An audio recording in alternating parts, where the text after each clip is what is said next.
Good morning, ladies and gentlemen, and welcome along to the sixth and final round for the 2022 Bambino Kart Club Championship season. We are now in the depths of Northamptonshire here at the Whilton Kart Club. My name's Alex Goldschmidt, your official commentator for today, and during points during the day, especially on the Tillotson T4s, I'll be joined by the man that's been part of the team this year, James Parfitt. James, a very good morning to you. Good morning, Alex. How are you doing today? All good. It's going to be a scorcher today. 33 degrees Celsius is going to be the top temperatures right the way through the majority of the afternoon around this fantastic circuit here at Whilton, 1200 metres, established back in 1991, and a hell of a lot of elevation changes, especially going through Fine Lady and up to Christmas Corner. 12 turns in all. 28 races took place yesterday. We've got another 28 to get through, 56 over the total weekend.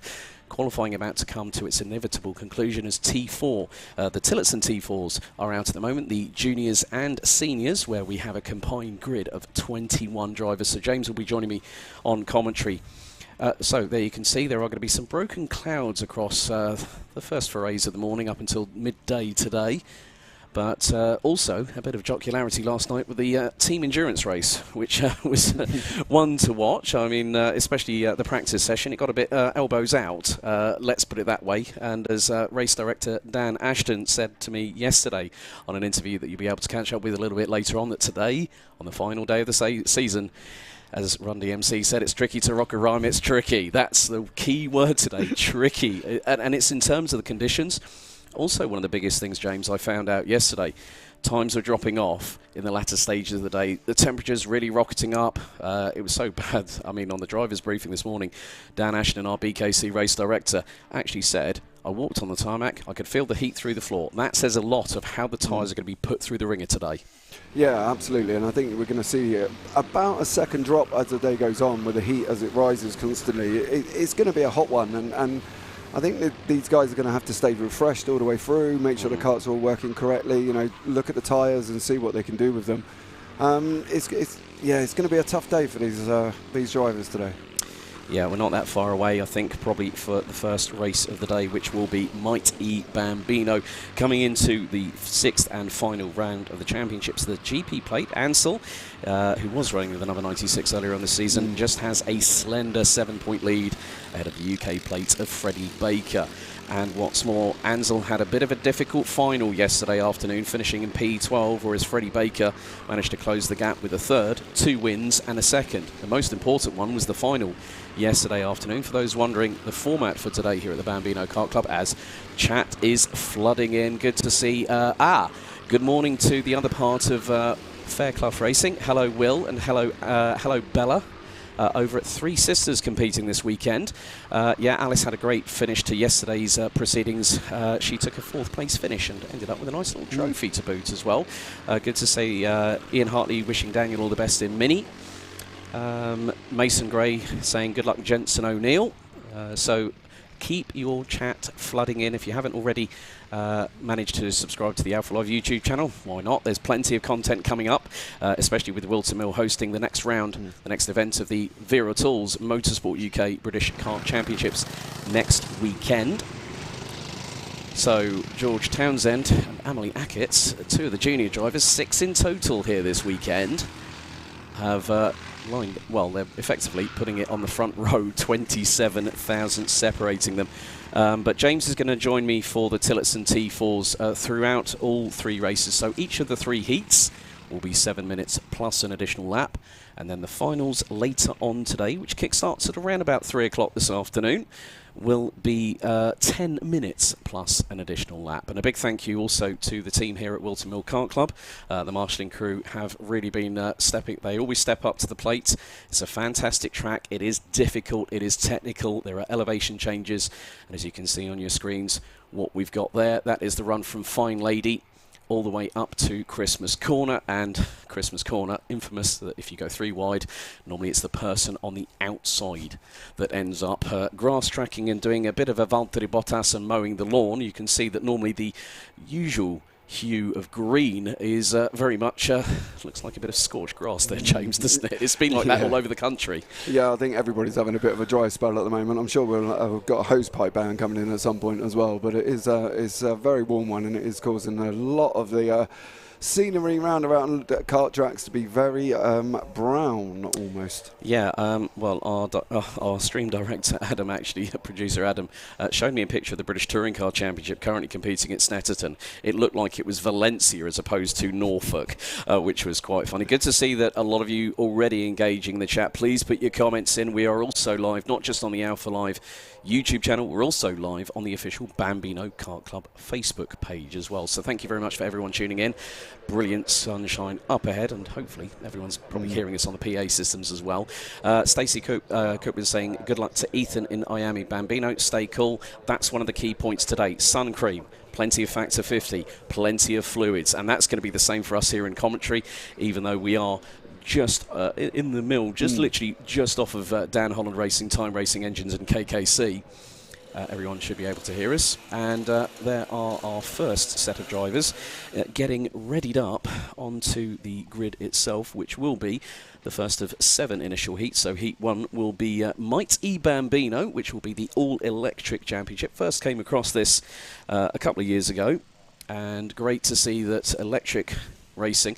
And James has been with 3 of the 4 rounds as they are getting things underway. So let's get you underway with our first race. Heat 1, IAME Bambino.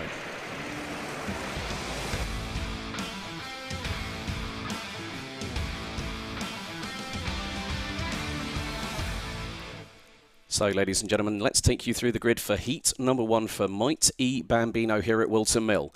Ansel will start from pole position, head of the UK plate of Freddie Baker, Albert Farrow and Ralph Martin. Row 2, Daniel Stangerean and Cooper Ersman rounding out the top 3 rows. Row 4, it's Sidney Nell and Max Joy. Oakley Riggs and Harley Bradbury Stretton complete the top 10. Jensen James Williams and Hadley Jarvis complete row 6. Row 7, it's Arthur the Bath with Meredith Fang, Elijah Sang and Albert Batchelor on the 16th position. So 7 minutes plus an additional lap of racing as the drivers make their way through Pit Bend, the infamous Pit Bend, and I've seen it many a time here at Whilton Mill where people have gone 2 abreast and the person on the inside has clattered into the curbs and it's caused a little bit of chaos. However, the drivers now gridding up.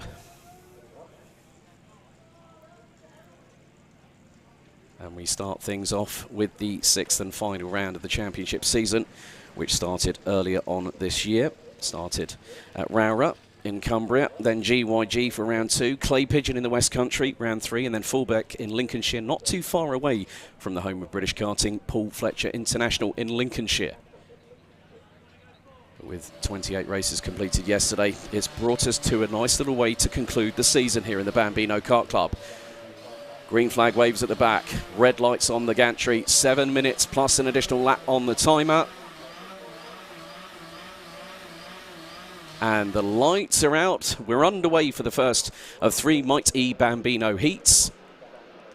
As Ansel already gets the jump on Freddie Baker going into Oblivion and Crook for the first time. Through into Fair Lady. A couple of drivers, looks like Freddie Baker and Ralph Martin running a little bit wide coming out of Crook. As now Freddie Baker looking up the inside on the approach into Christmas Corner. Gets through on Ansel to retake the lead. And a nice little move by Albert Farrow on Ralph Martin. Through the very same corner. Down the hill they go. Through Inkermans down in towards the tight right-hander here at Ashby's. There is a little bit of runoff area that they can use. Drivers taking looks over the left and right shoulders as they come down through into the next part, through Wilkins, through into Osiers, and then we've got the short back straight down towards the infamous boot. So Ansel keeping close to Freddie Baker. Freddie Baker set the fastest second sector of anybody. Cooper Ersman in 5th place, fastest in sector number 1. As now Ansel looking to size up a move. We'll try and use the slingshot here going down through into Oblivion as we cross the line to complete lap number 1. And Ansel is right on the back bumper at his 0.13. Oh, Freddie Baker runs a little bit wide, but there is Ansel waiting to strike at a moment's notice.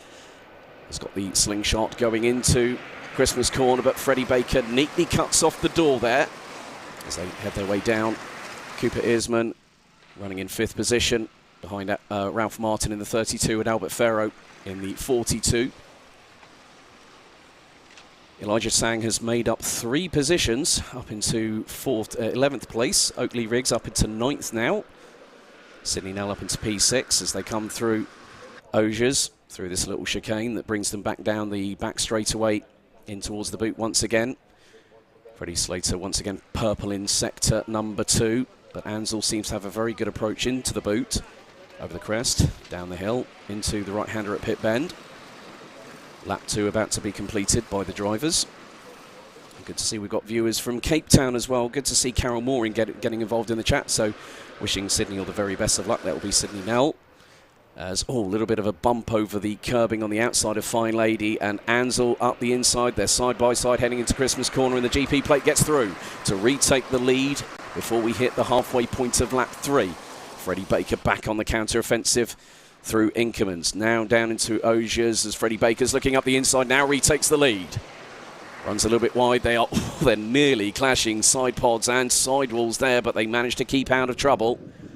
Freddie Baker's still holding on to the lead, but whilst this is happening, Albert Farrow just pumps in the fastest first sector of anybody in this race, 20.441, as now Ansell pulls alongside Freddie Baker. Freddie Baker looking to his left, and Ansell now will get through into the boot, and they've got a back marker to get past.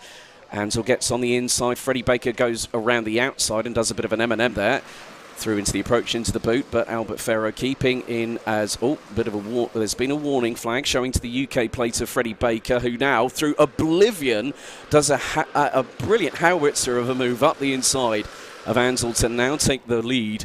We're on to lap number 4, 3 minutes and 38 seconds, plus an additional lap still to go. But it's now become not just a 2-way scrap, it's a 3-way scrap for the lead. And Freddie Baker, purple in sector 2. No, it's Albert Farrow that goes 5 1,000s, but then look at Cooper Earsman in 5th place, 20.273, and is closing in on Ralph Martin for 4th place. 3 1/4 minutes still to go.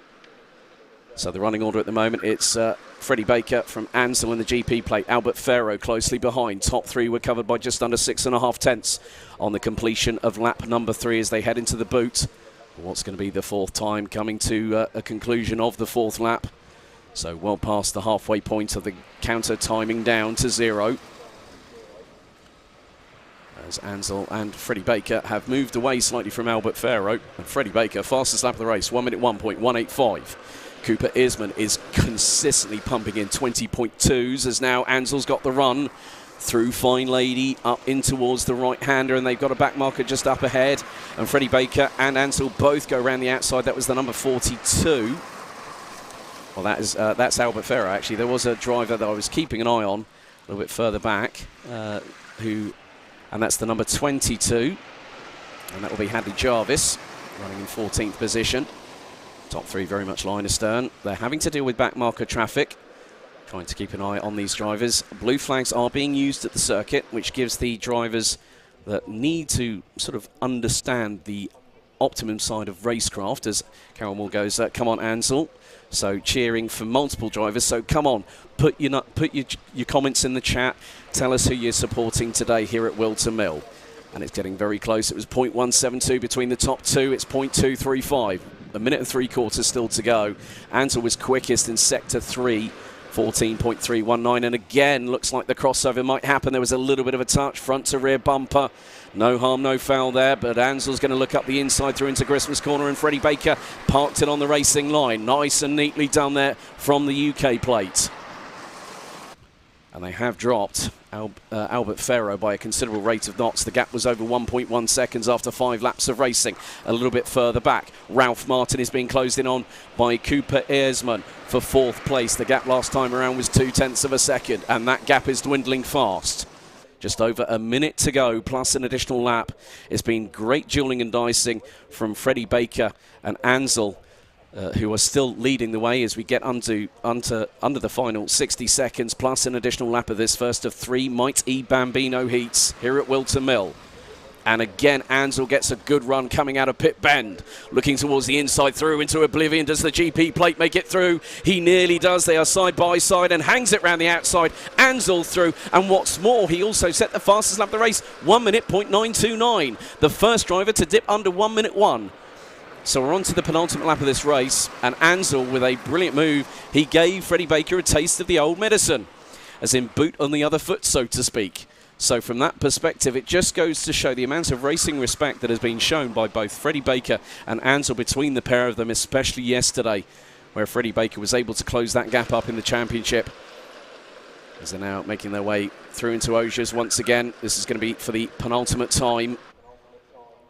So a total of 8 laps will be in duration here in the first of 3 Mighty Bambino heats here at Whilton Mill for this round 6 season finale. Timer has expired. Final lap board this time. Ansel in the GP plate leads them out of pit bend. Freddie Baker trying to close in, looks towards the inside of Oblivion. Don't tell me Freddie Baker's going to try for that again. Has to negate that all together and decides discretion is the better part of valour.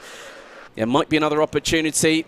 Ansel was very close to the white line going through Fine Lady, allowing Freddie Baker to close on in. But it's just dependent on how much both of these drivers want it. They are line astern going through Inkerman's. Bump over the curbs from Freddie Baker. Now looking to the inside of Ashby's. Freddie Baker gets through on the final lap of the race. That was one of his opportunities. But Ansel comes straight back through into the next left-hander here at Wilkins. Goes a little bit wide. Freddie Baker's going to get the inside line here for Osiers. They're nearly touching. Oh, Freddie Baker! Freddie Baker sideways. And now there goes through Albert Farrow. It was so close altogether. Freddie Baker had an opportunity to retake that lead and it dropped, and the back end dropped out, spun him around, but Ansel's going to come down the top part of the boot into pit bend, and the GP plate of Ansel takes the opening heat victory here on the final round of the season. Albert Farrow takes P2, 2.1 seconds adrift. Freddie Baker will still come home in 3rd position, and it's going to be very close in the battle for 5th and 6th because Sydney Nell takes 4th. Cooper Earsman takes 5th position, 12 1/1000ths ahead of the number 32 of Ralph Martin. And the number 51 of Daniel Stangarian takes 7th place. We're going to wait for the rest of our 15 competitors to come across the line. Oakley Riggs, Harley Bradbury, Stretton take 8th and 9th. And good work by Elijah Tsang in the 88, taking 10th ahead of Max Joy in the number 33. Next up, we should have the number 45 of Jensen James Williams, but you can, and there is the number 24, Arthur Bath, I think the younger brother of Ethan, whose dad Robin is here as well. Robin likes driving his old programs, the old NASCAR miniature replicas, which I've seen many a time. So there goes Arthur across the line. Hadley Jarvis takes 14th. And we're just waiting for our last competitor, for Meredith Fang in the number 78, to come across the line very, very shortly.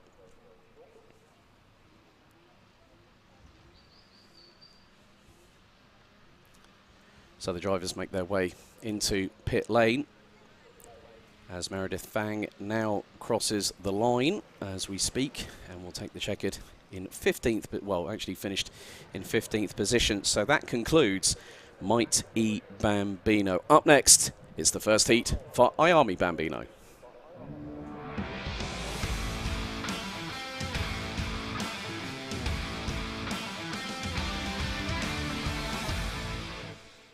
Let's take you through the grid for Heat 1 for IAME Bambino here at Whilton Mill. So Charlie Clough, the current championship leader on 488 points, is joined by Ronnie Carter in the number 6 from Runcorn on the front row. Josh Cook and Daniel Ferguson, row 2. James Roots and Grayson Wortley. Grayson Wortley just 1 point behind Charlie Clough coming into the final round of the championship, rounds out the top 3 rows. Dian Singh Pahal, Charlie Page, Fraser Anderson and Mateo Garcia Patino from Mexico ran out the top 10. Arthur Farrow and Logan Rolfe ran out row 6. Row 7 is Oscar Kenny and Harris Barber. Harry Williams and Hector Dickey on row 8. Ollie Liddell and William Crombie on row 9. Ethan Copeland, Maximilian Michalski and Hugo Williams round out the 21-strong grid. So with 15 points separating the top 3, Josh Cook rounding out the top 3 in the 77.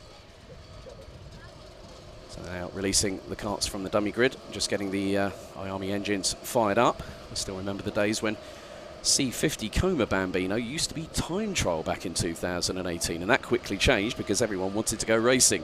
And to be honest, I'm looking forward to seeing what happens Great to see Carol Moore seems to be the most vocal in chat at the moment. Well done to Antle and Sydney for great racing, and to Elijah. Really good to hear the comments from you all on the chat, so please feel free to not just get yourselves involved, because we will give you a shout out. Also, don't forget to subscribe to the Alpha Live YouTube channel, currently at just under 25,500 subscribers so far. But also plenty of karting action. You can also watch back at your leisure, completely free of charge. That's what we like to do here at Alpha Live. Also, a big thank you to the likes of Fibre King and Exim, who are two of the major backers of the Bambino Kart Club. 27,500. Oh, sorry, my apologies there. Get too carried away sometimes, that's my problem. Yeah, nearly 27,500. Thank you to Adam, our producer, for correcting me. And now IAME Bambino, once again, will be a standing start. And Danny Ferguson in 10th position in the number 51 has just got a shout-out as well from Zenetia Ferguson. Well, trying to make out who that is. That's probably a relation, because they've just added an E onto the end of Ferguson. Oh. So the final bits of advice being given to the drivers here for the first of 3 heats. Engines now being started. Grid is being cleared. The 5-second board will then go out.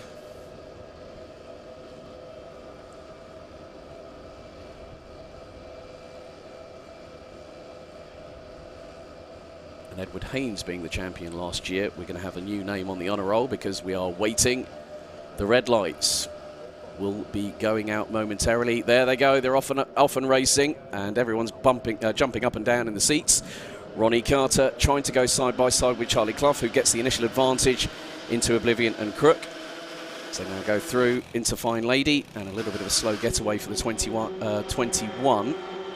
That was Hector Dickey up through Christmas Corner, pretty much line astern. Oh, a little bit of a touch, and that is the number 32, Logan Rolfe, has just had a little bit of a slight tap into Christmas Corner, but the number 32 gets back underway again. They're all pretty much line astern in this opening foray here into the first 30-40 seconds of the race. As Charlie Clough looks to have made a little bit of a getaway ahead of Ronnie Carter. And Ronnie Carter's got one of the karts, that's Josh Cook, up the inside, through into the approach into the boot. But the number 6 keeps it pinned. Lap 1 in the books. Charlie Clough leads by just over 7.5 tenths of a second. Ronnie Carter coming under significant pressure from Josh Cook. Daniel Ferguson in the 51 and James Roots in the UK plate are closing in. A little bit further behind, Grayson Wortley in the battle for the championship. Oh, that was very, very close indeed between Cook and Carter. Carter keeping ahead through the exit of Christmas Corner. So James Roots, you've got Grayson Wortley and Dion Singh Pahal battling away over 6th position as they come through Ashby's.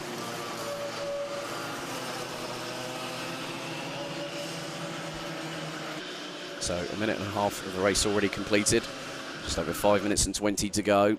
All 21 competitors still running as Josh Cook really trying to put the fighters on Ronnie Carter. James Roots goes purple in sector 2.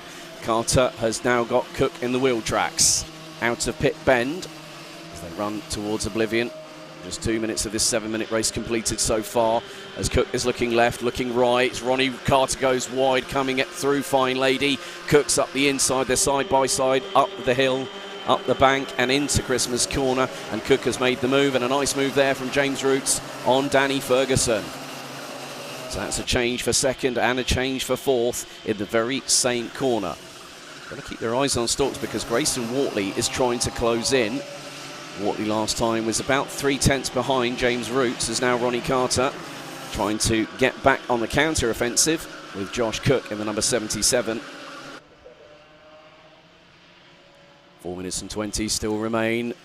Carter is now trying to be the hunter as opposed to being the hunted a little bit earlier on in this lap. Charlie Clough has started to check out, was 1.2 seconds up the road last time around. Josh Cook sets the fastest 2nd sector of anybody. And now Josh Cook puts in a 56.553. Charlie Clough fastest lap of the race, 56.488. Ronnie Carter in the wheel tracks once again of the 77. Up the hill they go, into Christmas Corner, line astern. Matteo Garcia Patino gets a warning flag in the number 36. Matteo currently running P12 behind Harris Barber in the number 12. And still, it's like two children in the playground battling battling for the last swing in said playground. Unfortunately, I can't use that analogy here too much because of the fact that it's kids and it's karting. And they're all battling over second position, these two. Great battle between the pair of them. That's put a smile on James Parfitt's face there. But Charlie Clough, again, fastest in Sector 2. Ronnie Carter, purple in Sector 1. And Charlie Clough, oh, another fastest lap. This time it goes to Josh Cook, 56.553. Grayson Wortley has got Dhyan Singh Pahal right up the rear bumper in the 23 as they go out of Fine Lady, up the bank and up towards Christmas Corner. Wortley's got to keep this pinned on the racing line, does so. Pahal stays with the number 70. Great battle here for 6th position. As I just saw going into shot, Josh Cook and Ronnie Carter. Ronnie Carter's gone purple again. There's a run wide there from Grayson Wortley. Dhyan Singh Pahal unable to capitalise on that particular occasion. 2.5 minutes to go. A little bit further back, bumping over the curbs, and that was going through Wilkins. Dhyan Singh Pahal gets a warning flag. And that is Arthur Farrow and Charlie Page that were battling away there. That's for 8th position. As Grayson Wortley now pulls slightly further away from Dhyan Singh Pahal in the number 23, the battle for 6th and 7th position. And fastest lap of the race, 2 in a row for Josh Cook, 56.245. Looks like there is a back marker that people are having to negotiate their way through. Might be Hugo Williams in the 91, which it is the case. As Ronnie Carter around the outside. Well, no, hang on, that was Dhyan Singh Pahal around the outside of Hugo Williams. Grayson Wortley went inside and Pahal went round the outside and did a proper M&M there and managed to get through on Fine Lady. Great move there from the number 23. So no one has, well, Ronnie Carter has not put another purple sector in Sector 1 quite yet, but has dropped to about 3/10 behind Josh Cook. Number 24 of Arthur Farrow has been passed by Fraser Anderson, as now Grayson Wortley closes in on Dhyan Singh Pahal. Meanwhile, at the front of the field, oh, the gap has actually started coming down because Josh Cook last time around took 6/10 out of Charlie Clough. Now it's gone to 0.788 is the differential between 1st and 2nd position with 1 minute and 12 seconds plus an additional lap. Ronnie Carter is coming back into this. And looking at the previous lap times, Ronnie Carter was actually the slowest of the trio out front. Charlie Clough actually set a personal best last time around with a 56.330. All 21 drivers still running, so it's Clough from Cook, Carter, Roots, Ferguson, Pahal, Wortley, Anderson, Farrow, Page, Barber, Kenny, Garcia Patino, Williams and Crombie. That is your top 15 with Liddell, Rolf, Copeland, Dickey, Michalski and Williams rounding out the 21 strong. Next time around it's going to be the penultimate lap, so we're on lap number 7. We're going to go on to a total of 9 laps, it looks like, in this race, as it's getting very close indeed. Ronnie Carter has really closed on in and was nearly 2/10 of a second quicker than Josh Cook in the first sector, and that is the number 81. That might be the 91 of Hugo Williams, possibly. No, Hugo Williams is still running. There was one at the end of that, and there's the number 43, Ethan Copeland. He was running in 18th position as the timer is about to hit 0. No overtaking through Christmas Corner, but the timer has hit 0. It's going to come down to the wire because next time around they will get the final lap board. Ronnie Carter now has the fastest lap in the pocket, 56.228, and is hounding Josh Cook going through Wilkins now into Osiers. And Charlie Clough is not too far away. They've had to contend with backmarker traffic. Ronnie Carter briefly looked to the inside, and we've had a red flag stoppage. So red flag has been called by race direction. So the drivers will have to slow down and stop at a point on the circuit. Obviously, I would imagine that may be for the incident up at the top of Christmas Corner, where we did see 2 karts. So red flag has been called. We were over 75% race distance at that point, according to the regulations. So very, very good call there by Dan Ashton and his crew. to ensure that if a red flag needs to be called, it is called immediately and without hesitation.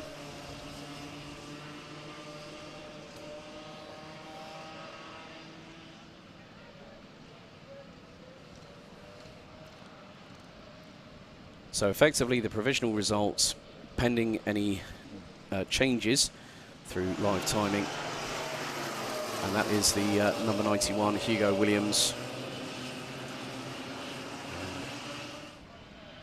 That is our clerk of the course with him at the moment, along with one of the marshalling team. Hugo is all okay. Hugo, the main thing is that Hugo was upright and standing.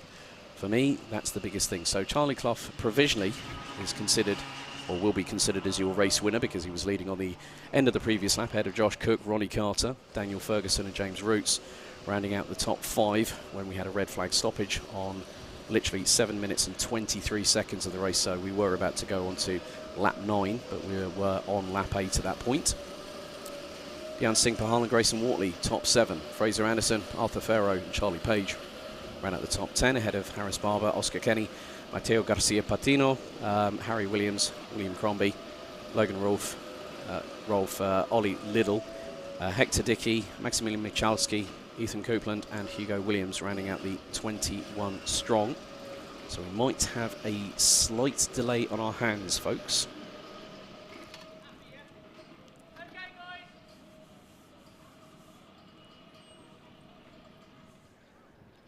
So also one of the interesting things that has been declared that race. One of the other things that we need to talk to you about is controlled fuel. Now, I had a chat with the Bambino wizard himself, Darren Beavers, the founder of the Bambino Kart Club this morning, just after driver's briefing. But the top 5 in the championship standings, which will be Charlie Clough, Grayson Wortley, Josh Cook, Ronnie Carter and Aaron Southwood Jr. Well, Aaron is not here this weekend, so that falls to James Roots in the UK plate. Top 5, plus also a potential of random selected karts will be on the controlled fuel. This thereby means a bit more parity and fairness in terms of competition. And one of the things that I love about the Bambino Kart Club and the ethos that Darren Beavers has showcased, especially with my involvement in the championship, since 2018. I think I can't remember. 2018 I did the majority of the season. 2019 I did quite a bit. 2020, mine's blank.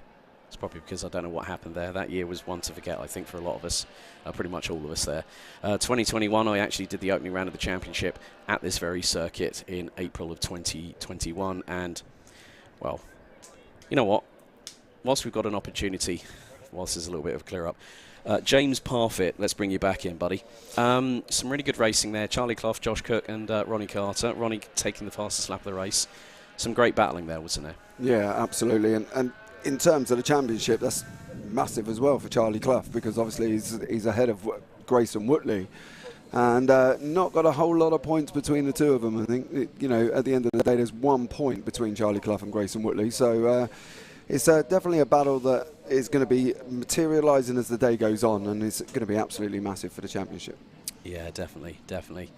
Well, looks like we are just, we have got a bit, I have to give a shout out here. Well said, Serena Murray. Thank you to all the marshals, the ambulance team and support teams for supporting these 2 final rounds in this heat.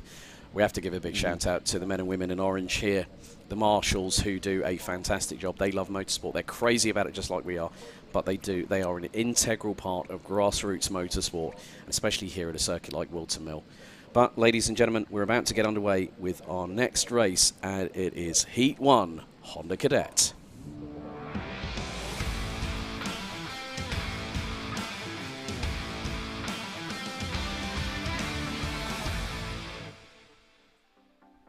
So the grid for Heat 1, Honda Cadet here at Whilton Mill for the 6th and final round of the 2022 Bambino Kart Club Championship season. Zach Champney and Charles Kitely on the front row. Jensen Hookey and Hayden Gray, the defending champion, is looking to make it 2 years on the trot in the GP plate, ran out row 2. Nate Gange and Ewan House ran out row 3. Jacob Batchelor and Alice Fairclough ran out the top 4 rows, with Thomas Butcher and Ronnie Legg completing the top 10. Joe Neal and Leo Livings ran out row 6. Dominic Parabok and Kane Langley round out the 14 strong grid. And with the split of 15 points between the top 3, it's going to be a close one here today. So once again, we'll have a standing start with Honda Cadet. So for those wondering about the order, after this it's going to be IAME Cadet, Minimax and Tillotson T4. That will be for all of the respective heats and the finals here today at Whilton Mill, and a big thank you for everyone joining us here today. Lunchtime will be at approximately 12:55. We have already had a slight delay with the red flag just then, but of course the team here have done a fantastic job of getting things cleared up, and of course we'll see those drivers in action a little bit later on. So, Ewan House's mum has been on chat. Go on, Ewan. Good luck, boy. Love, mum and Ali.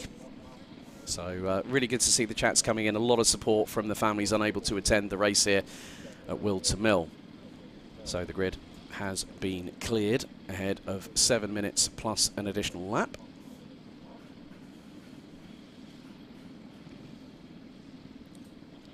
I'm seeing an empty spot on the grid, but the green flag waves at the back of the grid. Revs rise, lights are out. Honda Cadet Heat 1 is off and racing. So Zach Champney is going to get the run on Charles Kitely into Oblivion and into Crook, but Kitely's going to get the switch. And it's going to be side by side for second position. That could be Jensen Hookey being followed by Hayden Gray. And they both have gotten past. So Hookey and Gray, second and third respectively, bumping over the curbs through Inkerman's down into Ashby's. Oh, someone going very, very wide. 2 wheels on the grass, but managing to keep it pinned.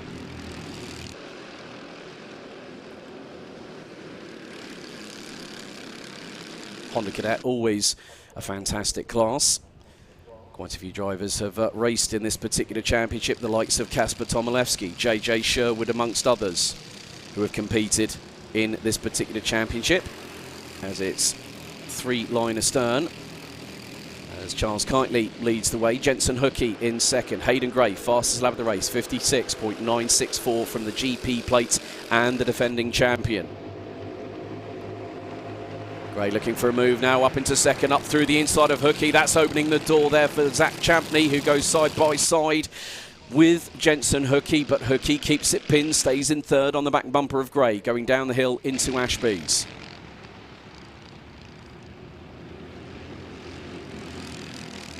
So Honda Cadet, always a strategic game here, and especially when you have 2, 3, maybe 4 karts, they'll be line astern for quite a lot of the race, and then with 2 laps to go, cry havoc and let slip the dogs of war, as they say, so to speak, because it all kicks off, and then it becomes where drivers will use those millimetres of tarmac to facilitate an overtake. Just 2 minutes completed. Charles Kitely, fastest lap of the race, 53.655. Temperatures are starting to rise as here goes Hookey up the inside of Gray through Christmas Corner. Now taking second position. Gray slots in neatly behind. Down into Ashby's once again. Oh, a little bit of a moment for the number 55, Ronnie Legg. He was trying to rejoin, and the back end, well, the back wheel started to spool up. A little bit of a run wide through Wilkins from Hookey. There is Zach Champney. There is also the S-plate of Ewan House in 5th position, who is closing in. And Ewan House settling the fastest first sector of anybody in this race, 17.481 seconds.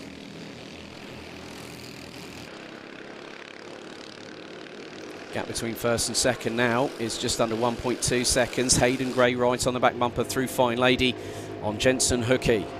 Now looks to the inside, through into Christmas Corner. Hookey keeps it pinned round the outside. That was very nip and tuck between the pair of them, but they managed to get through. Gray knew to back out of it, lift off the throttle, and just not have that drama that could potentially damage his championship hopes. We've got this and 3 other races over the course of the day, including the 10-minute plus an additional lap finale later on, which could make all the difference.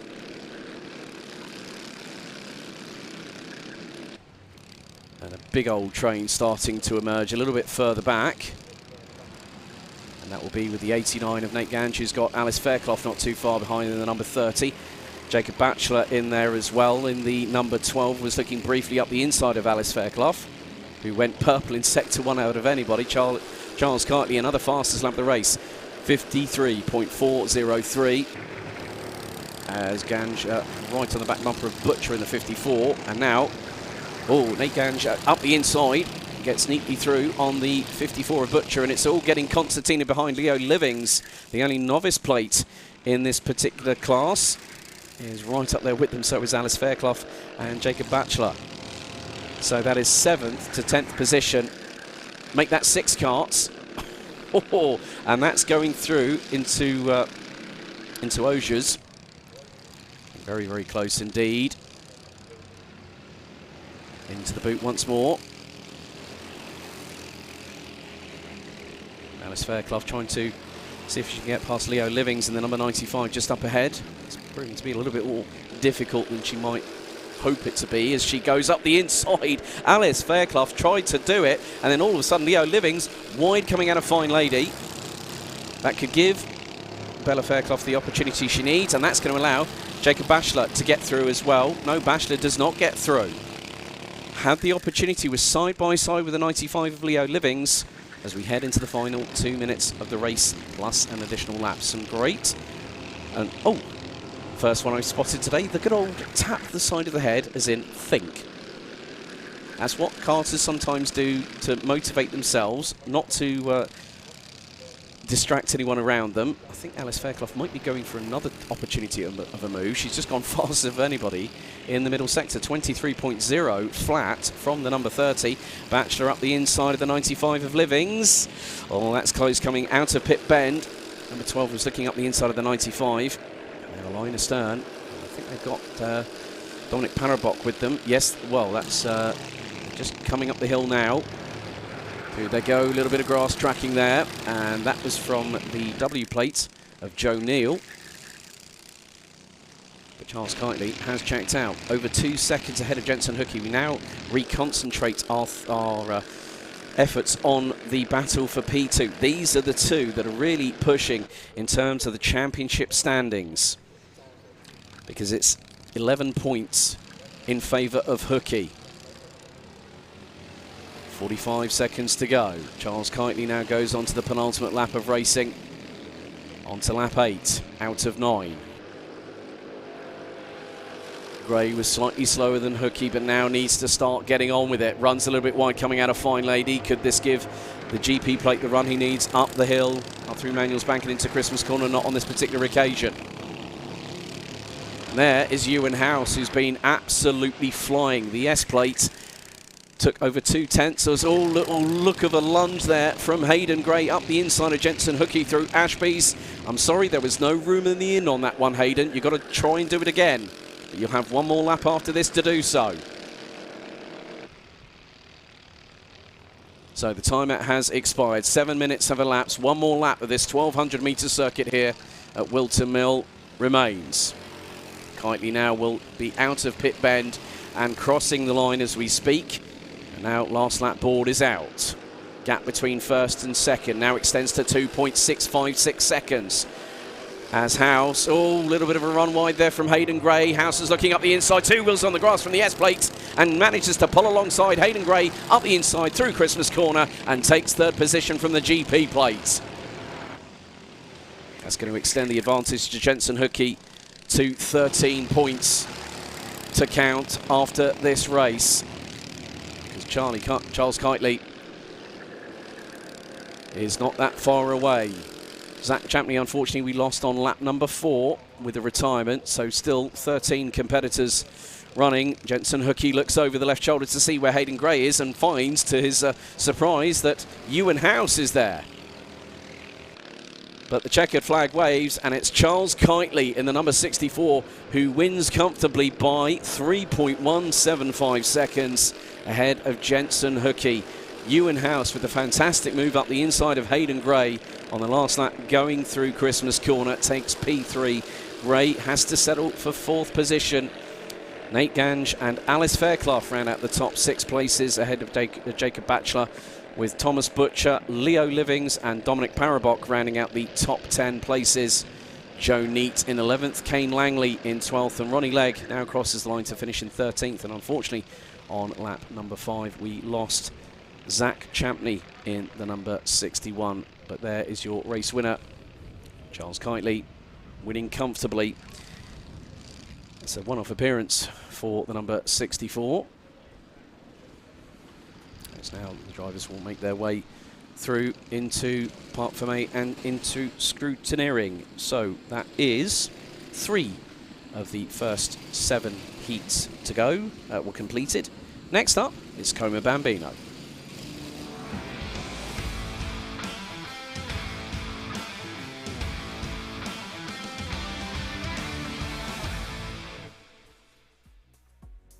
So, following on from time qualifying this morning, here's your grid for C50 IAME Bambino Heat 1. Austin Oman, the current championship leader by 25 points, has his nearest title rival alongside on the front row, Riley Morrow in the number 38 alongside, Henry Olga and Rex Michael Pooley on row 4, Harry Chapman and Amelia DL on row 3, Ethan McClelland and Toby Biggs row 4 with Jack Daniels and Oliver Daniels running at the top 10.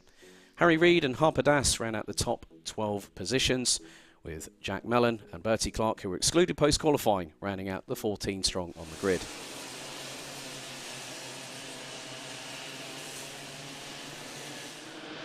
So at the moment, as things stand, the top 5 in the championship points are as follows. The GP plate of Austin Oman on 517, playing 494 to Riley Morrow in the 38. Ethan McClelland in the number 3 on 445. Harper Das in the 95, a regular. Well, used to haunt Rye House quite a lot when I commentated on the youngster. Good to see him doing his level best to try and be in the top 3 this season. It's been a difficult one for the 95 and Henry Olga in 5th place in the number 17, 429 points. Good to see Spider, whoever you might be. Jensen Hookie, smashing race, keep it up. Aslan Pacheco saying, well done, Alice, as in Alice Fairclough. Good showing from the young lady there. And another shout out has to go to her dad, Will. Used to race in actually the JCW Mini Cooper Challenge and was actually in the Cooper S class a couple of years ago.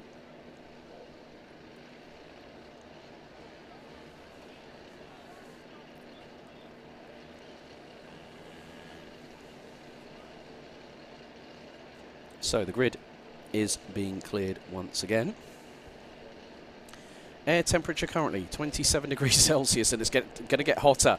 Red lights on the gantry, they go out. We are off and racing. As it's now going to be the run down to be Riley Morrow, I think, might have gotten the initial advantage. So they make their way through Oblivion, Crook, Fine Lady, up Manuel's Bank, and now heading up towards Christmas Corner for the first time. As Austin Oman currently sitting in 4th place. But Riley Morrow's lost the lead in the number 38, so that could be Henry Olga in the number 17, yep, who has taken the lead of the race. Oh, nice move by Austin Oman on Rex Michael Pooley through Ashby's to take P3. Amelia DL rounding out the top 5 places. Well, there's been another change to the lead. There's Riley Morrow going through, and that was on Osiers. So Henry Olga has now got, that is Austin Oman to his immediate left. Into the boot they go. The GP plate gets through for 2nd place. And now the chase begins.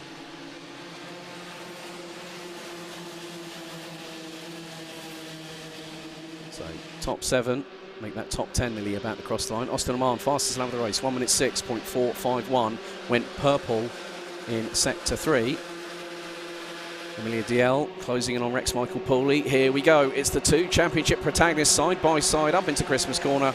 And Austin Oman goes through. I think there was a little bit of a wave boy signal there from Riley Morrow, as if to say, right, let's push, let's get away and leave everyone else in their wake. That's exactly what they did yesterday. And it was Austin Oman who got the clean sweep.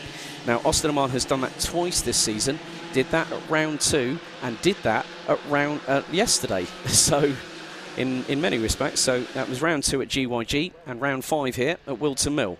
So Austin Oman will look to continue that, but it's Austin Oman's championship to lose because of the fact that he's got a significant advantage. The biggest game that Riley Morrow could have an opportunity is in the final because there is a significant amount more points available.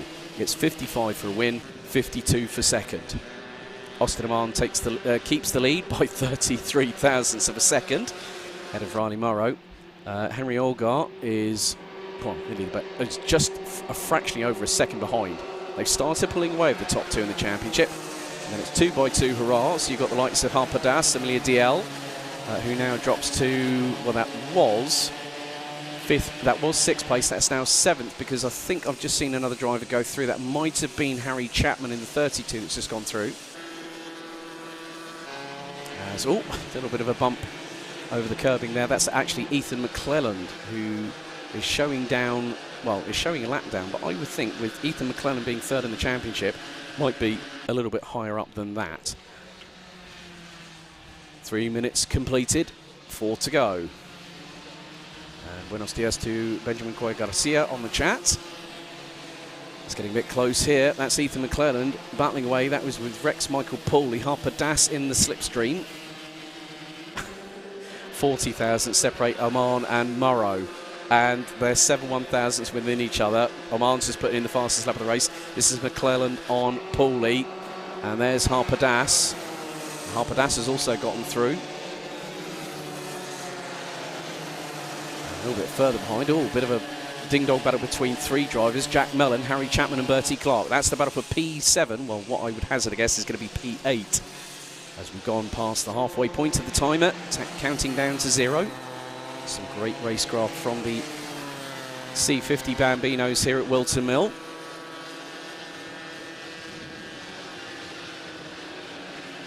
As Harper Das trying to put the frighteners on Ethan McClelland.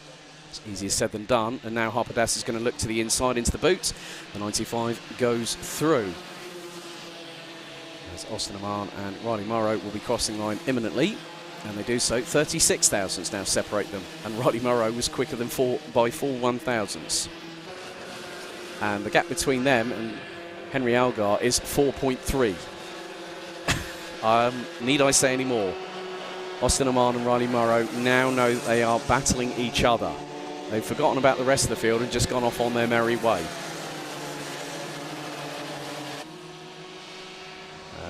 Just seeing that Emilia DL is trying to close on in, as there are the two battling away. Morrow's got the lead now. Oman wants it back. Through into Wilkins goes the GP plate, runs wide. Morrow to the inside, now into Ogiers. Morrow now retakes the lead. This is like musical. This is like Bambino musical chairs right now, but it's fair. It's hard, fast racing. Into the boot. Oman retakes the lead. Morrow's going to try and get the over-under done here.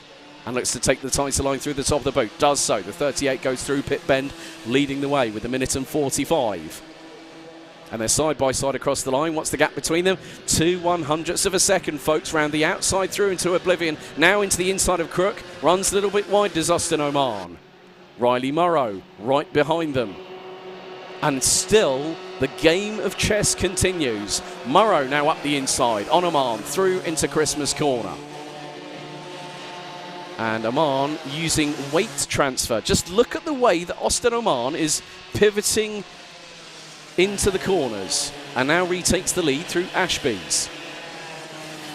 Great close racing. Morrow now through into the lead on Wilkins. Runs a little bit wide. Through into Ogiers. Oman in the wheel tracks. Through the chicane. Now down the back straightaway into the boot. Oman now towards the inside, through into the approach into the boot, now takes the lead. 49 seconds on the clock. How many times are we going to have lead changes in the next 2 laps? Okay, let's get that started, shall we, folks? Right, across the line. So, Oman, 1 100th between them.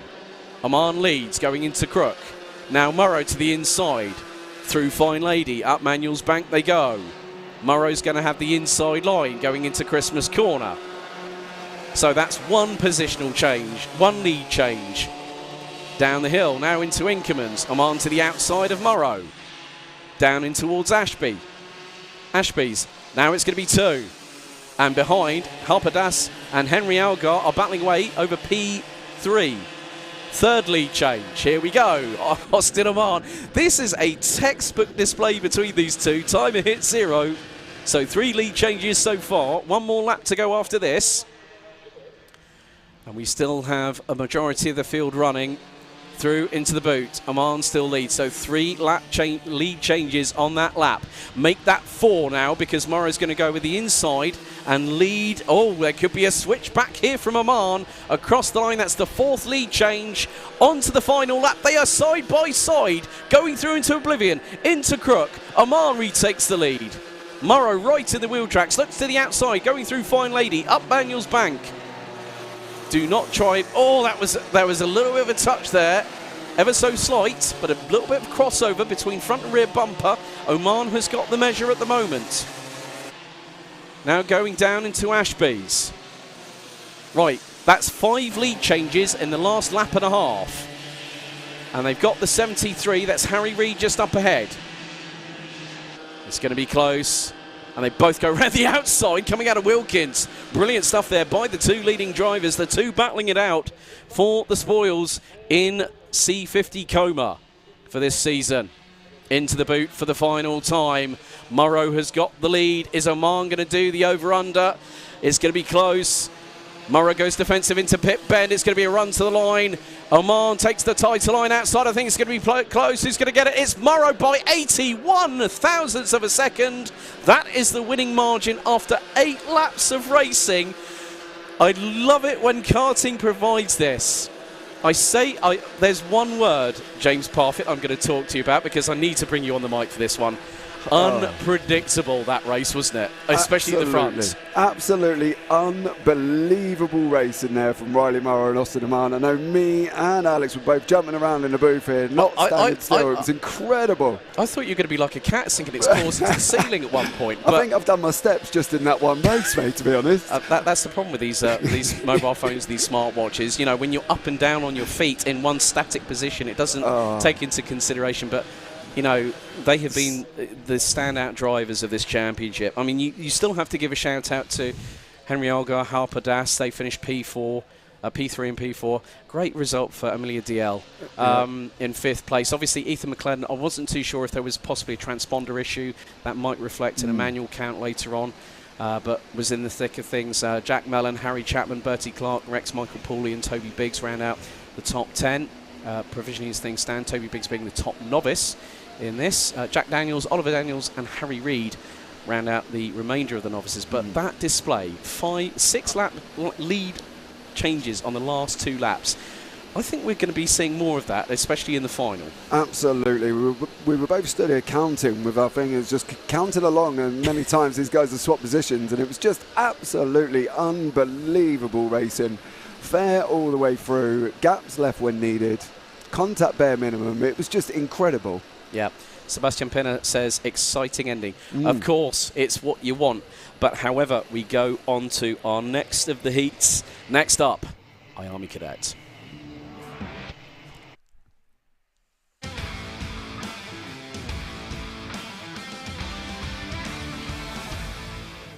So let's take you through the grid for IAME Cadet, Heat 1. And on the front row, it is going to be Nathaniel Hodges and Luke Millwood.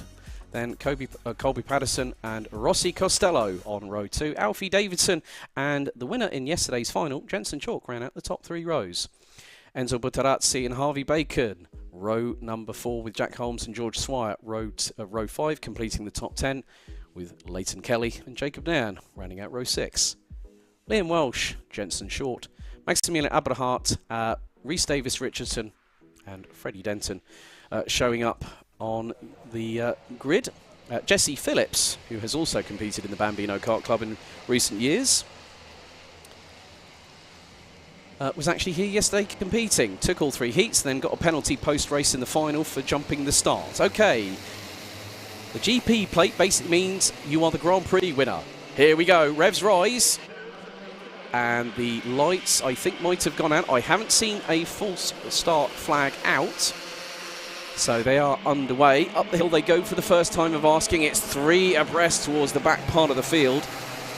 So the GP plate effectively means that if you win that, you can use that plate in a particular championship, or in the case of Kart Masters, you can run that plate anywhere you like in the United Kingdom for 12 months.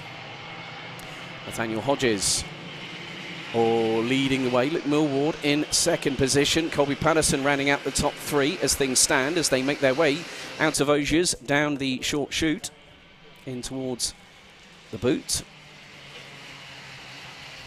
Enzo Butarazzi, a regular at Whilton Kart Club as well. I recognise that name. Being followed by Jensen Chalk as they come through pit bend. That one completed. Nathaniel Hodges leads the way. Colby Patterson, Alfie Davidson, Enzo Butarazzi and Luke Millward round out the top 5, completed by just over a second. A further half second back to 6th place is Rossi Costello. Jensen Chalk, Harvey Bacon in the GP plate round out the top 8, followed by Jack Holmes, the top novice out of 2. There's someone going very slowly. That is Jack Holmes. And that's not a commentator's curse, folks. It was just like I mentioned him, and then all of a sudden I saw him on the screen, and oh, massive off-track moment there for Nathaniel Hodges, and up the inside go Colby Patterson and Alfie Davidson. And Nathaniel Hodges last time round, that was a bit of a clumsy move just then from Nathaniel Hodges. That was coming out of the exit of Ashby's as they make their way through into the boot once again. 5 minutes and 20 plus an additional lap, and look at the melee happening behind. That's being led by Jensen Chalk.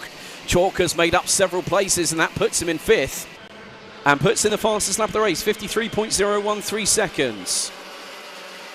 Currently being working with him at the moment, I think, is Jordan Baines, son to Mark Baines, who I've been talking to on the paddock walk, that you'll see a little bit later on in the stream here, when I talked about a paddling pool yesterday in the paddock walk here at Whilton Mill.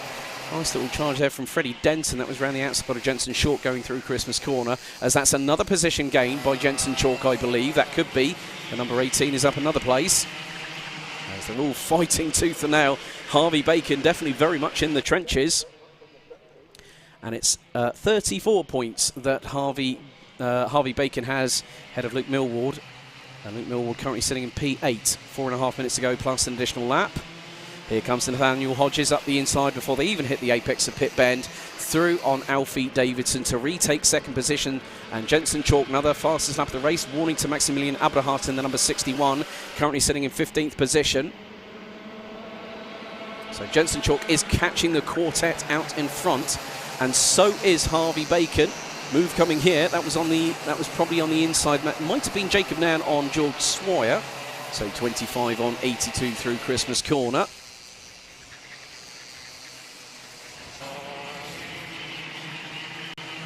And there are still moments where drivers are literally in each other's wheel tracks. Freddie Denton in the 98 being chased by Jensen Short in the number 30. That's the battle for P11. We go back to the front of the field. Colby Patterson, Nathaniel Hodges, Alfie Davidson, Enzo Butarazzi rounding out the top 4. They were covered by just under 6/10 last time around after 3 laps. It's extended to just over 7.5 tenths. Jensen Chalk is trying to make some headway whilst the sun shines, but unfortunately he's over 6.5 tenths behind Enzo Butarazzi. As here comes, massive moment for Nathaniel Hodges, who was trying to launch it up the inside, and I think under braking, the back end stepped out several times to both sides of the back axle. And what's more, Nathaniel Hodges had closed in to 68 thousandths of a second, so was lining up a move, and now is fallen into the clutches of Jensen Chalk.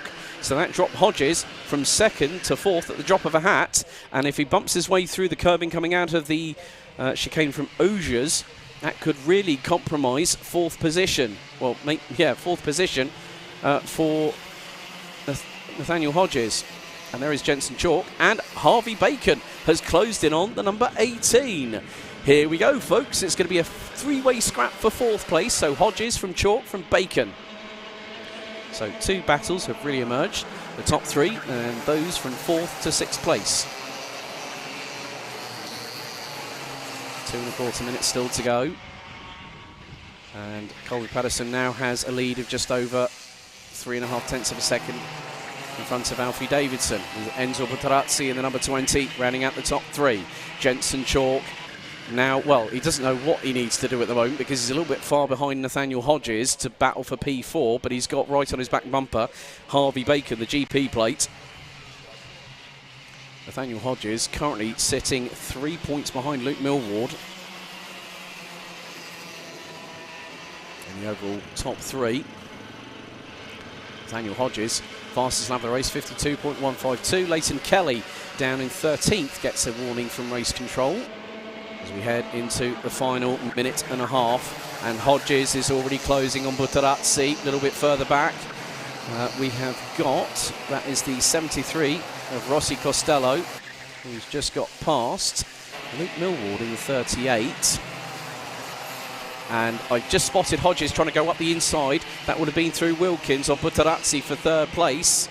Meanwhile, there's a bit of rubbing and a bit of tyre smoke coming up between Hodges and Butarazzi. That's allowing Chalk and Bacon to close on in as we head into the final 60 seconds of this race for IAME Cadet Heat 1.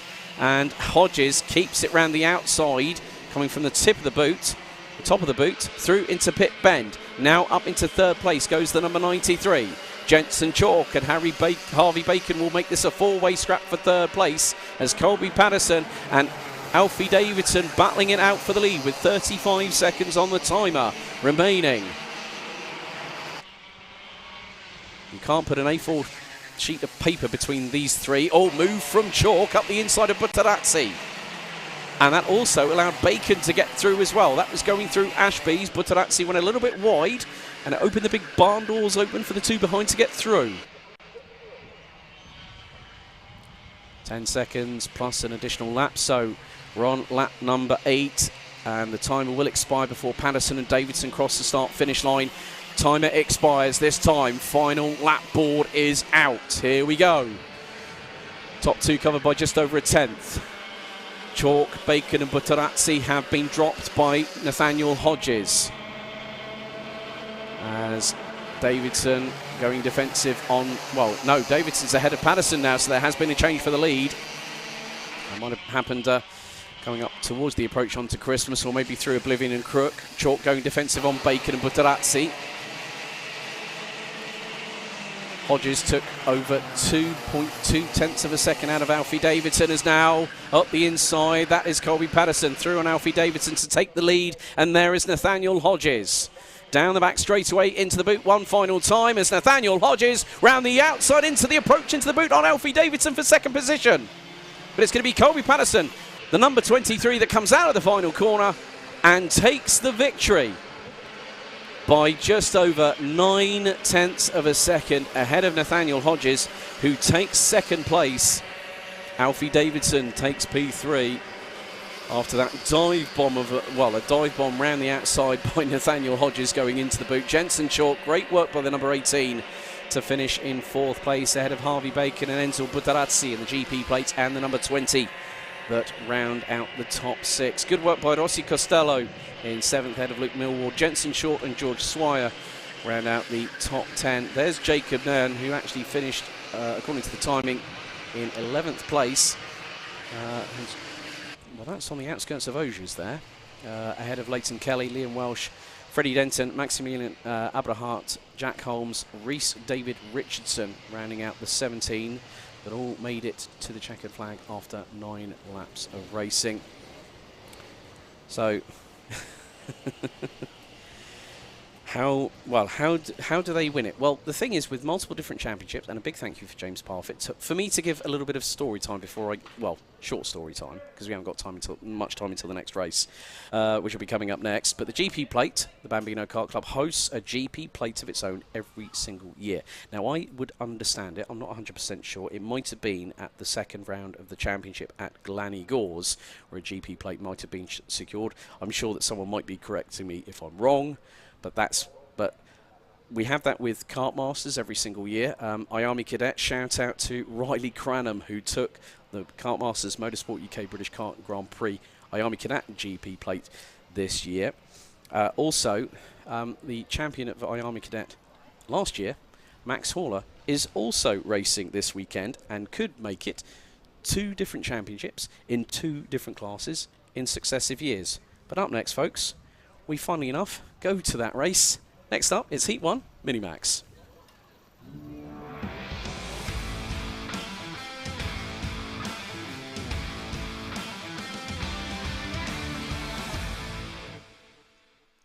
So after time qualifying this morning, let's run you through the grid for Heat 1. Max Horler, currently leading the championship standings, will be on pole position. Alongside will be Daniel Hartley in the number 63. Then it's Oscar Cartmail and Emily Cooper, row 2. Harry Friel and Logan Cowling, row number 3. Ollie Poole, Ethan Bath, Christian Camel Duff and Daniel Amore, I have seen is due to start on 10th position. I have seen that a lot of the times we have had 9 competitors. So looking back at yesterday's results, Daniel Hartley won Heat 1, Oscar Cartmail Heat 2 and Heat 3, and in the final Oscar Cartmail has been doing a good job, 3 wins out of 4 yesterday. So the split is Max Horler leads by 22 points to count, with Daniel Hartley completing the top 3 positions. Oh, I love a bit of Rotax in the morning. That's one of my favourite classes, but it's good to see Rotax being represented on the Bambino Kart Club in terms of the classes. But after this, we'll go to our final Heat 1, which will be Tillotson T4, where Mr. Parfitt will be joining me. He'll be joining me for all 4 of the races. I nearly said 3 there. Cool. You can tell it's been an early start, can't you? But we are getting ready. Again, it's going to be 7 minutes plus an additional lap. And for both Minimax, or for IAME Cadet, Minimax and Tillotson T4, they are all rolling starts. For those folks at home, Tillotson T4, we will let the juniors go first and then the seniors will be released after. And that's why James is going to help me with that, because it's going to be a race within a race. And for those wondering where you can find live timing, it's live.alphatiming.co.uk/BKC. That's your link for live timing, so you can actually see what we're seeing in terms of lap times, fastest laps, fastest sectors, and how many laps we're going through as well, along with the timers. So it's going to be 7 minutes on the clock, plus an additional lap. Max Horler just needs to be consistently in the top 3, but I know for a fact that Max will want to do his level best to stay ahead of the competition. Right then, through the top of the boot, out of pit bend, into the tram lines. Let's see, do we get lights out? Full start has been called already. Straight away. They have to be within the tram lines for a rolling start, and now the drivers are doing the old, circle around with the first finger, as if to say, yep, okay, we're going around again.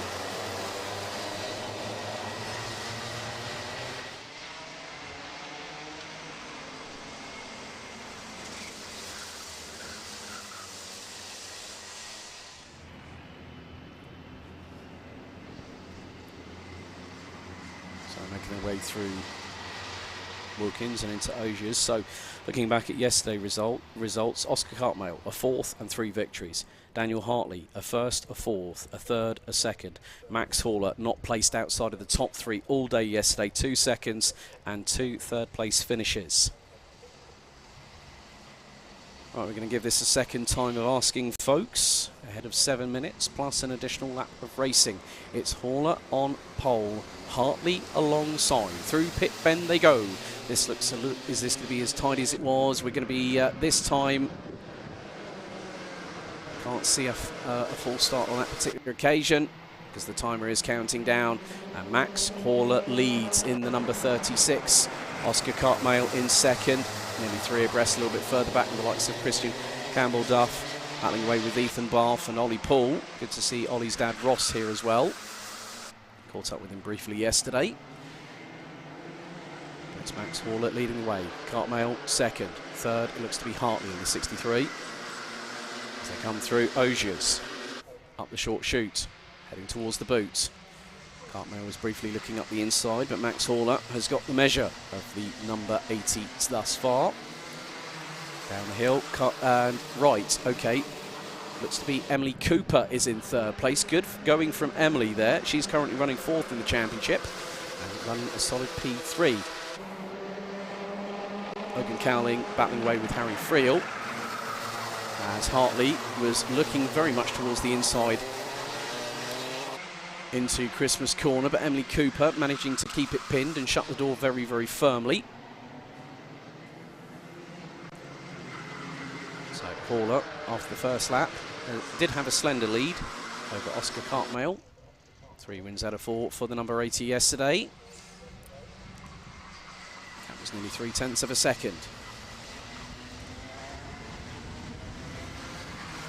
As the number 32, gets a little bit of a slight touch by Harry Friel there.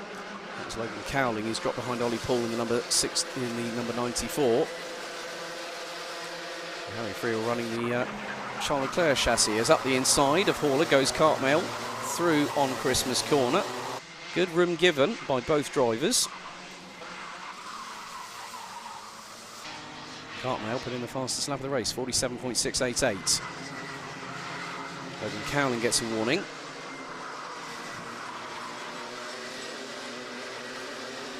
So Daniel Hartley now ahead of Emily Cooper.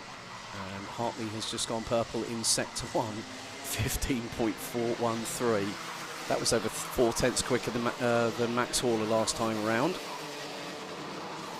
And Hartley sets the fastest lap of the race and has just taken nearly 3.5 of a second out of Max Horler. A bit further back, Logan Cowling and Ollie Poole battling away over P6.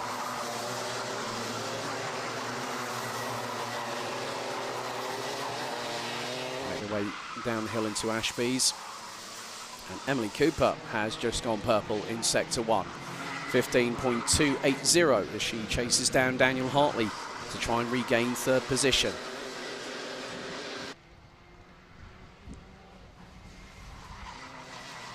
Max Horler purple in sector 2, 20.137, over 1/10 quicker than Oscar Cartmail. That gap between second and third looks to be closing. It was 7.5, well actually it's slightly extended to just over 0.8. And 3 different drivers, purple in 3 different sectors. Emily Cooper sector 1, Max Horler sector 2, and Oscar Cartmail sector number 3. The latter putting in the fastest lap of the race, 47.078, but Max Horler is right on the back bumper of Oscar Cartmail. It was less than 1/4 of a kart length. And now Emily Cooper. Little hand gesture there from Daniel Hartley as Cooper was trying to get through. That was on the exit of Ashby's as the top 2 make their way into the boot. Lap 5 almost completed here with just over 3 minutes to go plus an additional lap. Because Hartley's having to defend against Cooper, that's compromising the number 63 in trying to get away, and Hartley was sideways coming through Crook whilst trying to defend against Cooper.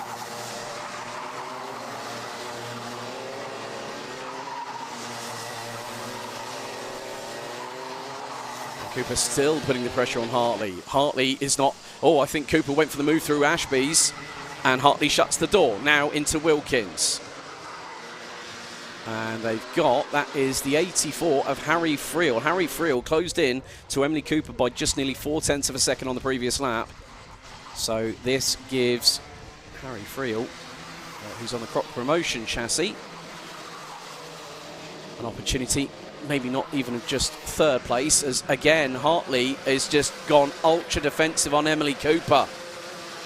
It really has made the number 63 drop way behind Horler and Cartmail, because Max Horler, with a second place finish, will have his lead truncated, but only by 1 point. It will go down to 21 points at the end of this.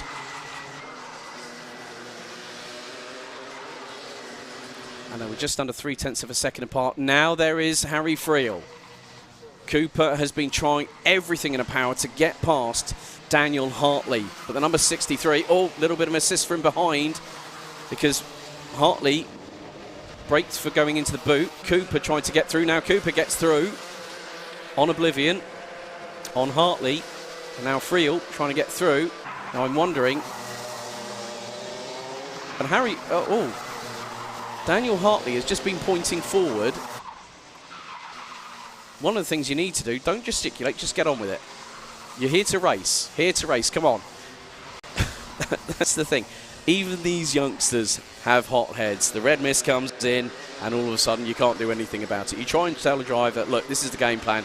And when they shut the visors down, the red mist comes along, and yeah, the plan goes out of the window, and you hope there's a plan B in place. A little bit further back, we've got Ollie Poole battling away with Logan Cowling as our 2 leaders Oscar Cartmel and Max Haller, nearly 0.6 of a second apart now, are onto their 9th lap. And, well, Daniel Hartley has just been, I'm wondering, has Daniel Hartley actually got a problem? That's what I'm thinking, because that's uncharacteristic. I mean, Hartley yesterday was in the top 4 all day long. And now, I think he's just trying to coax that kart back to, just get the kart to the checkered. And sometimes you've got to work around a problem. So probably pointing to the front might be of where the problem is. Whether it's a steering issue, not 100% sure. As the last lap board goes out, and I think Hartley's parking it. Is Hartley parking it? That's the key point here. And, yeah, there we go. He was trying to get it to the checkered. And Daniel Hartley's championship hopes, I think, have gone by the wayside, because we're on to the final lap. Oscar Cartmel continues to lead, but Max Haller still holding station in second. His dad, Duncan, and his good lady are meant to be celebrating their wedding anniversary here. I know, hopefully, that that Max's mum, you are watching. Duncan, you really shouldn't have put that on social media.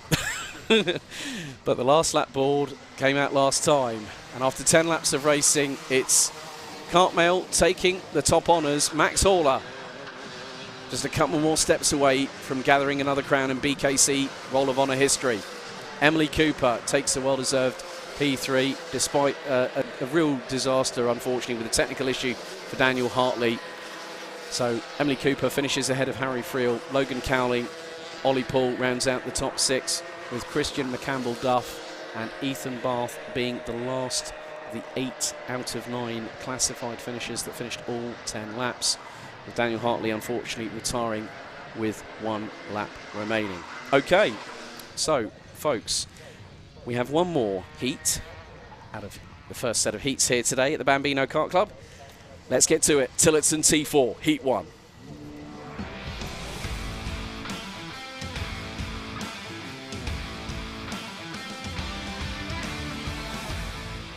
Firstly, really good to catch up with Andrew Fallon from Tillotson yesterday in a standalone interview to the Paddock Walk, which you'll see a little bit later on. So for the juniors, it's George Townsend and Amelie Ackett's on the front row, Jensen O'Neill going, and Owen Roberts on row 2, with Ty Cuthbert and Luke Broadbent on the 3rd row, completing that running order. Then it's Alistair Tinker, John Nuttall, Owen Spears, Evan Stapleton, Malk West, last year's champion, Richard Kinlock rounding out the 12 strong, Sammy Johnson, Eddie Byrne, I'm trying to, I think it's Royson. No, it's a completely different pronunciation there. I was looking it up last night. Roshawn Sweeney, Aaron Doyle, David Kinlock and Dan Blackledge rounding out the 18. And I think we might have a few more karts to go as well. Yeah, Bradley Harris, Scott Ralph and James Byrne. And great to have a lot of the Irish contingent with us here as well. So George Townsend leads the JT4 Championship on 502 points ahead of Jensen O'Neill, going with Amelie Ackett's. It's 10 points between the top 3. Ty Cuthbert on 468. Owen Spears after yesterday, good to catch him up with him and his dad yesterday. His dad was messaging me about the T-side 18 3/4 hours. Okay, here we go. We're going to get the juniors. JT4's about to get underway, and lights are out. We're off and racing. Good start from George Townsend as they hurtle their way through Oblivion and Crook. And James, over to you for the start of the T4s. Yeah, here comes the seniors going through now. Currently Alistair Tinker, Owen Spears in second place as they go running round now up there, and let's order as they were. So back to the juniors making their way through Ashby's. George Townsend leading, Jensen O'Neill going, rounding out the top 2. Amelie Ackett's in 3rd position as they make their way through Osiers. So Townsend at the moment has a fractional lead ahead of O'Neill going, so it's going to be rather razor tight as we head back to the seniors, and there's 5 abreast. They're grass cutting. They're doing more grass cutting than Valtteri Bottas did in Austria a few years ago. Someone was trying to go bird watching on the camera crew there, but George Townsend 2.5 tenths up on Jensen O'Neill going. Amelie Ackett's has done a really good job this year. 2 wins yesterday from the number 11 as Sammy Johnson in the seniors gets a warning. Yeah, absolutely. So still Alistair Tinker in the seniors, Owen Spears in second place. Mount West third. Sammy Johnson currently in fourth. Oh, there was somebody off there kicking up a big stream of dirt there. Didn't quite see who that was. Currently, as we go back now with Owen Roberts currently in fourth place. Yep, so Alistair Tinker is 21 points behind Owen Spears following yesterday's round 5 action. As we go back to juniors, and it is 6 in a row. At one point they were covered by just over 2 seconds. Andrew Fallon was really impressed by that. As the seniors, it's all for themselves. It's Tillotson handbags at dawn, I'm afraid, in this particular part of the world. But it's great to see. These are 225cc 4-stroke engines producing 17 brake horsepower. And you can have about 30 hours of run time before you need to do some maintenance on these. Very distinctive rumble, very guttural when I was watching them race yesterday, as we're into the final 4 minutes and 45 seconds plus an additional lap. And now Mount West, who actually moved up to 4th in the standings after round 5, now up into 2nd position behind Alistair Tinker, and the gap between them is just half a second. Yes, these guys now, as they are, Tinker, West and Spears, currently nose to tail there with Spears. Oh, you got number 12 off there as well. That's Eddie Bryan. He is currently off track at the moment, but Owen Spears here is trying to chase down Mount West for 2nd place currently in the seniors within this Tillotson T4 Heat 1 here from Wilton Mill. Yeah, fastest lap of the race, Evan Stapleton in the number 5, who's currently 4th in the senior classification as we head back. And it's all kicking off in the juniors, because now Owen Roberts has got past Emily Ackett's. Luke Broadbent up the inside of Ty Cuthbert through Osiers. So 1.159 seconds separates these junior T4 drivers. And that's after 3 laps. We're about to complete lap number 4 as Broadbent and Cuthbert side by side coming out of the tip of the boot, and Cuthbert has to hold back and hold station in what is 6th position, and now it's nearly 1.5 seconds. Top 4 have mounted a breakaway. George Townsend was looking up the inside of new leader of the race for JT4s, Jensen O'Neill going. As again, Evan Stapleton, another fastest lap overall, but also in the seniors, 51.121, and is close to within 1.1 seconds of Owen Spears in the 43, the current T4 championship leader. Yes, these guys are now heading round. Osiers currently on track at the moment before they go up into the back straight. We've still got cart number 17-2 in front. O'Neill going, Townsend, Roberts and Ackett's here with Broadbent as well as they come round the 2nd right-hander of the boot and lead us across the start-finish line as they head down into turn 1. And they're still line astern as they are currently with on 2:34 left on the clock. So Jensen O'Neill going, leading by just over a 10th. All penalty going the way of John Nuttall in the senior T4s. The 23 behind Aaron Doyle in the 56 now gets a penalty as Townsend sends it up the inside of O'Neill going, who not just loses 1 place, but I think has just lost 2. Owen Roberts up into 2nd position. So another change. Emily Ackett's is hanging on. She has got the ringside seat, ladies and gentlemen. It's 4 line astern down the back straightaway into the first part of the boot, up the hill to the tip of the boot, then down it through into the right-hander here at Pit Bend. Just under 2 minutes on the clock, whilst Broadbent and Cuthbert just not that far adrift. 1.3 seconds covers these 6 drivers, ultra close. This is the beauty of Tillotson T4, who will host their Nations Cup in the Cartodromo Lucas Guerrero in Valencia. Cuthbert up the inside of Broadbent through Christmas Corner, and that is between the 30th of September and the 2nd of October this year. Also here on Alpha Live, we've been covering the Tillotson T4 eSports series with Anthony Jordan providing the commentary for that.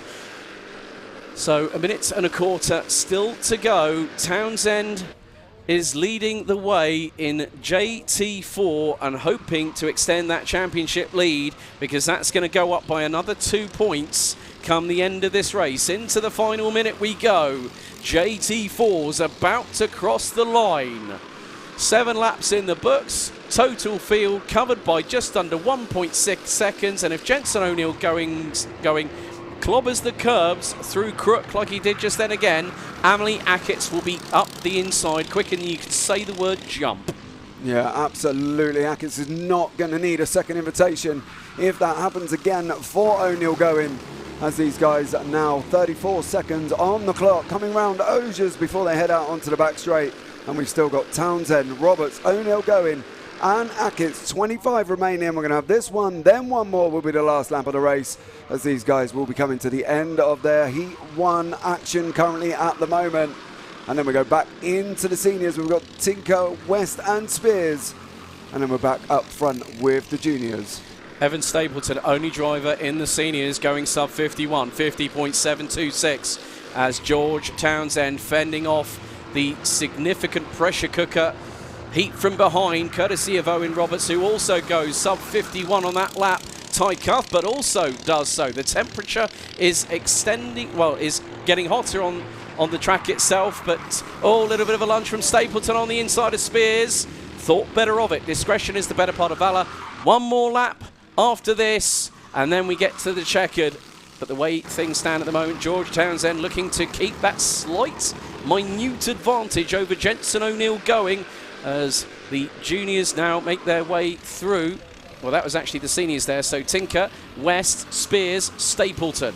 That's the top four. Rashawn Sweeney rounds out the top five, ahead of Richard Kinlock, Sammy Johnson, David Kinlock, Aaron Doyle, Eddie Byrne, John Nuttall, Dan Blackledge, Scott Ralph, Bradley Harris and James Byrne. Last lap board is out. It's handbags at dawn up into Christmas corner as Roberts looks to the outside of Townsend but can't get through. O'Neill going right in the thick of things. Keep your eyes not just on Amelie Ackett's behind, but also Ty Cuthbert. And now it's 3-1 coming out of Ashby's. Touch between Townsend and Roberts, and that allows O'Neill going to get into the race lead. Ackett's up to third, Cuthbert up to fourth. Through into Osiers for the final time. The short shoot down to the boot. That little touch earlier on caused a little bit of a carambolage coming out of Ashby's. They were 3 wide coming out of the corner, but it's going to be championship leader George Townsend that takes the victory here in juniors. No, it's Jensen O'Neill going, George Townsend second, Amelie Ackett's, Ty Cuthbert, Owen Roberts and Luke Broadbent rounding out the 6 strong, and it's going to be Alistair Tinker, followed by Matt West, Owen Spears and Evan Stapleton. Rounding out the top 4, Rashawn Sweeney takes P5 in the number 76. Head of Richard Kinlock, Sammy Johnson in the 55 and 93. Aaron Doyle, David Kinlock, Eddie Byrne, and that is effectively the top 10 in the seniors. John Nuttall, Dan Blackledge in the 23 and the 46. Bradley Harris, Scott Ralph and James Byrne. All 21 drivers finished 10 laps of racing. But Jensen O'Neill going, that gap, it's not 2 points, it's 1. Ladies and gentlemen, we have got one of the closest championship fights on our hands. The closest one I had actually quite recently was the third round of the Rotax Max Euro Trophy at Karting de Fang in Marienburg. We had Minimax. We came to the third and final round of the championships, James. The title was won with the best 5 out of 6 scores. 1 point was in it. Ooh. I think we could have that here, or we could have a count-back situation. Yeah, absolutely, and it's not going to hurt Amelie Ackett's at all being in third place. It's going to be on there as well, right within the championship at the end of Heat 1. And we've still got 3 more plus the final to go for these T4s. And it's going to be incredibly close come the end of that final. Indeed. Well, there is still plenty of racing action, folks, still to come, because we go on to our second set of heats. Up first, it's Heat 2, IAME Bambino.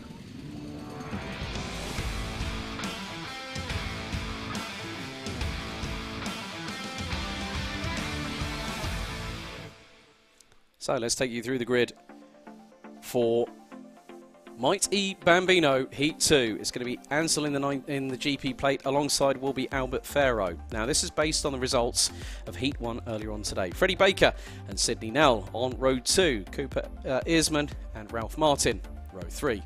Daniel Stangrayan and Oakley Riggs on row 4 with Harley Bradbury Stretton and Elijah Tsang, row number 5. Max Joy and Jensen James Williams on row 6. And completing the order is Arthur Bath, Hadley Jarvis, Meredith Thang, Fang, and Albert Batchelor, I think, was a non-starter last time, but we'll see if Albert is going to be on the grid. No penalties issued after the first race.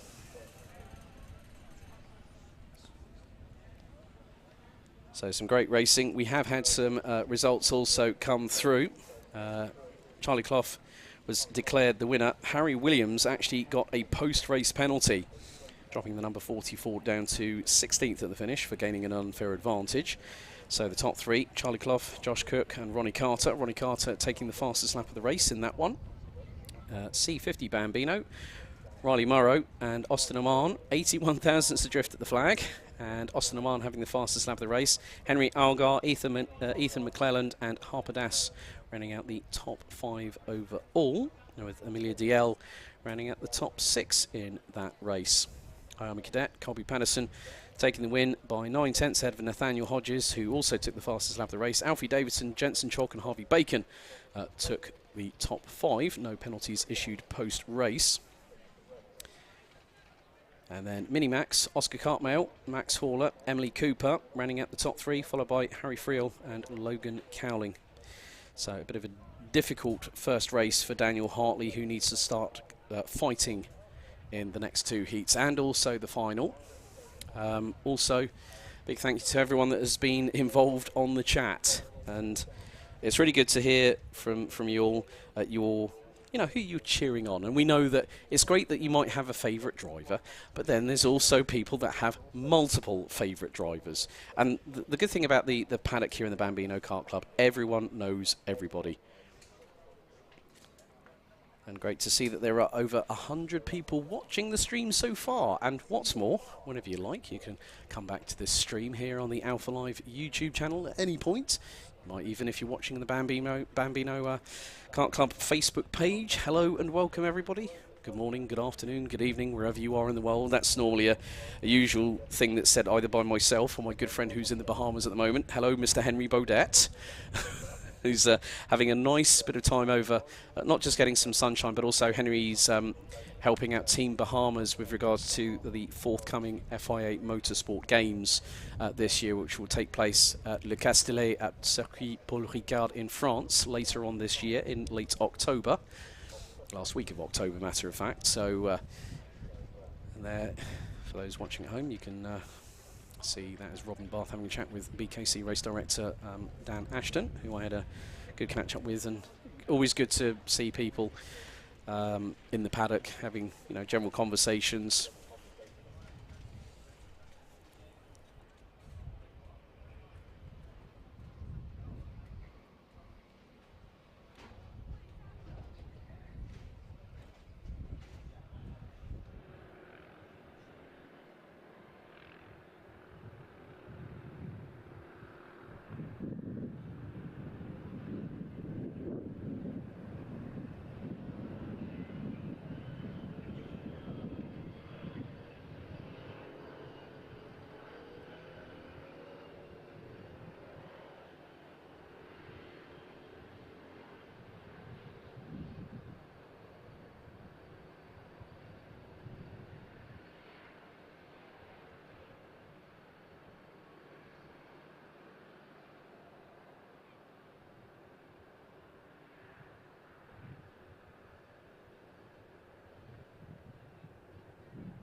Yeah, there we go. A little bit of ASMR before both our voices come back in, James. But you've done three of the 4 rounds. I know that Jake Sanson. I have to give a shout out to Jake, who also did commentary on one of the races. I think it was GYG. Yeah.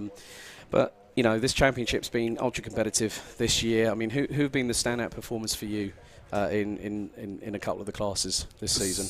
So really, in what we're looking at now in the Mighty E's, Freddie Baker has come on a whole heap this season. Has done an absolute stellar job to keep in contact Yeah. with Ansel as well.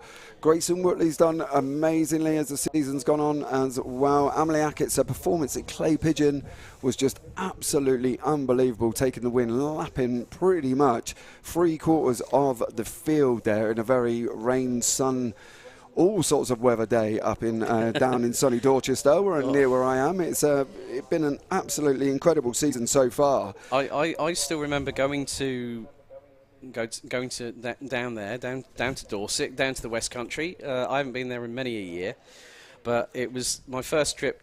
I've been to Clay Pigeon before a number of times. One track I haven't visited is Mansell Raceway, owned by the legend himself, Nigel Mansell, 1992 Formula One World Champion, who actually celebrates the 30th anniversary of that season this year. And also at the Williams Conference Centre, they actually have old Red 5 in there, which, funny enough, was driven by Sebastian Vettel, now who will be a retired Formula One driver at the end of this season, 4-time Formula One World Champion between 2010 and 2013, seeing out his tenure with Aston Martin Aramco Cognizant Formula One team, and that is a mouthful, and even for me on a Sunday morning, that's not Sunday morning, nearly afternoon, that's not bad going, is it? No, not at all. I think the thing is with this championship, there's just been absolutely just incredible racing across the classes. Austin Amar and Riley Murray have been at it all season, literally all season long, swapping places. It's been absolutely incredible for them guys as well. And I just think that just to see these guys develop as the season goes on has just been incredible. You know, Hansel's done well, Freddie Baker's done well, all the others that we've mentioned have just done exceptionally well. And to cope with, you know, the heat of today and keeping hydrated and concentration is just a massive achievement for these young gentlemen and ladies, and it's just been incredible, really. Yeah, air temperature currently 29 degrees Celsius. It's not getting any easier out there. I mean, brollies are being actually held over the drivers, and very shortly we'll be getting things underway with our second of the heats here at the Bambino Kart Club season finale for 2022. Looking forward to seeing what future developments are in the pipeline for Darren Beavers and the whole team here at BKC for next year. They do normally have a little bit of a winter excursion over to continental Europe, more predominantly Spain. They actually went. We wish we all could go to Spain. I'm heading over to there. Well, later. you are. I am later on this year for the second time this season to the same circuit as well, which is Karting Campillos, which the Bambino Kart Club have actually frequented before as well, 1,588 metres. Let's take you through the grid. It's IAME Bambino, heat number 2.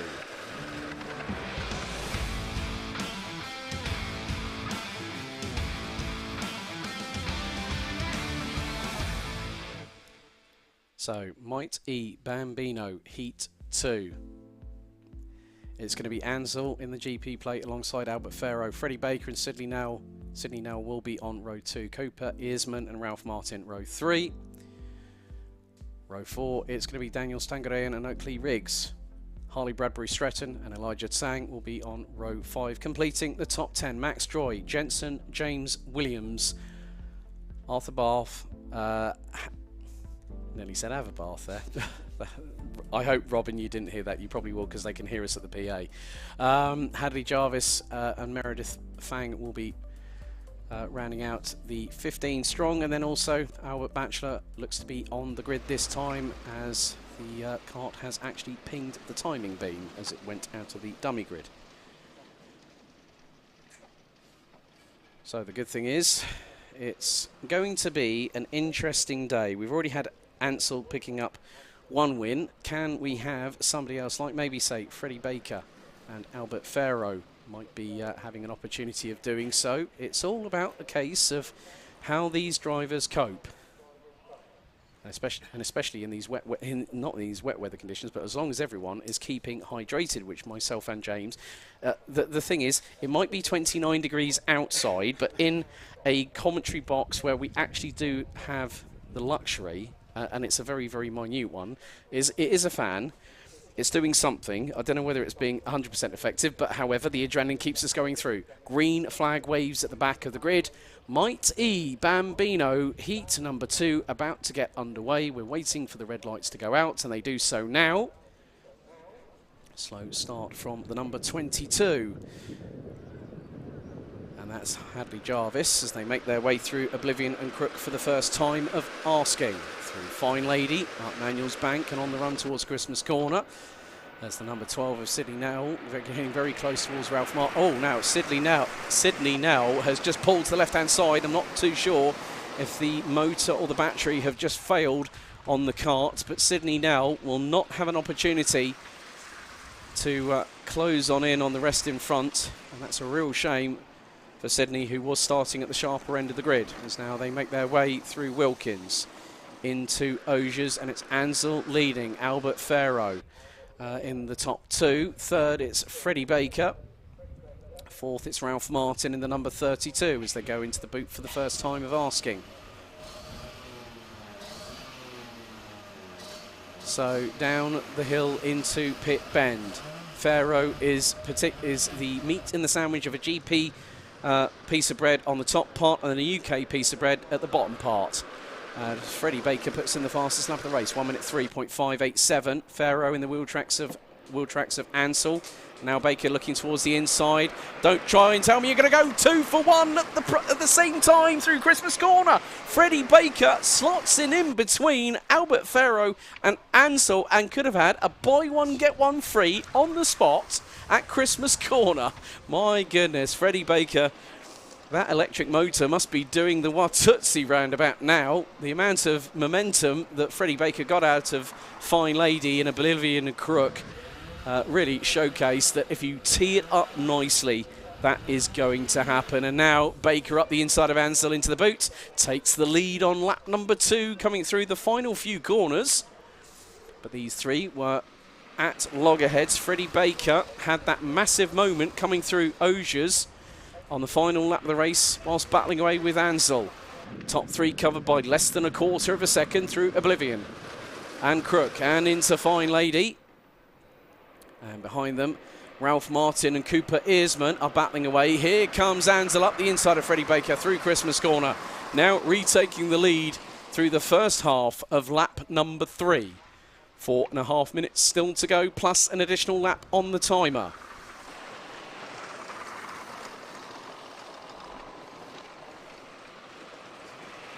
And it's going to be very, very close indeed. One of the things that these drivers will hear is not a traditional internal combustion engine.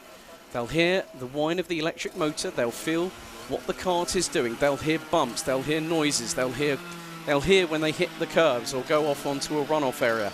As now Freddie Baker through the top part of the boot goes side by side with Ansel, and Ansel goes round the outside, shuts the door. They've got one kart up ahead, looks to be Meredith Fang in the number 78, which that is the case.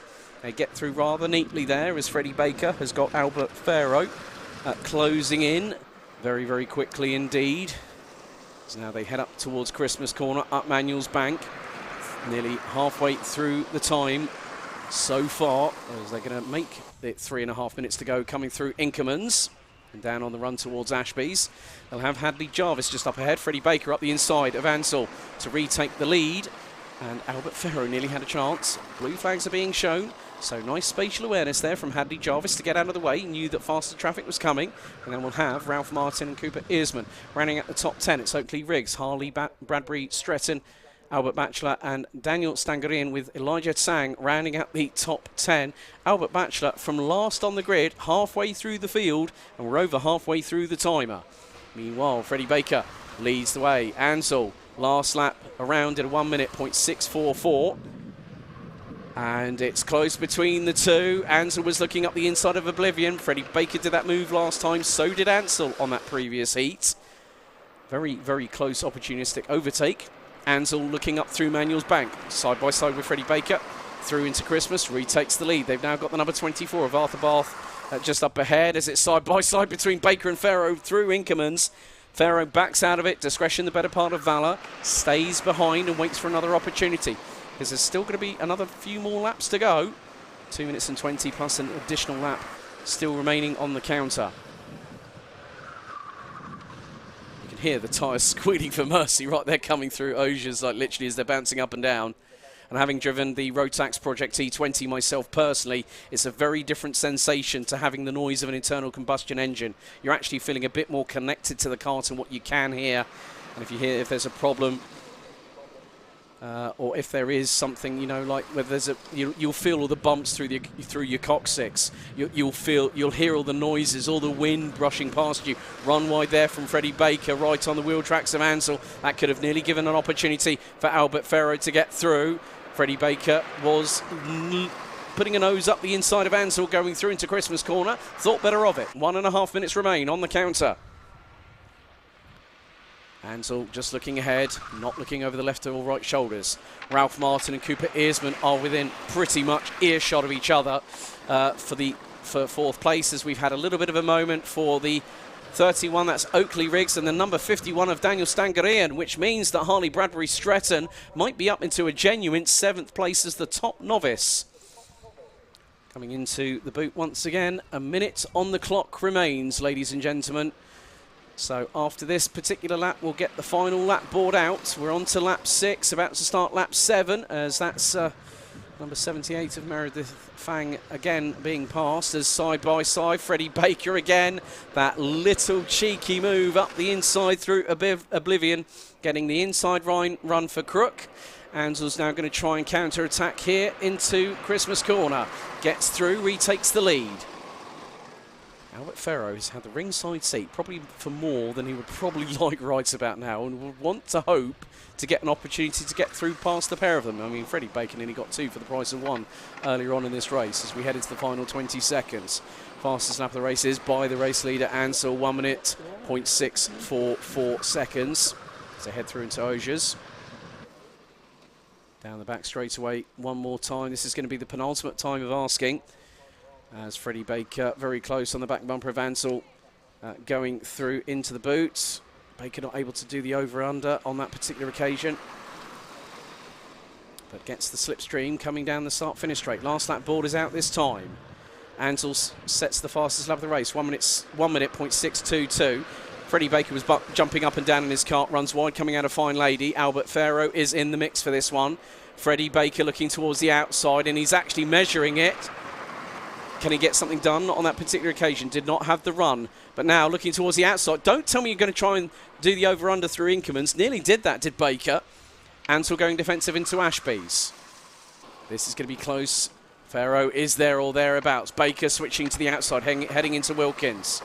We've then got Auges, the boot and pit bend. All run wide there from Ansell. They've got a back marker up ahead, and Baker takes the lead. Through into Auges for the final time. Freddie Baker nailed that one to the lamppost. But now they come down the back straightaway into the boots for the final time. It's going to be nip and tuck. The top 3 were 4/10, and now Ansell is going up the inside of Freddie Baker. Can Freddie Baker get the undercut? He's going to try and do it. It's going to be a run to the line once again. Who's going to get it? It's going to be Ansell once again. 2 for 2 for the night for the GP plate. 72 thousandths of a second was the winning margin for Ansell, who carries on the 100% success rate for today, taking pole position in time qualifying, winning Heat 1 and now winning Heat 2. And that means that over the last 2 days so far, Ansell has 4 race wins. He won Heat 1 and Heat 3 yesterday, took a second in Heat 2, but finished 12th in the final. And that's very, very crucial, because Freddie Baker has been very, very close indeed. Albert Ferro, good run from Albert, now hasn't done all of the championship, has done rounds 2, 3 and 5. So partial championship. This could probably springboard Albert Ferro a little bit further up the order. So good result for Albert Ferro in 3rd place. Ralph Martin and Cooper Earsman rounding out the top 5. Albert Batchelor, brilliant race. Stone dead last to 6th. 10 places gained. Daniel Stangarean in 7th, ahead of Harley Bradbury Stretton. Oakley Riggs in 9th, ahead of Max Joy with Elijah Tsang. Jensen James Williams, Sydney Nell, Arthur Barth, Hadley Jarvis and Meredith Fang rounding out the 16 strong. And with that being said, next up, it's IAME Bambino, Heat 2.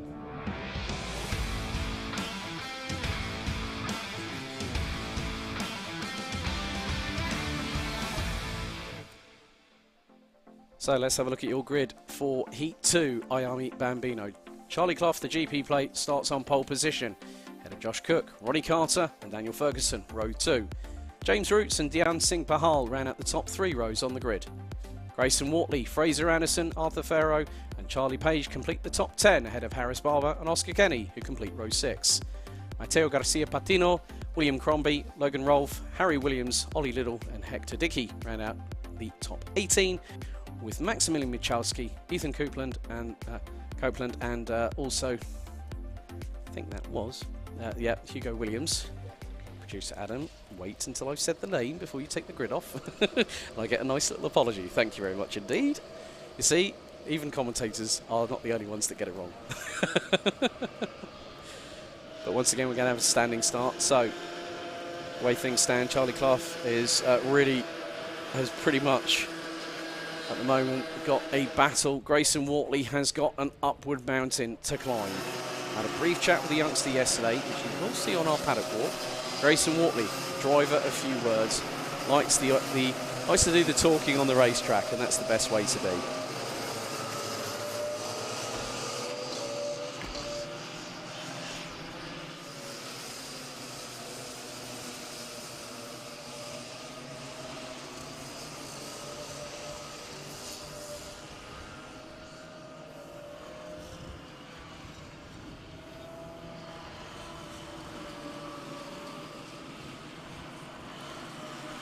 So again, the drivers making their way towards the starting grid. Once again, it will be a standing start. So the drivers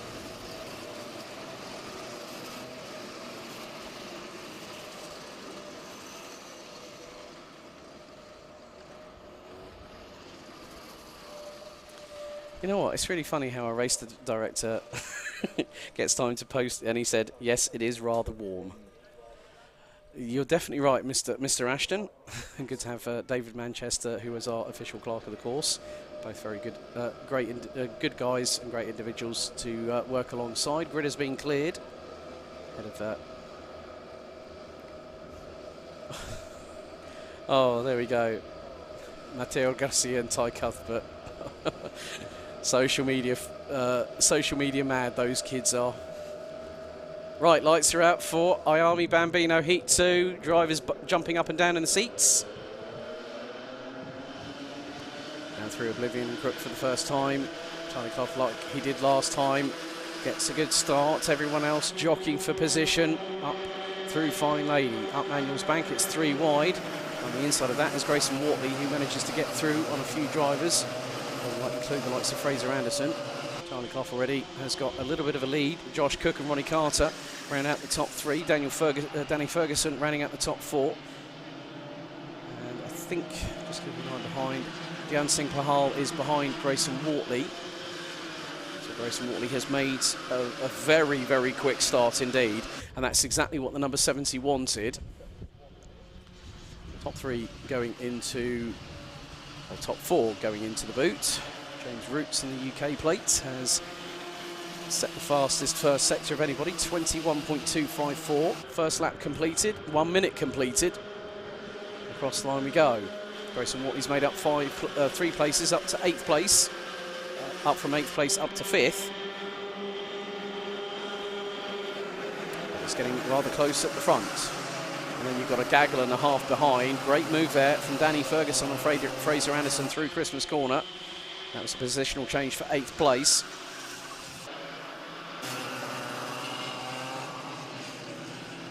That's all running wide. That was the 61 of Fraser Anderson out of Ashby's. James Roots, fastest lap of the race so far. 59.101.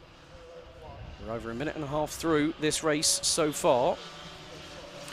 Grayson Wortley leading this train, which has got Dhyan Singh Pahal, Arthur Farrow, who's just quickly jumped out of the Mighty, gone straight into the IAME. That's commitment for the kids here. As 51, that's Daniel Ferguson up the inside of Arthur Farrow, going through pit bend. 2 minutes down, 5 to go, plus an additional lap. Fastest lap of the race, Josh Cook in second position. 55.865 as the drivers wrestle for track position. Cook in the wheel tracks of Clough, Carter and Roots, battling away over P3. and Roots narrowly avoiding the grass on the exit coming out of Christmas Corner and through the chicane into the run down to Inkermans. So 4.5 minutes still remain on the timer. Josh Cook last time around 55.865 seconds and has just gone purple in sector 1 once again. Gap between the top two last time was just over 0.12 of a second.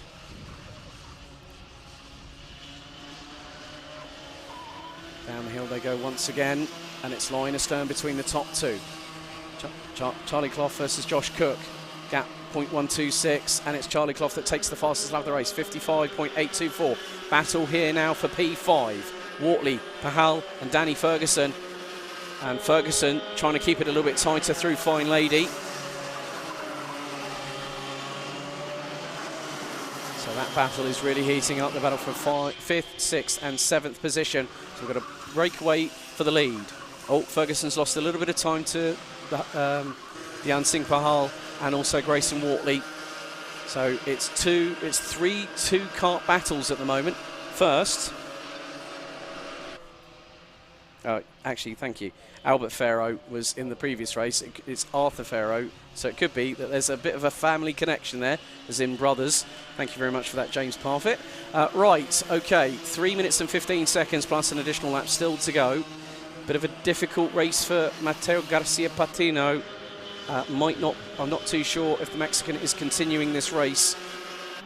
There's a couple of laps down on the leaders, but Charlie Clough and Josh Cook have literally catapulted themselves. I think not in Northamptonshire. I think they're probably in Leicestershire round about now, or maybe even Lincolnshire if you're lucky. However, they are line astern. The gap has been no higher than 0.17 of a second over the last 3 laps between these two.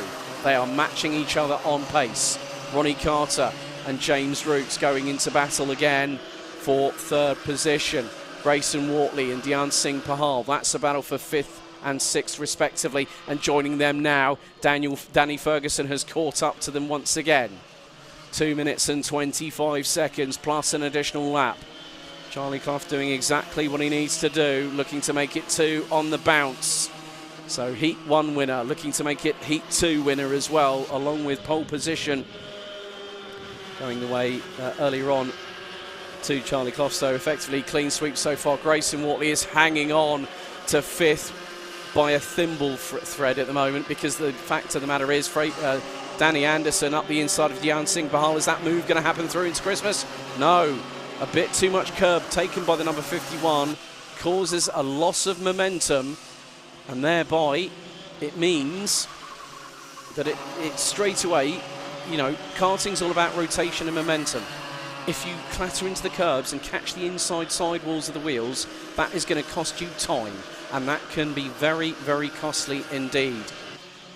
A bit more curb used by Dhyan Singh Pahal on that particular occasion, the driver in the 23, rounding out the top 6. Clough and Cook still within a 10.5 of each other.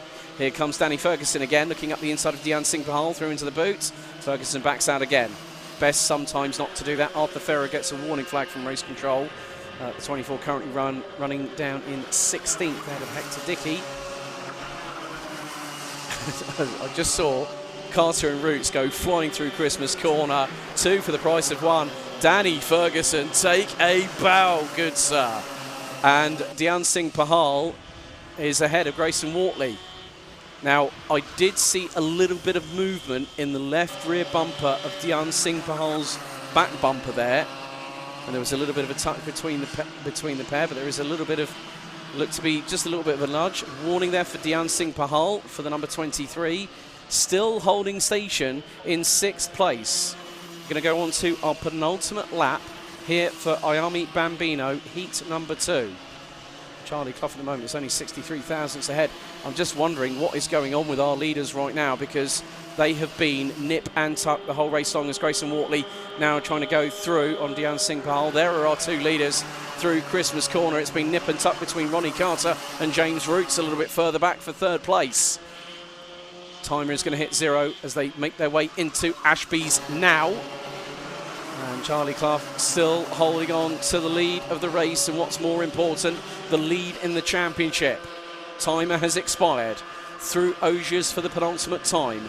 through the chicane, bumping over the curbs using the right-hand side of the kart. Now into the boot. Gap between them is 63,000, so just keep your eyes on Josh Cook. Now needs to gather momentum, get in the slipstream behind Charlie Clough. Final lap board is out. Gap now went up to 0.2 of a second nearly.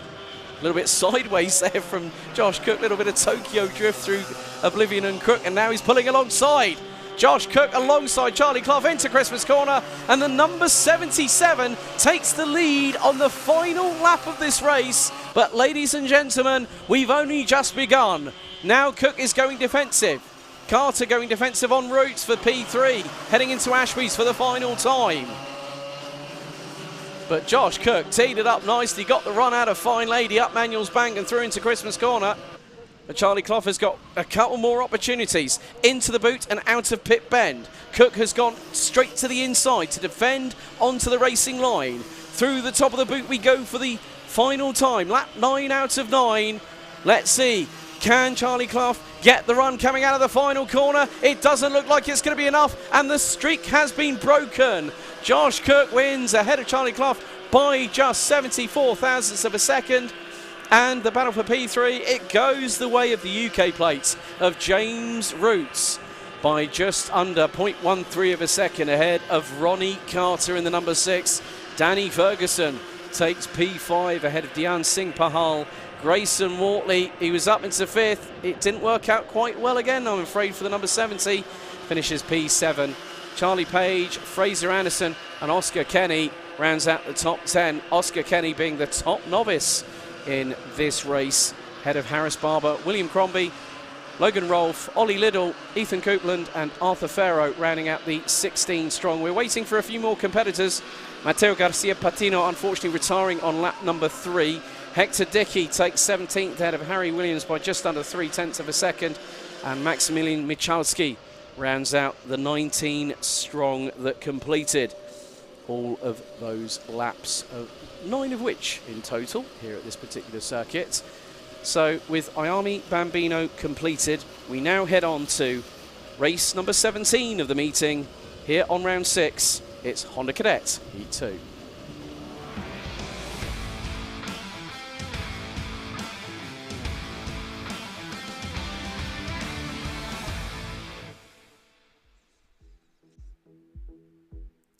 So let's have a look at the starting grid. Charles Kitely and Jensen Hookey, who continues to lead the championship by fractions of points, so to speak.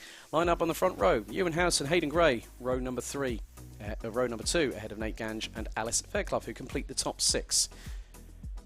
Completing the top 10, it's Jacob Batchelor, Thomas Butcher, Leo Livings and Dominic Parabok, with Joe Neal and Kane Langley on row number 6. Ronnie Legg and Zach Champney will start on 13th and 14th, completing 7 rows of competitors.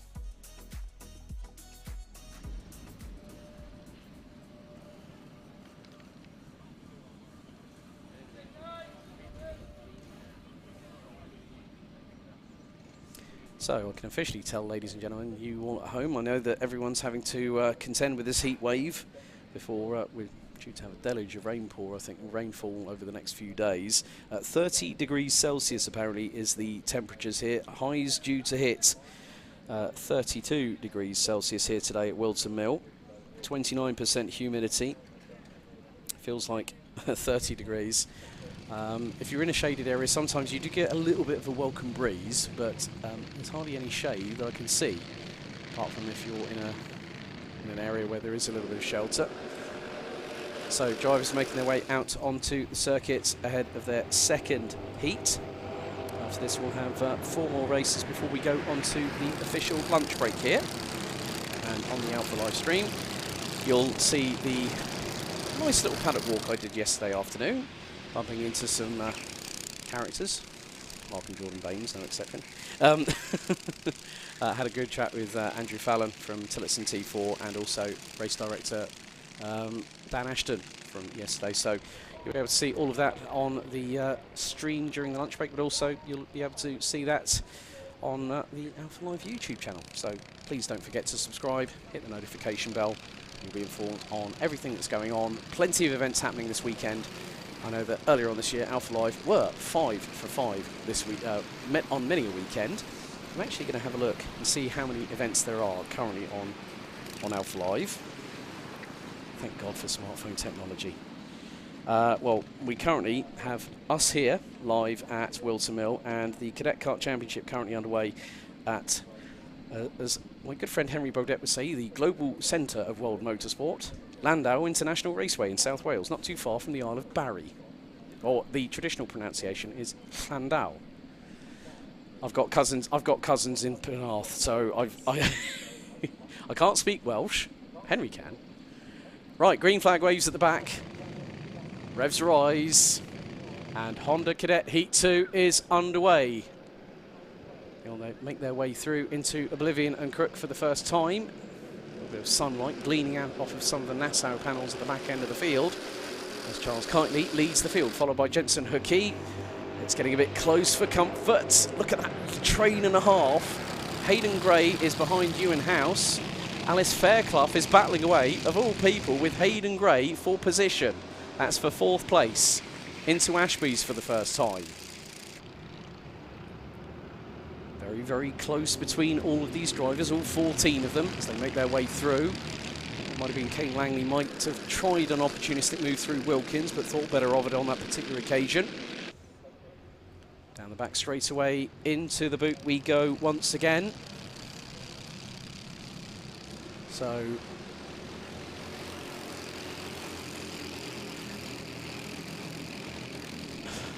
Charles Kitely already up the road by nearly 6.5 tenths after the opening lap. Don't tell me you're trying to do a Sebastian Vettel like in his Red Bull days there, Charles. If it's 1.3 seconds, then he'll definitely be out of karting DRS range, which is when everyone gets their head down. But it's getting a bit feisty for 2nd, 3rd and 4th. Jensen Hookey remaining in 2nd position, ahead of Ewan House, the S plate and the GP plate. All run wide there from Jensen Hookey. Nearly gave an opportunity there for Ewan House to get through. Hayden Gray just has got the ringside seat a little bit further back. Good running by Alice Fairclough in the number 30, holding on to P5 at the moment. Nate Gange rounding out the top 6. Jacob Batchelor, Thomas Butcher, Dominic Pannerbach and Joe Neal rounding out the top 10. Leo Livings in 11th. Ronnie Legg, Kane Langley and Zach Champney rounding out the 14 strong, all still running. Total field last time was covered by 4.2 seconds. Total field now covered by 8.2. So Zach Champney has dropped way back off of Kane Langley. As I said earlier on in the first heat, it is like a game of chess in Honda Cadet. It's the same in IAME Cadet as well. And that will be coming up a little bit later on. Probably folks that are watching at home, you can probably hear some cheers in the background, or some shouts of encouragement. And there will be some signals being shown to the drivers.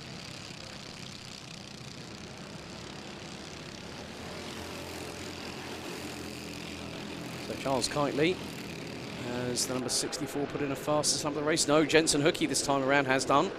Alice Fairclough. Well, Alice Fairclough's just put in the fastest lap of the race. 53.154. Oh, my goodness me. Hayden Gray just opened up the barn doors, and Alice Fairclough has done a 2 for 1. Another one this weekend. I'm sure that Will be looking at that one thinking, how on earth did she pull that one off? Well, Will, you've taught her well, mate. You've taught her well, along with Bella. Brilliantly done. And I don't think that either Ewan House or Hayden Gray, who have both just got warnings. Oh, dearie me. Zach Champney has pitted, but Alice Fairclough is the driver on the move and is not that far behind Jensen Hookey. No, actually, a couple of kart lengths behind Jensen Hookey. This could spice things up rather nicely indeed, because the top 3 covered by 1.3 seconds. And Alice Fairclough was just over a tenth quicker than Jensen Hookey. Hayden Gray, 53.787. That was nearly 4 tenths down. Move happening here. That's the number 12 on the 89. Jacob Batchelor on Nate Gange. And Gange retains the position. Fairclough looking up the inside. Wide from Hookey. Wide from Hookey. Gray gets through. Oh, this championship has really gone spicy, folks. Alice Fairclough in a genuine P2. Hayden Gray also saw Jensen Hookey keeping those big old barn doors wide open and said, thank you very much, I'll take some of that. And look, Will's even cheering him on. Come on, Alice. Massive exclamation points with Alice in capital letters. So, lead is now nearly 1.6 seconds. Charles Kitely leading the way in the 64. Alice Fairclough in second position, followed closely by Hayden Gray. Kitely put in the fastest lap of the race. 53.114 as it's nearly 3 abreast. And that is between Gange, Batchelor and also Butcher in the 54. So, battles happening everywhere. Ewan House has just put in the fastest first sector of anybody. So whilst Charles Kitely looks over the left and right shoulder, says, oh, right, see you later, folks. Everyone else is squabbling over the scraps on the table. And here comes Hayden Gray up the inside of Alice Fairclough. Neatly takes the position. I'll be honest, that was a very good move there. Jensen Hookey now looking up the inside of Alice Fairclough. Alice Fairclough runs very, very wide out of pit bend and drops down to 5th position. But don't counter out. Do not counter out. If she can pull off that kind of move like we saw earlier on in the race, a 2-for-1 special, Jensen Hookey gets a warning from race control. Number 33 gets a little bit of a slap on the wrist there. And they do have to watch what they're doing. You know, it's all about hard and fair racing. We know that championships are on the line, but you've got to win it cleanly. So now Hayden Gray leading the charge for second position. Kitely is going to make it 2 for 2 so far with a minute on the clock plus an additional lap. The gap between Kitely and Gray last time round was 2.1 seconds. That will further increase based on the fact that these four are squabbling. They need to start pushing each other forward. If Gray wants the second Honda Cadet title in 2 years, now something has to happen. And it's got to happen in the last 2 races of the championship season. Ewan House, and there we go. Hayden Gray probably has just heard me and gone, right, let's go for it. And Jensen Hookey sends it up the inside. There's Ewan House. And Alice Fairclough, bit of a nasty bump over the curbs going through Inkermans. Gray goes, let's go that way, folks. And Hookey goes, I'm going ahead of you. And that just says everything. That just says everything. Hookey wants this title. Gray wants to defend it. 5 seconds on the timer remains. Gap was 2.3 seconds last time around. Kitely about to come out of pit bend for the penultimate time. We complete lap number 8. And it's a personal best from Kitely. Lead now, 2.7 seconds. Hookey in second. House in third. Gray in fourth. Fairclough starting to fall by the wayside a little bit, but she's got plenty of time between herself and the driver, Nate Gange, in 6th place. But she's got the opportunity here to have the ringside seat, and boy, she got one. Hookey started defending. House to the outside through Ashby's. Gray gets through. Fairclough does it again. 2 for 1 from Alice Fairclough, this time through Ashby's and into 3rd position on the final lap of the race. Hookey's gone defensive. Gray up the inside of Fairclough into Osius for the final time, and still wheels on the grass. Fairclough keeps the throttle pinned and keeps it stuck in, but Ewan House gets through. But we have to concentrate on what's happening at the front. It's all kicking off for second position. Kitely's going to take the victory. Who's going to take second? It looks like Jensen Hookey is going to have that advantage. And who is in 3rd place? It's Ewan House, Hayden Gray and Alice Fairclough. Right, folks. I'm going to calm my voice down a minute, but I'm going to say it now.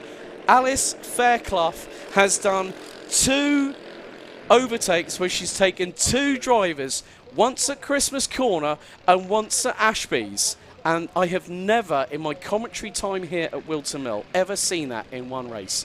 She got 2 buy one, get one's free, Will, on the same race. That shows that Alice Fairclough has improved exponentially.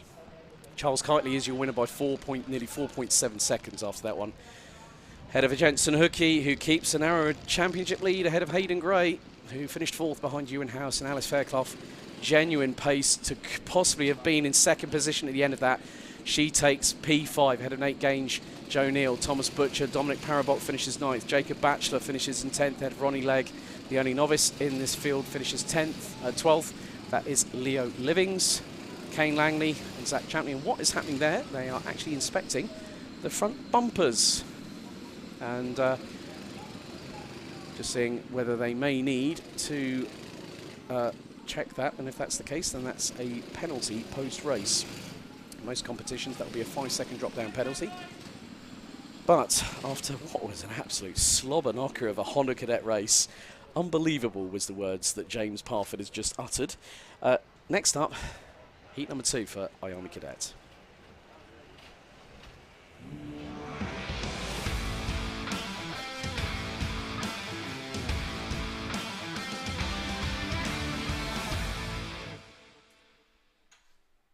Right. No, actually, it is Coma Bambino. My apologies there. Right, that's the thing when you get too involved in this kind of commentary business. Let's take you through the grid for Heat 2, Coma Bambino. Riley Morrow and Austin Oman, who have been at each other's doors, banging them down with sledgehammers. They're on the front row. It's Morrow versus Oman. Algar and McClelland, row number 2. Harper Das and Amelia DL, row number 3. Row 4, Jack Mellon and Harry Chapman. Completing the top 10, it's Bertie Clark and Rex Michael Pooley. Toby Biggs and Jack Daniels, row number 6. And Oliver Daniels with Harry Reid, rounding out the 14-strong grid. The last 4 on the grid, Daniels, Biggs, Jack Daniels, Toby Biggs, Oliver Daniels and Harry Reid are all novice drivers. So Austin Oman took pole position in time qualifying. Riley Morrow took the win by next to nothing in the first heat, which was 81 thousandths of a second. So Serena House saying, great race, Ewan, and brilliant, good to see, fair clough racing. Hello, Will. Hello, mate. Hope you're doing well. Hopefully catch up with you soon, buddy. What a drive, Alice. Daddy and Bella are amazed. It's great to see that the Fairclough family are, sticking through thick and thin, despite being on other parts of the country. One being here in Daventry, the other part of the family being in Wigan. Couldn't make two, it's quite funny. There's a lot of karting action that's been going on this season. So many different championships, quite a few that we do cover here on Alpha Live, including the Whilton Mill Karting, WMKC, Whilton Mill Kart Club Championship, which will be coming up later on this month, and also all the way through to November. And then we've also got the Cadet Kart Championship, the Vera Tools Motorsport UK British Kart Championships here at Whilton Mill next weekend. And that has been rather enthralling all the way through the season.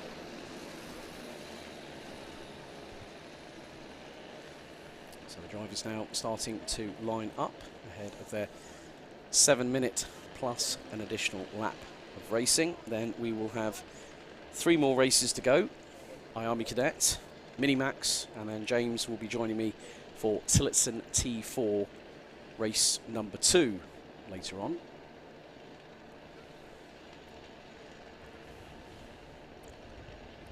Grid is cleared, green flag waves at the back. Revs start to build. Red lights are out, we're underway. I think that's probably Amelia DL's mum, who was cheering on Amelia in the final yesterday afternoon. Like, go on, like, brilliant. It's great to see how enthusiastic the parents are to cheer on their children. So, okay, Riley Morrow will go into the lead ahead of Austin Oman, who initially took it on the whole shot on the start. Harper Das now up into P4, and that will be behind Henry Algar. They're at it again. What is going on? I'm just hoping that someone changes the song sheet for this heat. But knowing Riley and Austin, the way they've raced already today, I don't think they're going to pay any blind bit of attention. But I'm keeping my eyes. Harper Das now closing on Henry Algar, going into the boot as Austin Oman leads the way. Riley Morrow goes purple, and there is Harper Das past Henry Algar. Ethan McClelland rounds out the top 5 ahead of Amelia DL. So Harper Das has made some great inroads and has just put in the fastest lap of the race. But the gap is already, after the first lap, ridiculously enough, a second between second and third position, as there's Henry Algar ahead of Harper Das, who now slots into fourth position. Rex Michael Pulley was looking up the inside of Jack Mellon and has got through on the 58. Harry Chapman's dropped back a little bit, was 7th place, but looks to be on the fringes of the top 10. There's the number 31, Rex Michael Pulley, running a little bit wide coming out of the exit of Ashby's. 5¼ minutes still to go, plus an additional lap.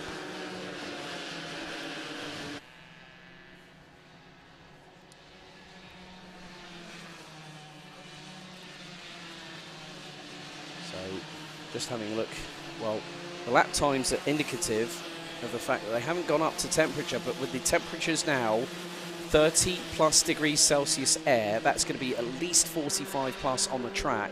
These tyres are now being tortured. They're being put through the ringer. Well, actually, no, scrap that, because Austin Aman and Riley Morrow have just gone faster than the fastest lap of the first heat. 1 minute 1.413 from Riley Morrow, who was 40 thousandths behind Austin Aman. As it's all kicking off here, Amelia DL loses at least a couple of positions. Actually, I would say behind Jack Mellon, Rex Michael Pooley and Bertie Clark might have gotten ahead of the number 27 of DL. But Riley Morrow, 1 minute 1.413. I think they definitely ripped out the script and thrown it away into the bin. Said, no, sorry Hollywood, we don't want you coming calling again. But they were 40 thousandths of a second apart, the leaders. 3 minutes down, 4 to go. Harper Das battling away. That will be with Ethan McClelland. That is for genuinely P3. And look at the two in front. They were 93 thousandths apart. They are running in the high 1 minute ones. Harper Das, personal best, 1 minute 2.633. McClelland improves on lap time. Algar improves on lap time. And that's the drivers from 3rd to 5th. Ethan McClelland actually set the fastest final sector of anybody in the race so far. We're halfway through the timer. Amelia DL looking to climb her way back up the order, as it's like a hornet's nest going through Christmas Corner right about now.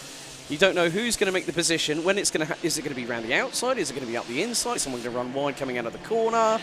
It's like throw everything into a pot, stir it, and put your spoon in and see what you pick out.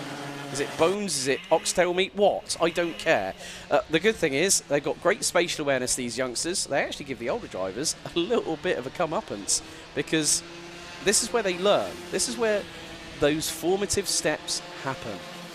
And to see young drivers make their way up from, I still remember Max Horler, IAME Bambino. Riley Crownan, IAME Bambino. Joseph Katsantonis, IAME Bambino. Ronnie Carter, C50 Coma. Back when it was the old time trial days. But Harper Das now pulling away from Ethan McClelland. And actually, Ethan McClelland was classified in the first heat. I thought there might have been a transponder issue. There was. He was actually classified on manual countback to be P4. That's where he's sitting at the moment. Oh dear, they're at it again. Here we go. I wonder if they're going to up it from 5 lead changes in the final 2 laps. Okay, right, let's start counting, shall we? Just on this particular occasion. So that's 1. Here comes number 2 into the boot. Here goes Aman on Morrow. There's 2. That's in 2 corners. Watch out, here comes number 3. There we go, through the top of the through the top of the boot. So that's 3. Here comes, oh dear, Austin Aman cheekily looking to the inside. That's 4. Into Oblivion and Crook. Wait for it. Hold on to your hats. No, number 5 just then. Oh, a little bit of a cheeky touch. Robbins Racing, but karting is a non-contact sport. Number 5, there we go. And that's within a lap. And again, Austin Aman using that leading tactic. Here we go. Ashby's, this could be number 6. There she blows. Harry Chapman gets a warning flag from race control, the number 32 in 8th position. Into Wilkins. Oh, no. Into Osiers. There we go. 7. And wait. Oh, Austin Aman's run of momentum got clobbered a little bit there, but now he's going towards the outside, in towards the boot. Okay, so that was 7 within, what, a lap and a half. Okay, well, we're going to keep concentrating on them because they were 15 thousandths apart. It was a drag race across the line last time around, and Austin Oman again. James, waving to Austin Oman at the screen is not going to help him. He knows what he's doing, unlike Kimi Raikkonen back in his Lotus days. Whoops, I said that, I did. Okay, 30 seconds on the clock. Here comes another lead change. Oman versus Morrow. Oman through, back into the lead through Christmas Corner. Harpadas is over 3.5 tenths of a second adrift of Ethan McClelland. And again, Riley Morrow now through into Ashby's. Launches it, runs wide. Oman looking for the over-under, through into Wilkins. Here we go, he's going to get the... Well, is he going to tee it up for Osiers? Well, he can't do because Riley Morrow was there or thereabouts. Timer hit 0. Okay. Counting time again, folks. Oman not going to make it through into the boot. But a great display from both these drivers. Into pit bend for the penultimate time. We now start the 8th and final lap. Side by side, 0.114 between the pair. Morrow keeps a hold of it for the minute. Could Morrow make it 2 for 2? But the way things are going, the title could be going to Austin Oman. Oman, that was close. That was close. Oman was looking up the inside and was hoping for an opportunity to present itself. Morrow's going defensive into Ashby's. Stays in front. Harpadas is away and clear from Ethan McClelland by over a second. A nice little change for the number 95. As Morrow goes defensive into Osiers. Does not run wide. Rotates the kart in, carries the momentum through nice and neatly. Into the boot for the final time. Austin Oman will have pit bend to try and get past. He's close enough. Very close enough indeed. Stop waving at that screen again, James Parfitt. Right, through out of the final corner. It's going to be a drag race to the line. Who's going to get it? Is it Morrow or Oman? It is Morrow again, this time nearly halving the winning margin. It's now 40... I'm sorry, I'm doing a bit of Cockney rhyming slang right now. Could you Adam and Eve it? Crikey O'Reilly. Right, 45 thousandths was the winning margin. It was 81 thousandths on the previous heat. Has anyone got a defibrillator on standby?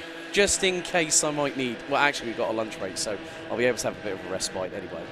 I hate to think what my heart rate is in a minute. It's probably jumping through the roof and probably through the top of my head and hitting the ceiling whilst it's at it. So, Riley Morrow makes it 2 wins out of 2. Austin Oman still in prime contention to take that title here today. Harpadas in 3rd, a great result for the number 95. Ethan McClelland and Henry Algar rounding out the top 5. Harry Chapman, Jack Mellon, Bertie Clark, Amelia DL and Rex Michael Pooley rounding out the top 10. And coming home first of the novices, it was Toby Biggs this time, the number 66, ahead of Jack Daniels in the 16, Harry Reid in the 73, and Oliver Daniels in the number 24. Now I will get it right. Well done, Goldschmidt. Okay, next up, it's Heat 2, IAME Cadet.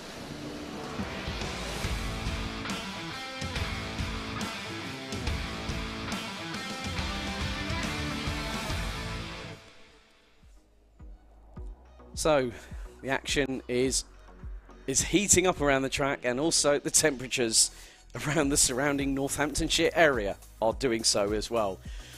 So, Colby Patterson and Nathaniel Hodges on the front row for IAME Cadet Heat 2. Alfie Davidson and Jensen Chalk on row 2. Harvey Bacon and Enzo Butarazzi, row 3.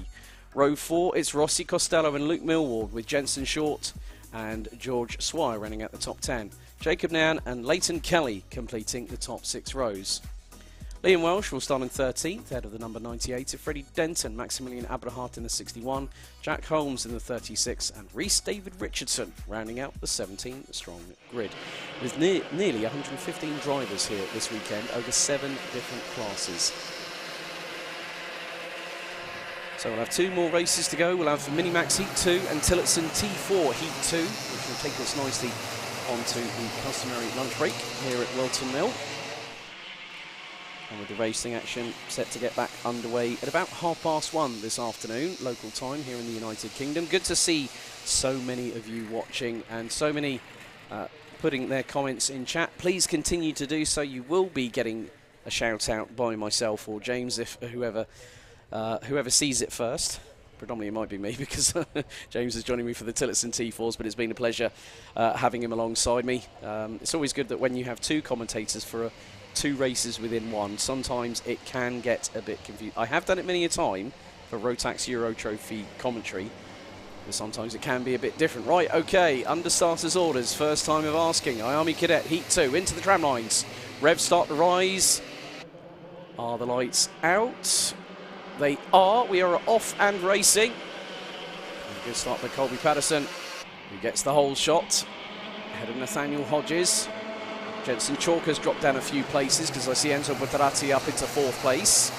Jensen Chalk looks to have moved out, dropped down into 6th. Hodges needs to be a little bit more careful. There's Buttarati up the inside. I think that was there. Hodges is in 4th place. Davidson 3rd. Buttarati now up into 2nd position. So Colby Patterson gets a little bit of a getaway, the youngster.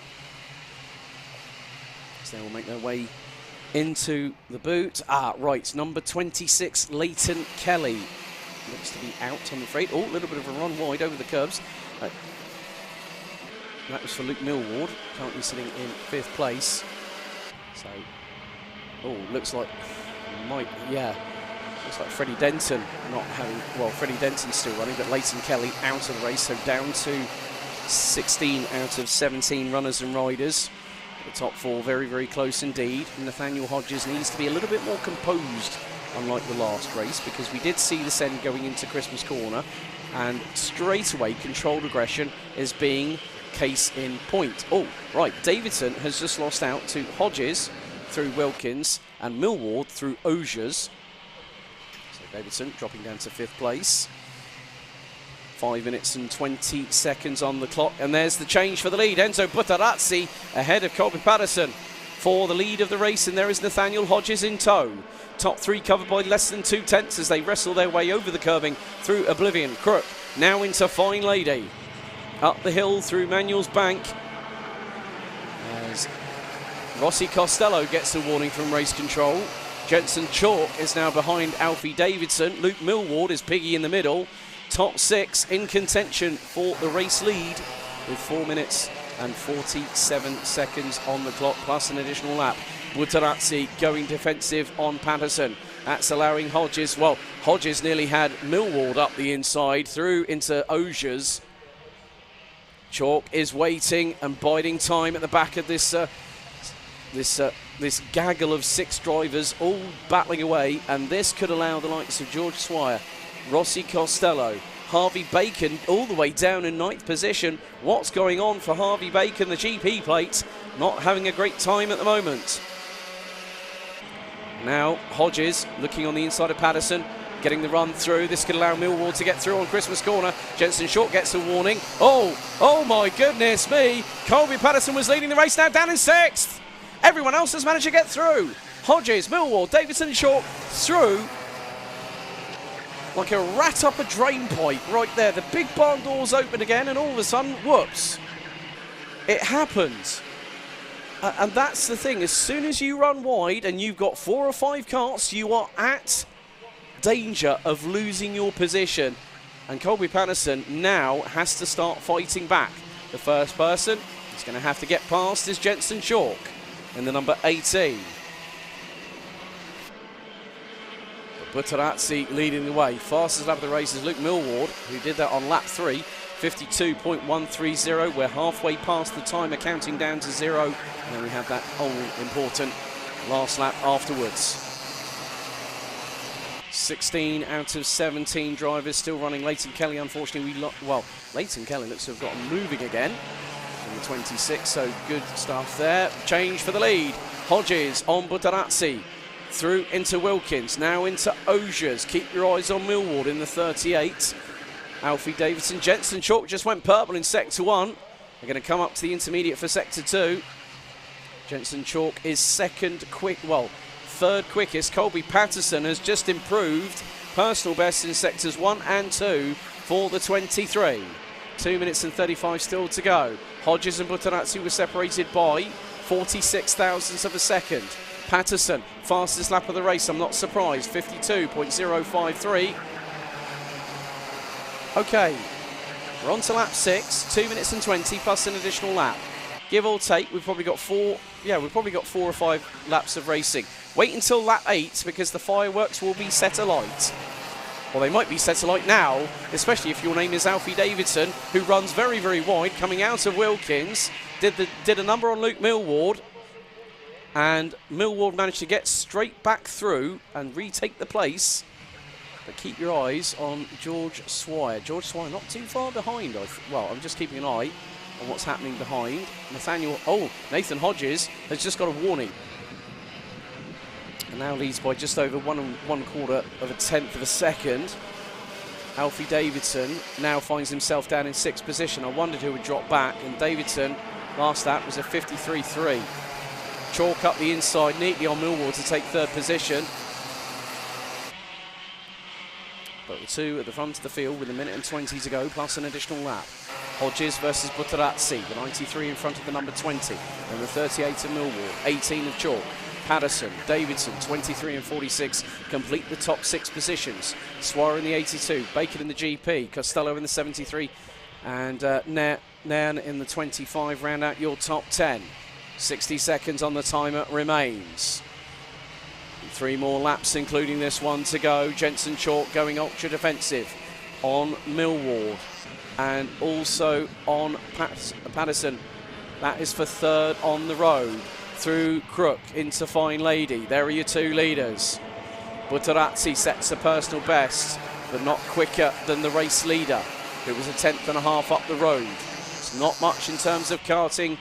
When you look at the lead, when it is a 10th and a half up the inside, that was Jensen Chalk, I think, that has just lost out 1 position, might lose out another. There's Colby Patterson up the inside of the 18.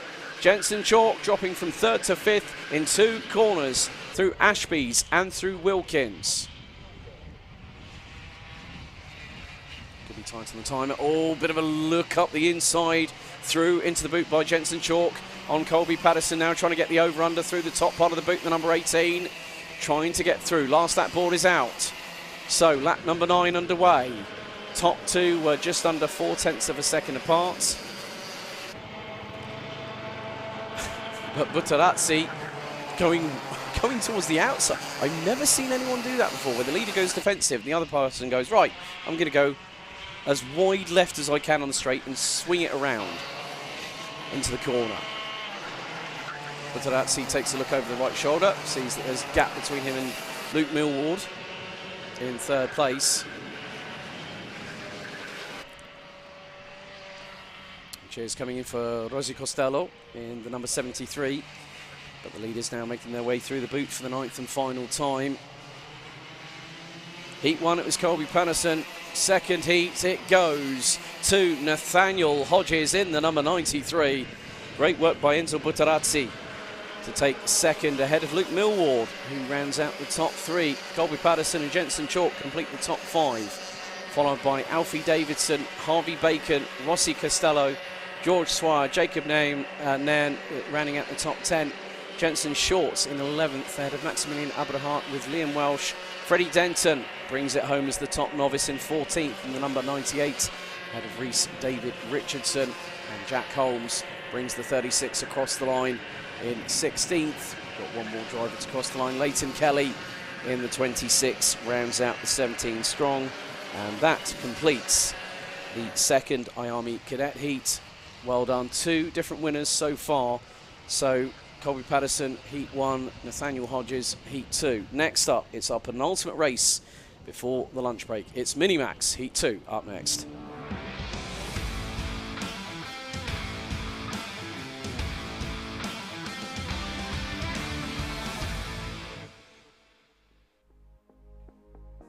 So here's your starting grid. Oscar Cartmail and Max Haller will start on the front row with the number 80 on pole position. Emily Cooper in the 30 will have Harry Friel on the outside of row 2, and the number 84 with Logan Cowling in the 32, and the 94 of Ollie Poole rounding out the top 3 rows. Christian Campbell-Duff in the 15 will be joined by Ethan Barth in the number 24 on row 4, with Daniel Hartley, after technical dramas forcing the number 63 to DNF in the first heat, starts from the inside of row 5 and is due to be joined by Daniel Moore, who is a non-starter.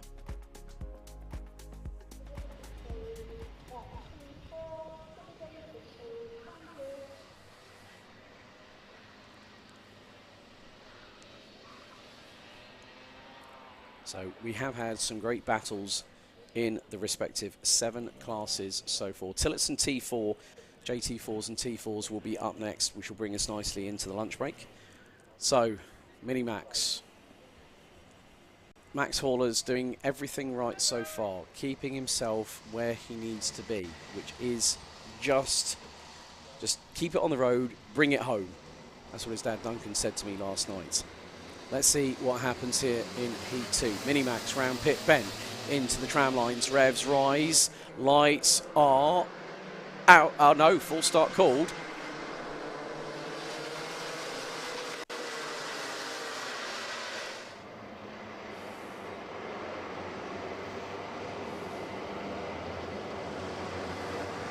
So we go round again.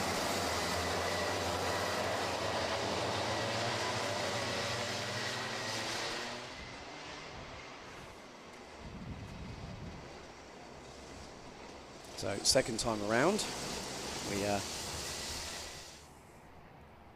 wait and see what happens. So again, it's an opportunity for the drivers to sort of reset, if you will, just so at least they have an opportunity just to refocus. I've got noise cancelling earphones.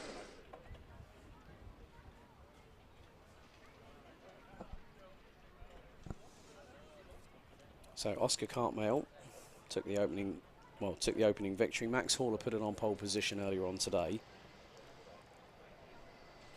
And Elaine Key saying, good luck, Max. Good to see that the shouts are still coming in on the respective comments. Don't forget to get involved, and we'll give you and your favourite drivers a shout out as we get ready. Second time of asking, under starters orders for Minimax, heat number 2, out of pit bend into the tram lines. Revs rise, lights. This time we have been given the green light, so we are underway. Cartmail leads from Hauler. Third it's Cooper. Friel in fourth into Christmas. And already Daniel Hartley has just got past Christian Campbell-Duff as if the number 15 was standing still, considering the fact that Ethan Barth and Christian Campbell-Duff are both novices in this class. Into Wilkins and then into Ogiers.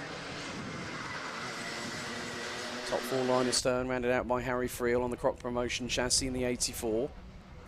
Into the boot.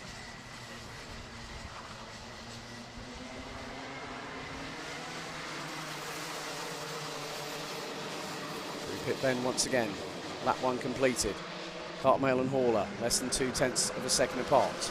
Cooper being challenged by Friel. They were also nearly a 1/10.5 apart after the opening lap. Here comes Daniel Hartley once again. That's going to be on the inside of Christian Campbell-Duff. And Campbell-Duff goes grass tracking and nearly goes into the path. I think there might have been Ethan Barth there going through the exit out of Christmas Corner. Meanwhile, at the front of the field, Emily Cooper is battling away. Harry Friel's putting the pressure cooker into overdrive right now, but the top 4 line is stern coming down out of Ogiers. Down the back straightaway into the boot. That's the thing with standing up these days. You do need to sometimes take a sit down. Right, and James is laughing at me. Hey, look. Pat on the shoulder right there. It's been a long couple of days. I've been on my feet for both of them. Yeah, old man. Right, Emily Cooper, fastest lap of the race, 47.506. But it was just under 0.2 between, oh my goodness me, top 4. Warning for Christian Campbell-Duff in the number 15, but the top 4, you can't separate them. Nearly 6/10 separated the top four. This is going to be a bit of a ding-dong battle that could allow the likes of Ollie Poole, Logan Cowling, but keep your eyes on Daniel Hartley. He's just gone purple in sector 1. He's got a bit of clear air. Still has 4 minutes and 40 plus an additional lap still to go. Max Hauler makes an adjustment to the angle of the radiator opening, which is on the top of the Rotax Max Evo engine. Starter button is normally on the left-hand side. All engines for Rotax Max Evo, 125 cc's, single cylinder displacement.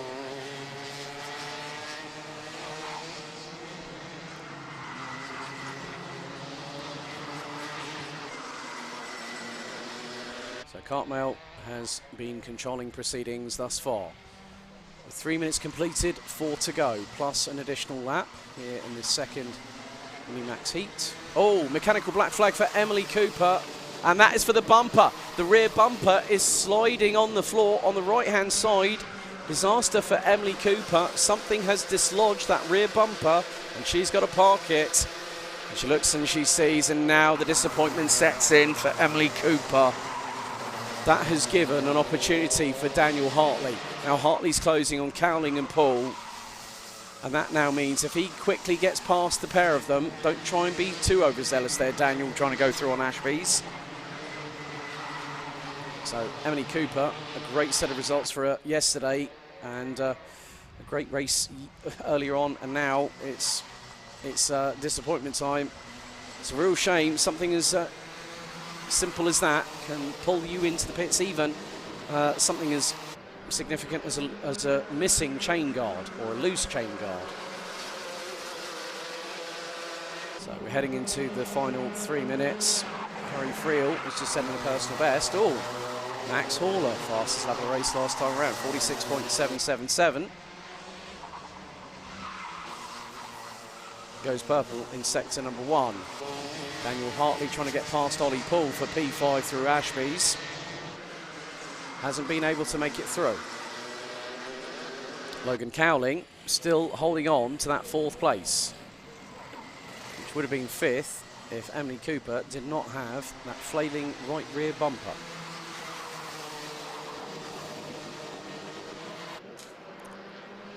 But the drive that I'm seeing from Max Hauler, I've seen him win races.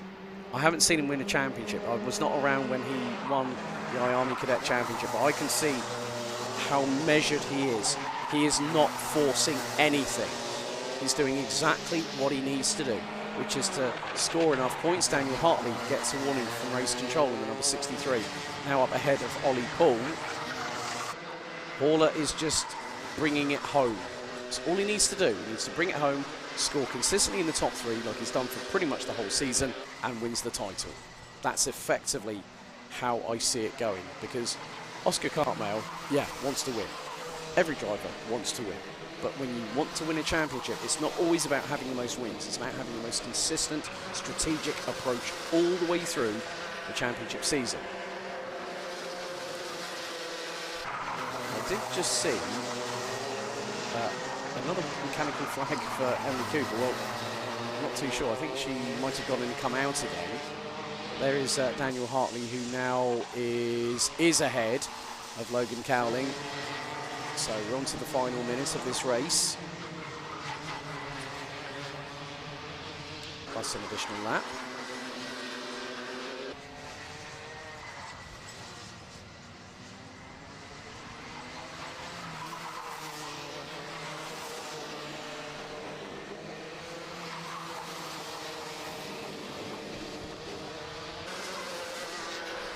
So 35 seconds on the clock remain.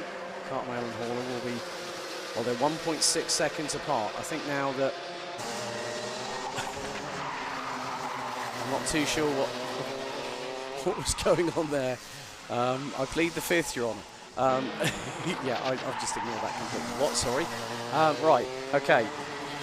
Through into, we've got, that's Hartley on screen. But the gap between Hartley and Friel is about 3.2 seconds. Timer hits 0. Harry Friel was pretty much very close on Max Horler, because Horler lost nearly 0.8 of a second. Last lap board has just gone out. See if we can catch up with our... Well, there is Max Horler, and there is Harry Friel. Horler was quicker by nearly a 10th and a half on that particular lap. On to our 10th and final lap here for Minimax heat number 2. Horler is doing just about enough. Doesn't need to keep on pushing Oscar Cartmel, and if he felt that his tyres were possibly going off a little bit of a cliff, he's doing the right thing, just conserving them for when he needs to use them the most. Oscar Cartmel will have another point of that advantage taken, well, of Max's advantage taken away, but it's been pretty straightforward. Out of the final corner, Oscar Cartmel makes it another race victory in a row here at Minimax. Max Horler, one closer step towards that championship trophy. Harry Friel takes P3, Daniel Hartley P4, Logan Cowley in 5th ahead of Ollie Poole, with Ethan Bath and Christian Campbell-Duff rounding out the 8th, finished unfortunately on lap number 5 due to a flailing and scraping rear bumper on the right hand side. We lost Emily Cooper. Right folks, we have one more race before the lunch break. Up next, Heat 2, Tillotson T4.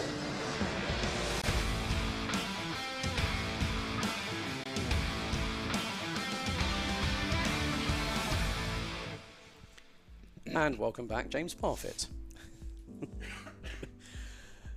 So, Jensen O'Neill going and George Townsend will be on the front row. You're right there. I am now, mate. Yeah, sorry about that. But just as you asked me, I started coughing. So there you go. Frog in the throat, wasn't it, mate? Yeah, mate, that's what it was. So Emily Achatz and Ty Cuthbert will be on row number 2. Owen Roberts and Luke Broadbent will be on the 3rd row of the JT4s. There's Alistair Tinker and Malk West. They are going to be on the front row of T4 ahead of Owen Spears, Evan Stapleton, Rushing Sweeney. Thank you very much, Tony Jordan, for recorrecting me on that. I did ask and I did get a response. That's a good thing. Thank you very much, community. Richard Kinlock rounds out the top 6 in that grid. And then it will be Sammy Johnson and David Kinlock on the next row. Eddie Byrne and Aaron Doyle, followed by Bradley Harris and Scott Ralph. And we have Dan Blackledge, James Byrne and John Nuttall rounding out the 21 strong grid. Once again, it's going to be junior T4s unleashed first, and then we will have the T4s up after that. So Jensen O'Neill going and George Townsend embroiled in this championship battle, which will go down to the wire here on the final later on. Into pit bend, into the tram lines we go. Rev start to rise, and it's a full start. I knew straight away, because I saw the front row do the old circle round again, and that's for those that are uninitiated. When it's a full start, what you see is a green flag with a yellow chevron, effectively a V. Chevron's just a posh term for it. Could have just said a V, mate. Yeah, well, yeah, but I like saying the word chevron. Does it sound good? It sounds proper. Sounds proper. Sounds proper. Okay. It sounds correct. It sounds correct. There you go. Well, yeah, that was a bit of a Londoner in me coming out there. Yeah, I think so on that one, mate. Yeah, well, I have used Cockney rhyming slang already, and I'm sure it won't be the last time. Yeah, when I said, could you Adam and Eve it? And that was about 2 particular drivers that we've been commentating on. Well, we've had the pleasure of keeping our keen eyes on throughout this.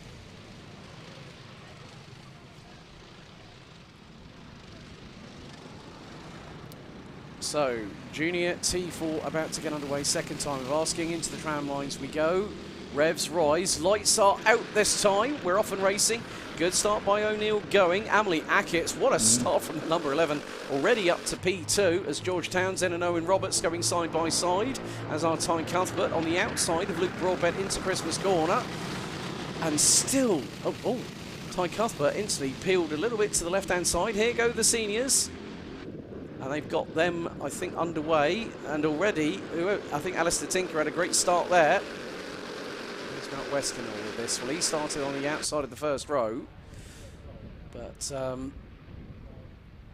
yeah, they are coming through as we speak. That is Emily Achatz right on the back bumper of Jensen O'Neill going. It's very close between the top 3 in junior TK4. See him now run down into turn 1. Currently O'Neill going, Ackett's, Townsend, Roberts, Broadbent and Cuthbert. Ackett's there with the fastest lap of the race on a 52.026.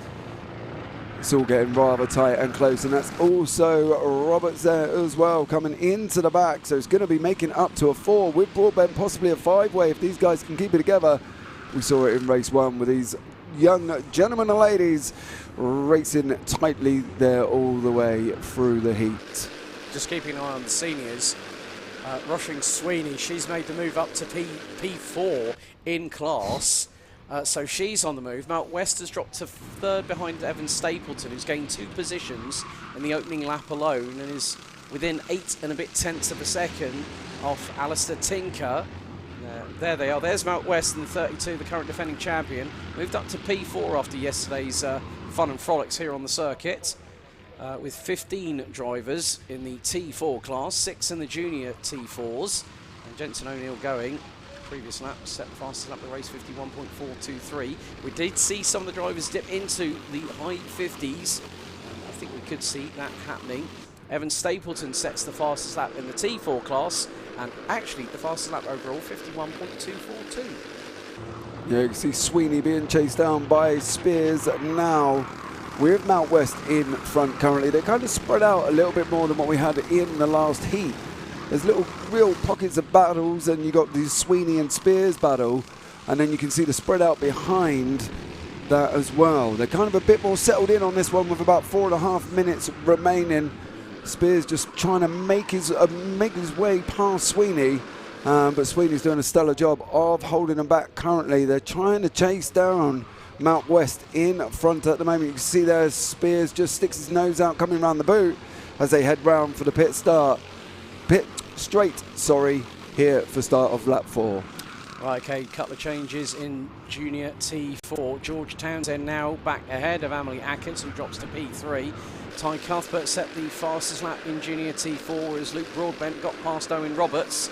And there are the latter 3 of the 6 on your screens. All 6 drivers after 3 laps of racing here at Whilton Mill, covered by just under 2 seconds. Evan Stapleton, in the meantime, is closing to within 0.12 of a second of Alistair Tinker. Battle for the lead in T4 is very much on as we still hold on to juniors.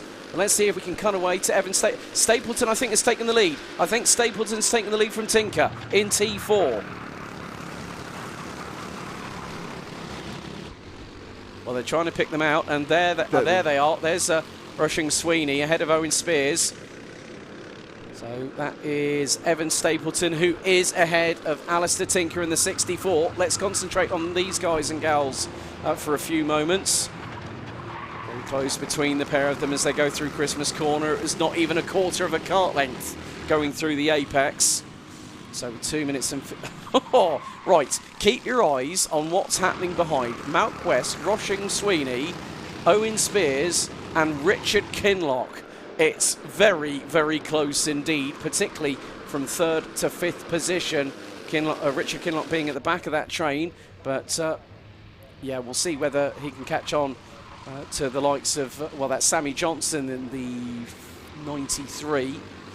Rounding out what will be effectively 6th position. Owen Roberts in the junior T4s has just set the overall fastest lap of the race thus far.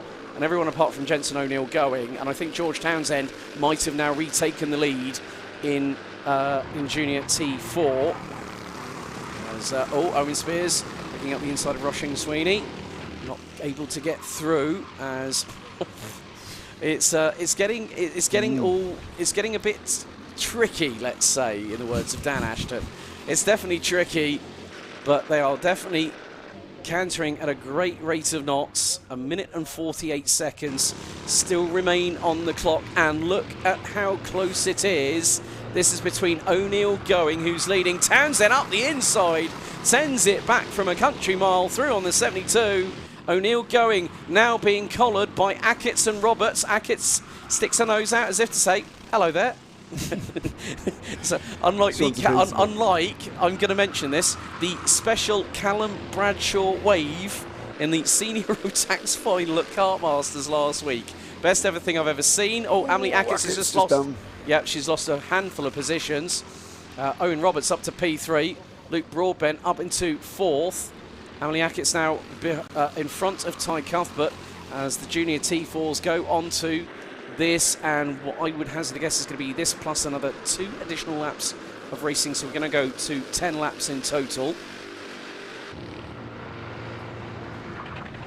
See him now, O'Neill going, being chased down by Roberts, by Broadbent, by Ackett's, and of course Cuthbert there at the back as these guys are still racing all the way through. We've got 40 on the clock at the moment as these guys are heading down now. They're going to go left.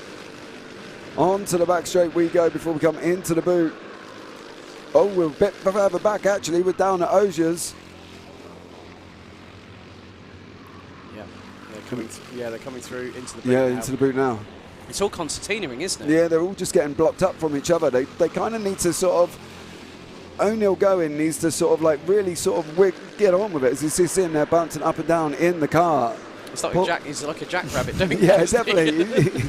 He's bouncing up and down, but it's a tough one because Townsend now has opened up a little bit of a gap. But as you can see here, car 77, which is Roberts, just sent it on the inside of O'Neill going, no, he's gone round, no! Broadbent going with, that was wheel to wheel and up into the air. Emily Ackett's rejoining from the outskirts of Inkermans. And that was Jensen O'Neill going, who is quite rightly absolutely furious. I think my ears are burning right now because probably the amount of expletives that might be uttered could be obscene. And I mean that in the honest sense of the word.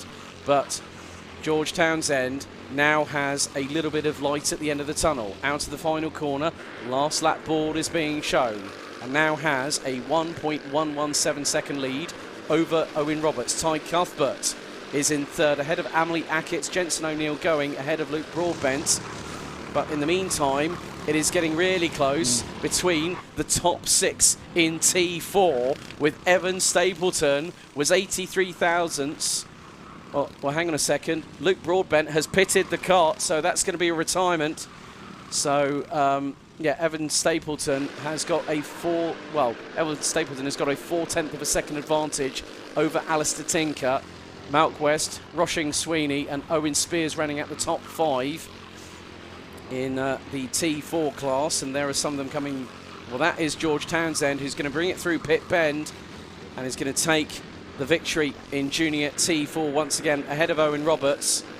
Ty Cuthbert absolutely jubilant with the P3. Great character he is. Emily Ackett's is the 4th place, and it's going to be a very despondent Jensen O'Neill going, but at the front of T4, Evan Stapleton is going to come out of the final corner. It was Alistair Tinker in race 1, and for T4 in heat 2, it's Evan Stapleton ahead of Malk West, Roshing Sweeney, Owen Spears and Richard Kinlock rounding out the top 6 position, or Richard Kinlock rounding out the top 6 in that, ahead of Eddie Byrne, John Nuttall, Sammy Johnson, Aaron Doyle. James Byrne would finish down in 20th position, a lap off of the leaders. Bradley Harris in the number 13 takes 16th position ahead of Dan Blackledge. David Kinlock and Scott Ralph rounds out the top 19, but it's George Townsend and Evan Stapleton that are your provisional Heat 2 winners in Junior Tillotson T4 and Tillotson T4. That, nicely enough, brings us into the lunch break, but James, what a race day it's been. We've had 14 races so far. We've got another 14 to go. The temperatures are rising. The championship is reaching fever pitch, and we get at that inevitable conclusion later on with the finals today. Yeah, it's been absolutely incredible so far. That heat alone. Be interested to see the Broadbent O'Neill going incident where it could have all gone wrong. Ackett's was involved in that incident as well. But overall, apart from that real one incident, I think that's really been the sort of the first major contact we've had throughout the first 14 heats. I think really, I mean, we've nearly had the first roll actually today. We've had minimal incidents. I mean, like say, where we had Mighty, for instance, Freddie Baker. Through, and that was on the last lap through through Osiers. But I think really, you know, we need to have a break. I think everyone else needs to have a bit of a lunch break. So that's it from us for now here on the Alpha Live YouTube channel. Thank you very much for joining myself, Alex Goldschmidt, and James Parfitt for proceedings so far. We're going to be back just before 1:30 this afternoon as the 6th and final round of the 2022 Bambino Kart Club season continues. Hello everyone, welcome along to the paddock walk for the final 2 rounds of the 2022 Bambino Kart Club season. Here at a wonderfully sunny, well, scorching Whilton Kart Club in Daventry, Northamptonshire. We've already had 4 rounds before this one, so effectively we had Fullbeck, well, we had Rowra, which was the opening round. We then went to North Wales, Gleneagles, Clay Pigeon down in the West Country, and then Lincolnshire to Fullbeck. And we're here in Motorsport Valley. Hive of activity here, folks. Tillotson T4s just about to go out. So we've got 2 race days, a total of 56 races, 7 classes, 115 drivers. Ah, right, Jordan Baines, get your backside over here. Right, I think first thing we need to do is say a very welcome paddock walk hello to our good friend Mr. Baudet, don't you think? Yeah, hello Henry, if you're watching. Yeah, hello Henry, over in the Bermudas at the moment. Right, you know what, we'll get father and son. Hang on, here he goes. Right, first things first, master of fashion, umbrella hat and flip-flops at Le Mans for the International Trophy, and this weekend you had a little visitor in your paddling pool, a former driver of yours, Mr. Jensen Chalk. I did until I knocked his tooth out. Oh dear. You know what, there's never a dull moment with you, Bainesy. I mean, how are things looking this weekend? We're all right, we're doing okay in Bambino in the standard class. The modifieds are a bit in front, but yeah, we're looking all right. The driver's doing well, they're improving all the time. So yeah, so far it's okay. There's another day to go yet. How are the drivers coping with the weather, you know, 30 plus degrees and everything? It's really difficult, just the biggest thing is keeping them hydrated and just keeping the concentration levels. I mean, we're all struggling, we're a bit bigger obviously, but no, yeah, I can talk about that one as well, mate. I didn't want to say, you know, but no, they're going really well. I'll take a pop at myself on my own expense, mate. You know what they say, you know, life ain't worth living if you ain't laughing. Absolutely, absolutely. And we're still laughing, but no, everyone's going well, we're trying hard, and that's all we ask. Brilliant. Nice to see you, Mark. Jordan, I'll catch up with you now. You've been all over the shop, like I say, with regards to, yeah, Mark Baines, the man, the myth, the legend. But yeah, but obviously you were mechanicking, I think, for Jensen out at the International Trophy at Le Mans, but I think in Rotax. But very different for him to switch back to a power plant that he's, well, you know, he knows anyway with regards to IAME. I mean, how's he been getting on this weekend so far? Yeah, it's very good this weekend. I mean, we've led a few races, definitely. I think he finished second in that last one. He's had a really hard season in the IAME. We've really struggled. We've had a new car, and we never really went very well. We've actually gone back to a really old car that when he first went IAME, and he looks miles better. And we haven't changed anything else, just the car. So, but I do think he's probably come on a lot as a driver. Obviously, done a lot with like Billy Albon and a lot of coaching and things. And obviously, went with MLC out there in Le Mans. And I think working with them kind of people has brought him on as a driver now, and obviously we'd go normally to somewhere like here or PF and be like a second away from Jesse, and whereas we're only 4 or 5 tenths away, and I think probably could be faster. I think if we get a few things a bit better. But no, he's a lovely kid to work with. I like working with Jensen, he's a good laugh. Brilliant. Jordan will let you get to it. No, right. Hello, Gemma. As in Aidan Hassan's mum. Aidan won the opening 2 rounds this year, Junior Rotax and also 950 Libre, not here this weekend. So we have got a total of 7 classes. Have to give a shout out to Will Fairclough. I know that one of the Fairclough sisters are here. Bella is here. Alice is racing elsewhere and has actually taken a victory in another championship this season. So well done and good luck where you guys are at the moment. 3 sisters in Wigan. Also, you can hear the roar, that unmistakable rumble of the Tillotson T4s. Of course, have to give a shout out to fellow commentator Anthony Jordan, who's been doing the commentary for the Tillotson T4 eSports series, which also I think has an entry for the World Cup this year, September the 30th to the 2nd of October this season. So, with everything opening up, things are happening. And we might... Well, there is a race. There's one driver I do want to catch up with, Ty Cuthbert. He was running in Junior Road Tax last year. Him and his dad, Chris, great characters. And so he's basically the token Checo Perez superfan in this paddock here. So, yeah, we will hopefully, if I can, get a catch-up with one of the organisers or one of the team behind the scenes. But you can see the paddock is absolutely ram-packed with drivers, karts, camper vans, awnings, probably a load of paddling pools as well, which is why I had to collar Mark Baines very, very early. We also have to give a shout-out to an alumni of the Bambino Kart Club. Now, this championship was established back in 2011 by the man, the myth, the legend, the Bambino wizard, Darren Beavers, has gone from strength to strength. And to see over 100+ drivers here this weekend, that's scrutineering. So things are being checked, so front bumpers, technical regulations are being enforced here. And that's to make it fair for everybody involved. So you've got some of the Bambinos. There's 3 classes of Bambino, so C50 Coma, Might E, which is the fully electric version, and also IAME Bambino. So championship's very, very close. Coming into this round, or these 2 rounds, you can see that I think there might even be some pets with us as well this weekend. So it's all about the family atmosphere here at the Bambino Kart Club.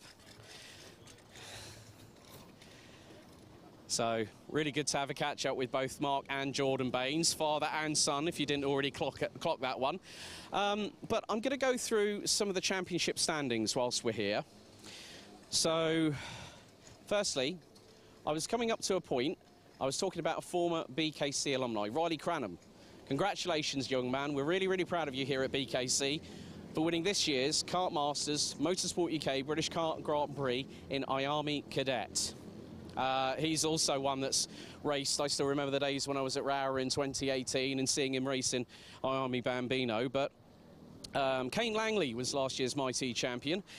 This year, it's Ansel in the number 96 from India who's leading on a total of 389 points, followed by Freddie Baker, Sydney Nell, Albert Backler and Max J rounding out the top 5, covered by 69 points. 16 drivers here this weekend.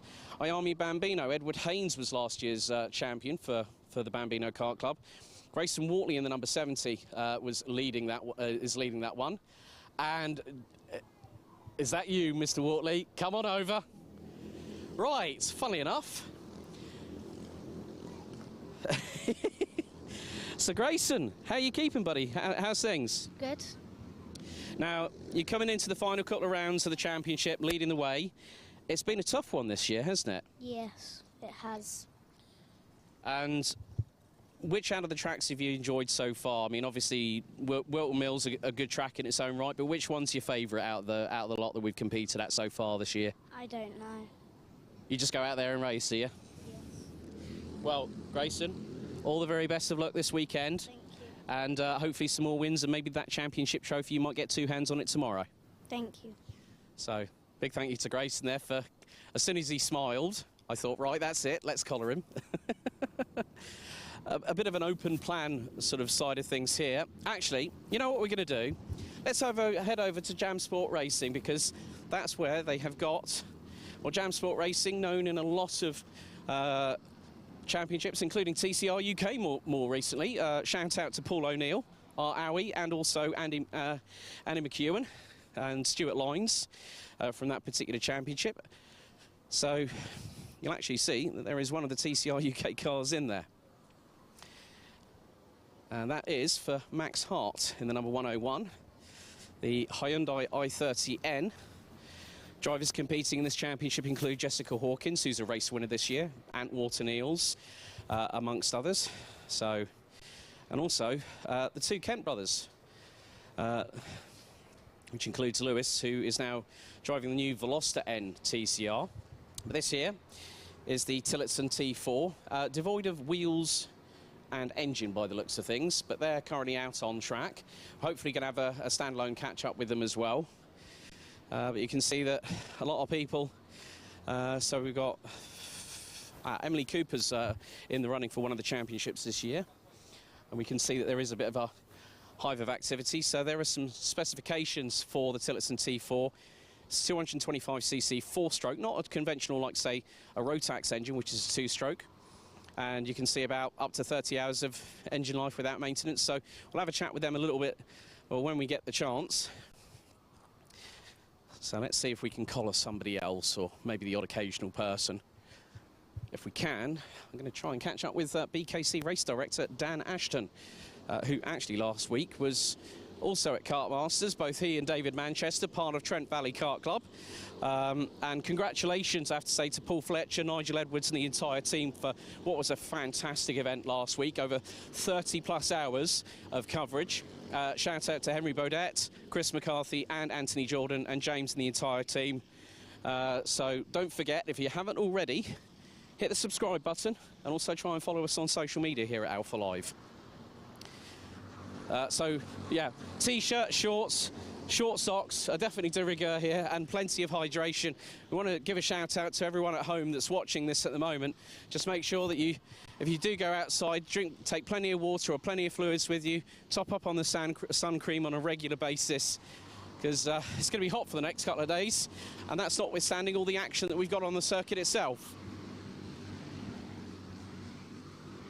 So whilst I'm walking and talking, I'll go through some of the other championship standings at the moment. So Grayson Wortley, who I spoke to just a few moments ago, 374 points to count. That does include a drop round taken into consideration. So 5 out of 6 rounds goes towards your total score for the racing season. Josh Cook in the 77 is just a handful of points behind. Make that 8. Add another 5 in terms of the gap.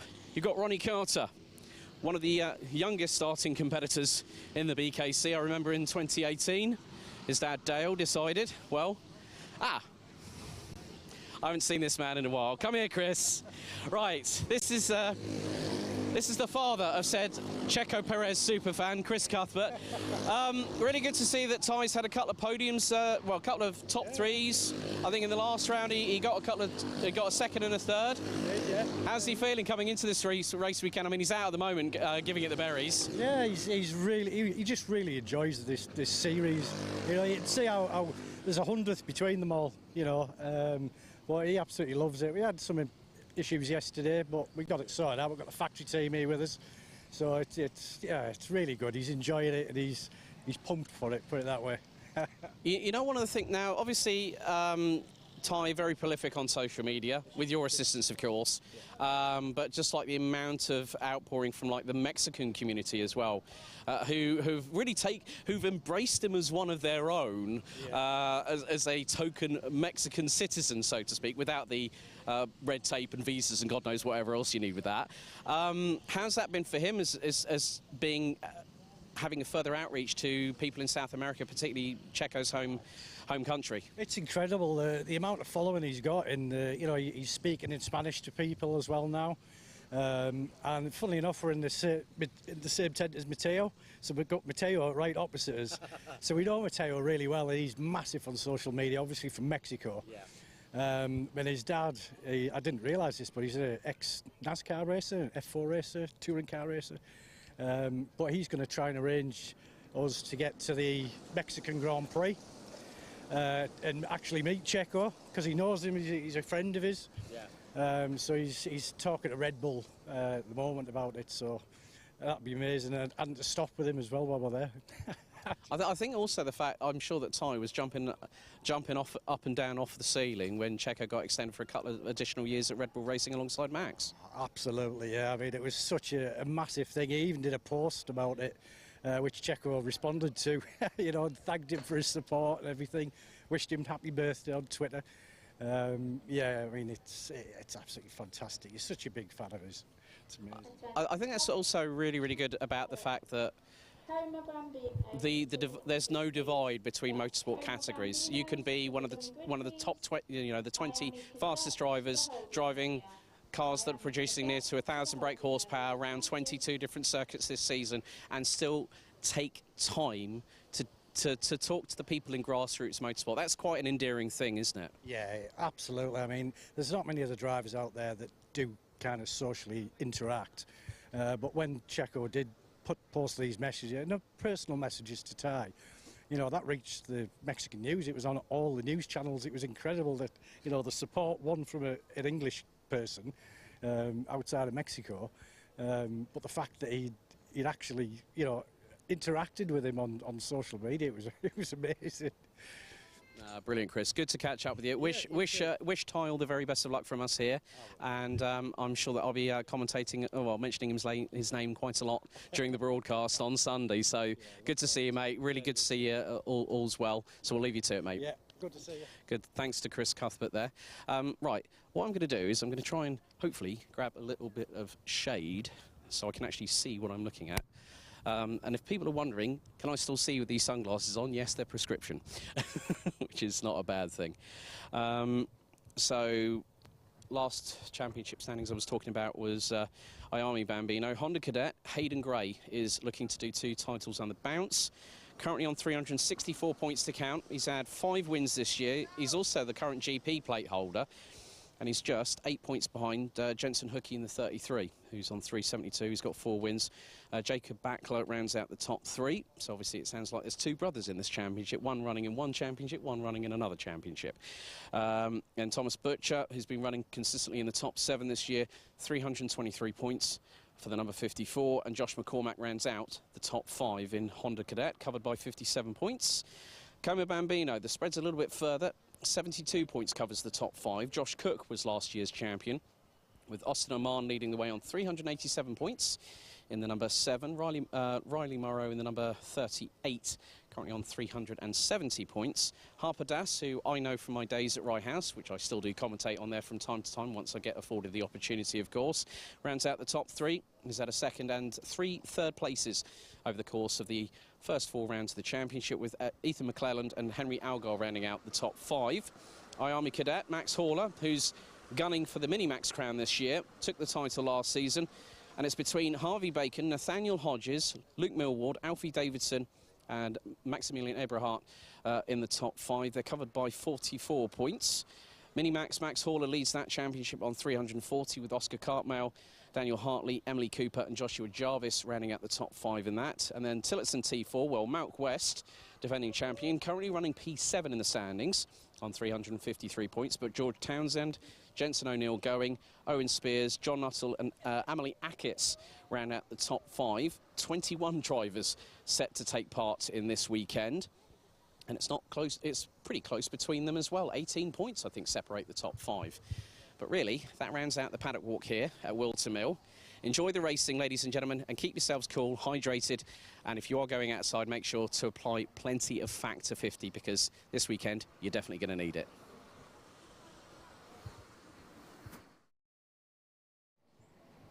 So, as part of the final round for the Bambino Kart Club, well, they've actually been with them pretty much all season, is the Tillotson T4 crowd, and I'm joined by Tillotson's very own Andrew Fallon, and we're just in front of Max Hart's TCR UK car that has been hooning it round Castle Combe quite recently, and still has the scars of battle on it. But Andrew, 21 drivers here this weekend. It's been great to see the amount of camaraderie here in the Jam Sport Racing awning. What's the feeling been like? I mean, the weather conditions have been a bit taxing on the drivers, let's say. Yeah, I mean, we didn't expect it to be so hot here this weekend. It's like our race in Valencia already with the temperature, you know, it's great.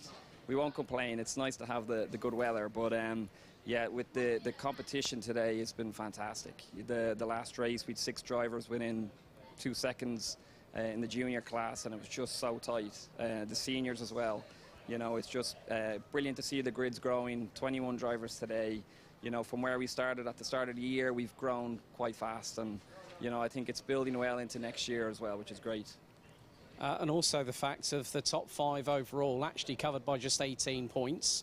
That just goes to show that a one-make series, like with the 225cc, 17 horsepower, 4-stroke engines, you know, that great, lovely rumble as you hear them come out of pit, out of pit bend and then going into oblivion and crook.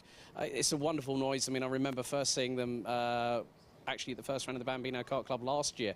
funny enough, at this very circuit. But of course, coming up, September the 30th to October the 2nd, the T4 Nations Cup at Valencia. I mean, despite a few false starts, obviously the last 2 years have been difficult for any kind of karting championship. I mean, even from all the way up to the top tier at FIA level. What does it mean to the guys and girls at Tillotson to now finally have it back? And we're looking forward to such a great grid because there's distributors all over the place. I happen to know that I think it's the German distributor. You know, they've had so much influx, and obviously seeing 21 drivers here this weekend, the Nations Cup is looking to be a great way to round off the year, isn't it, for you guys? Yeah, it's so exciting for us as a company, you know, to bring our whole series to an internet. I mean, we ran 2 World Cup events in Ireland the last 2 years. We couldn't leave Ireland because of COVID, and we had a great entry from all over the world too, where it was possible. But now this year we've decided to move it into Valencia. We've drivers from South America, Asia, US, all over Europe, and it's really exciting. You know, we have we've just our momentum we're building globally, and you know, from when we started in Ireland a few years ago to what we've achieved now, it's brilliant. You know, so I think we're on the cusp of something really good, and it's exciting for us. It's a big undertaking. You know, we've a lot of work ahead of us in the coming weeks, and a lot of karts to build and assemble, but it's great. You know, that's what we do it for, and we can't wait for it. And also the beauty of not just being real-life Tillotson T4s, there's also virtual T4s, thanks to the Tillotson T4 eSports series, which has been covered through Alpha Live, but also the fact that you guys are partnered with KartSim. That means that drivers are going to get an opportunity maybe to test out Valencia before they go out there in late September, aren't they? Yeah, I think that's going to be popular. You know, the esports project has been new for us, and you know, it was to build awareness for our whole series, and it's really done that. You know, we've had drivers from all over the world log in and race against each other and get to see what we're doing, and you know, it's been a really successful project so far, and you know, it will continue into the future. And you know, we may dovetail, you know, at the race in Valencia we'll have the sim set up as well, so people in between sessions on track can come in and have a go in the simulator. And you know, it's really helped build the awareness for the Tillotson T4 series. You know, what we're trying to do is to have an affordable karting category across the world where it makes karting accessible. You know, so it's been a great project to be involved in, and you know, hopefully we can continue on that. Oh, brilliant. Andrew, thank you very much for your time, and obviously good luck to all the drivers here this weekend at Whilton Mill, and good luck with the Nations Cup in Valencia, and of course onwards and upwards for 2023. Thank you very much. Cheers, guys. Well, there is someone that has to adhere to the word of law, and that's our very own race director here at the Bambino Kart Club, a good friend of mine and also a good friend of Trent Valley Kart Club. Recently being at the Motorsport UK British Kart Grand Prix at Kartmasters. Good to see you, Mr. Ashton. Yeah, fresh from Kartmasters, a lively Kartmasters, I think is what everybody said. Yeah, fantastic event last weekend. Come into this weekend, got some great weather, some great drivers out there, the last 2 rounds of the championship, some great racing, hopefully some great racing. It has been today, hopefully more of the same tomorrow. But, I mean, as if it wasn't enough with, what, 65 races at Kartmasters, this weekend we've got a combined total of 56 over 2 days. But to have you know, a nice way to finish it here with a double header at Whilton, I mean, I've been keeping an eye on things, and, you know, race direction is never easy, is it? It's never easy. Obviously, you cannot please everybody. I'm all about fairness, so it's all about being fair, a hard and fair race, my interpretation of the regulations, the best and the fairest possible way I can. It doesn't please everybody, as it never does in motorsport in general, but it's the best way. But for me, the BKC, I think Darren's got a fantastic thing here. It's a good stepping stone into karting. I think it's fantastic what he does, what we do here with the BKC. It's a great stepping stone to hopefully, potentially, race Kartmasters in 2, maybe 3 years' time. Yeah, I mean, it's been a great championship so far this season, but obviously from race direction, I mean, one of the things that I like that you do is you sometimes give some of the youngsters in, like, the Bambino classes just a little bit of, you know, positive chat, you know. You say that, yeah, your interpretation of the regulations, but it's always nice to give, like, a little bit of constructive criticism to these young drivers, because that actually helps from their perspective, because they're learning this racecraft all the time. 100%. So for me, again, with this side of things, with the championship, for me, and it's all about education. It's educating for when they want to progress into better, bigger forms of the world of karting. Yeah, it's all about an education. At the end of the day, these kids in Bambinos, they're ranging from 5 to 8 years old. So yeah, an education, having a bit of a chat with them, reminding them, look, mate, this isn't what we're about at the BKC. It's not what we want in karting. Let's steady it down a bit. A nice, hard and fair race, and that works better than just going, yeah, you're having a penalty. Yeah, pop into my office, we're having a penalty. I think anyway, an education is always better, especially an event like this with the BKC. It's brilliant. Awesome, mate. Well, thanks for the chat as always, and we'll see you tomorrow for the finals day itself, where we know it's going to get a little bit closer than what it's been all season long. Yeah, hard and fair racing again tomorrow, hopefully. Yeah, there's some tight championships going into tomorrow. It's going to be tricky, I think. Tricky. That's my word for the BKC this weekend. Tricky, not lively. Tricky. Brilliant. Thanks, Dan. Not a problem.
Welcome back, ladies and gentlemen. It's time for the final set of heats. And first up, it's Heat 3 for Mighty Bambino. Let's take you through the starting grid.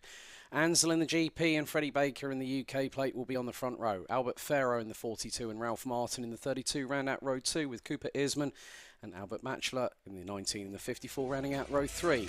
Daniel Stangarean and Harley Bradbury Stretton row 4 with Oakley Riggs and Max Joy completing the top 10. Elijah Tsang and Jensen James Williams round out the top 12. Then it's Sydney Nell, Arthur Bath, Hadley Jarvis and Meredith Fang bringing up the rear of the field with 16 drivers in total.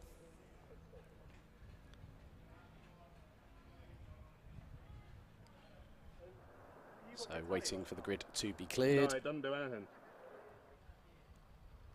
Now the green flag waves at the back of the field. 7 minutes plus an additional lap. And the red lights go on the starting gantry. Wait for it.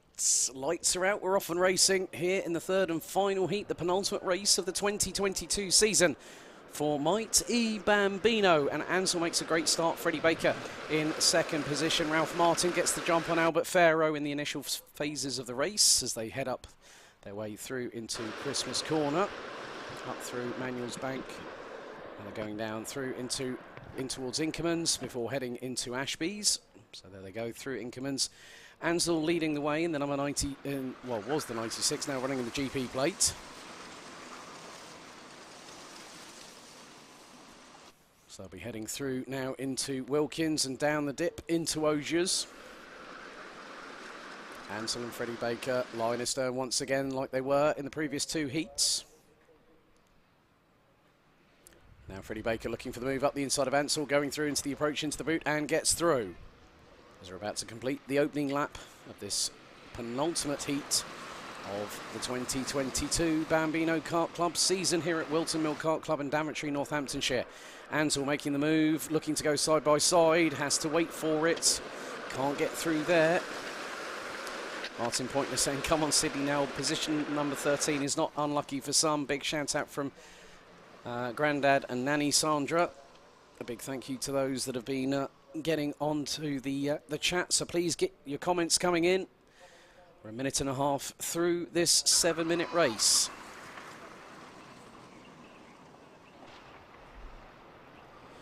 As Albert Farrow launches it up the inside of Ralph Martin. Nice move, that was going through into Wilkins as they come through Osiers. Getting a little bit closer between the drivers from what looks to be 3rd to 7th position. As the leaders make their way into the boot. Lap number 2 almost done and dusted here. As Albert Farrow again starting to close on the 2 in front. Henley's Magic saying, come on Freddie Baker.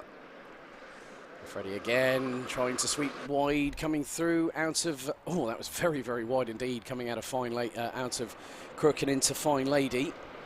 Looking towards the outside of Christmas Corner, trying to get the over-under on Ansel. Able to get through, and there is Albert Farrow, who's put in the fastest lap of the race. 1 minute, .570, blistering lap time as Freddie Baker was looking up the inside of Ansel, going through into Ashby's. No room there at the inn, I'm afraid, but also Ralph Martin is keeping there or thereabouts, has got the ringside seat in 4th position. Keep your eyes maybe on Cooper Earsman, who's just gone into shot briefly before we cut to the camera looking on the back straight away.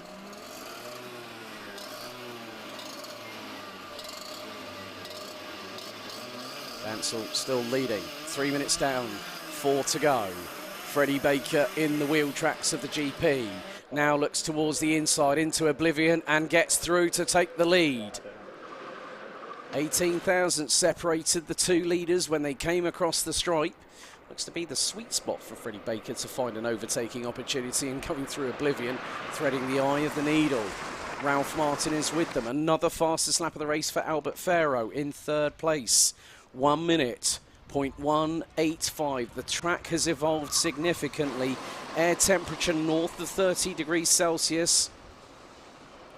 The tyres again being put through the ringer. 32 degrees Celsius it is, ambient air temperature here at Whilton Mill. But Ansel keeping a hold on the lead thus far, ahead of Freddie Baker. Freddie Baker was sideways, just turned the kart in, and then all of a sudden that's allowed Albert Ferrer to have a possible run at the UK plate. They've just gone past the number 22, that's Hadley Jarvis, and it's, oh, right. This is getting rather close indeed. Freddie Baker's gone through Oblivion again and taken the lead off of Ansel in the GP plate, and now it is 6 squabbling for the race lead. This is the closest Might E has been all day long, and every single one of the drivers in the top 6 have gone under 61 seconds. Just spotted Albert Batchelor is not too far behind either, so it could be 7 battling for the race victory. And there is a yellow flag out. And, oh, we've had 2 karts together, Hadley Jarvis, and that was the number 12 of Sidley Nell, I'm afraid. But the leaders making their way through into the top of the boot, down the hill once again.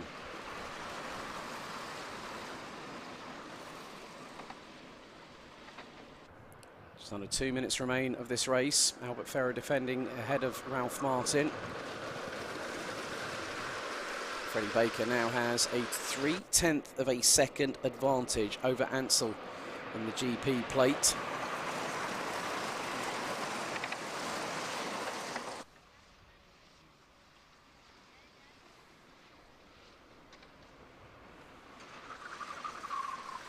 As they come through Ashby's once more. And Sidney Null and Hadley Jarvis as right. We've got the well, the Battenberg flag I've just seen has just come out ever so briefly, so I'm not too sure if that's at all marshal posts. If that is the case, then that will be, yep, it looks like the race is being neutralised. So effectively Battenberg flag means that it is a full course yellow in progress at the circuit, so the drivers will have to slow down. No overtaking is permitted, so it's just to neutralise the race under health and safety precautions.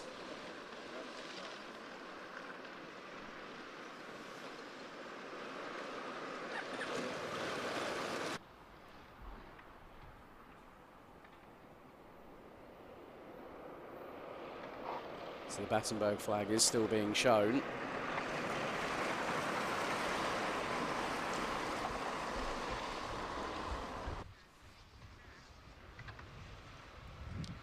Drivers making their way down through into Ashby's.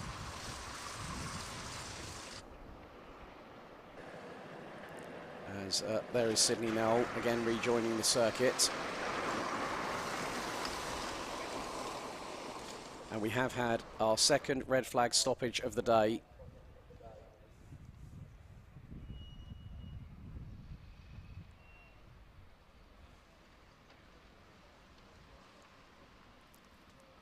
So all the drivers making their way into the pit lane.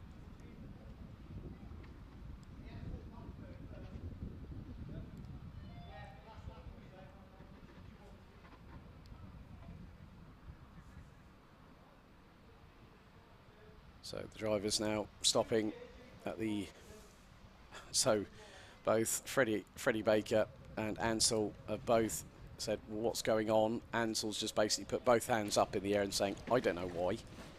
There was the Battenberg flag, which is basically for neutralising the race, effectively a full course caution.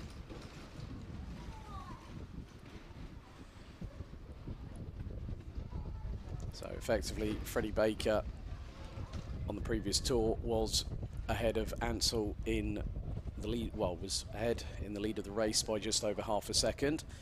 Albert Ferro in P3 ahead of Ralph Martin, Cooper Earsman, Daniel Stangarean, Albert Batchelor in 7th, Oakley Riggs, Harley Bradbury Stretton, Elijah Sang running out the top 10, Max Joy in the 33 11th ahead of Jensen James Williams. There you see the number 22, that's Hadley Jarvis. The Nassau panel askew to the left hand side.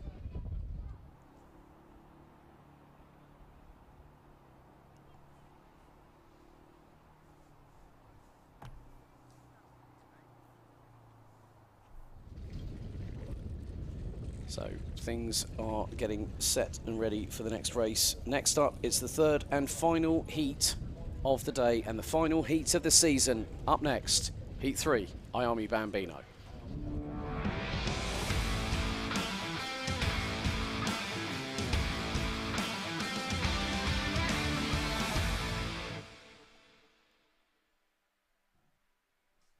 So let's take you through the grid for the final IAME Bambino heat of the season. Josh Cook winning Heat 2 starts on pole position and will have the GP plate of Charlie Clough alongside. James Roots and Ronnie Carter, row 2. Daniel Ferguson and Dhyan Singh Pahal, row 3. Grayson Wortley, Charlie Page, Fraser Anderson and Oscar Kenny round out the top 10, with Harris Barber and William Crombie rounding out the top 12 positions on the grid.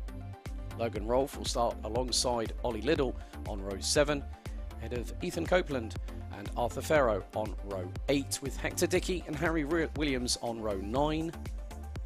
Rounding out the 20 drivers that will take to the grid, because Hugo Williams, the 91, will be a non-starter. It's Maximilian Michalski and Mexico's Mateo Garcia Patino rounding out the 20-strong grid for Heat 3.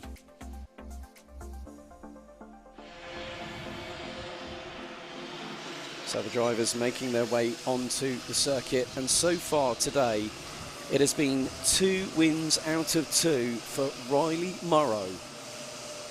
Well, no, not Riley Morrow, that's in C50s coming up very soon, but Charlie Clough took the victory in heat number 1, and it was Josh Cook in heat 2.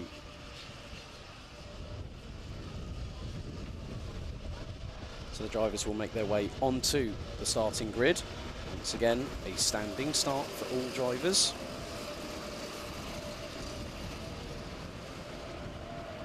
It has been a difficult day today for Grayson Wortley in the number 70, who was a point adrift of Charlie Clough, who has taken a first and a second so far today.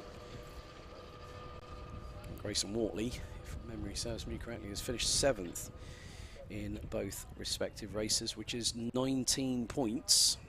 Charlie Clough has taken a second and a victory, which is quite a significant amount. That's 30 points.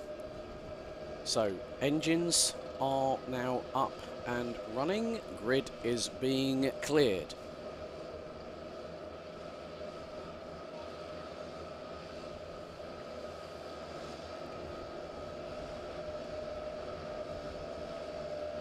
Red lights on the gantry. Lights are out. We are underway for Heat 3 IAME Bambino. And Charlie Clough gets the run on Josh Cook, heading into oblivion, and Crook for the first time of asking. Through Fine Lady they go. Danny Ferguson trying to put a move on early doors, and that was on Ronnie Carter. Dhyan Singh Pahal rounds out the top 6. 61 of Fraser Anderson gets past Grayson Wortley in the number 70. Downhill out of Inkermans through into Ashby's. Clough leads the way. Cook in second. Oh, very, very wide indeed, and that is Danny Ferguson. Grass tracking coming out of Ashby's and losing a handful of positions, dropping the 51 down to 5th position. Top 3 nearly line astern, because James Roots, 6th in the championship coming into today, has managed to make a little bit of an indent towards the drivers in front. And look at the swarm here. 61 versus 33. That is Fraser Anderson versus Charlie Page for 7th position. But Josh Cook very much up close and personal. Arthur Farrow up 3 places to 10th and goes 59.624, joining the top 3 that have broken the 60-second barrier early doors. Still line astern between the top 2 as they thread their way through into the right-hander here at Ashby's. Dhyan Singh Pahal look for a move. All very, very wide indeed. That was Charlie Page in the 33, and everyone is squabbling. And Dhyan Singh Pahal gets a penalty, according to race control. 5 minutes and 15 on the clock. Charlie Clough and Josh Cook starting to pull away from James Roots and Ronnie Carter, who are in their own battle now. Carter's really wound up the wick and has taken nearly 3.5 tenths out of a second out of James Roots, looking for the move possibly as they come out of Fine Lady. Look behind the top 2. They are side by side. Carter's going to get the run en route into Christmas Corner and gets through. Runs a little bit wide on the exit, but closes the door off nicely, does the number 6 from Runcorn in Cheshire. A little bit further back, we've got the likes of Danny Ferguson and Fraser Anderson. They're battling away over P5. Ronnie Carter still trying to defend like crazy. Ahead of the UK plates of James Roots. But the two leaders line astern. 83 thousandths of a second separated them last time around. Oh, moment there for the number 12, Harris Barber, who was running strongly in 10th position. Harris Barber has just received a warning. Josh Cook, fastest lap of the race, 55.952 seconds. Charlie Clough doing as much as he can. Here's a little battle. Arthur Farrow up the inside of Danny Ferguson through Christmas Corner, and the number 24 now takes 5th position. Behind them looks to be, that is Fraser Anderson in the 51, not too far behind as they went through Ashby's. Battle for 1st and 2nd, battle for 3rd and 4th, waging on. So Clough versus Cook for the lead. Carter versus Roots for 3rd place. Ferguson and Farrow for P5.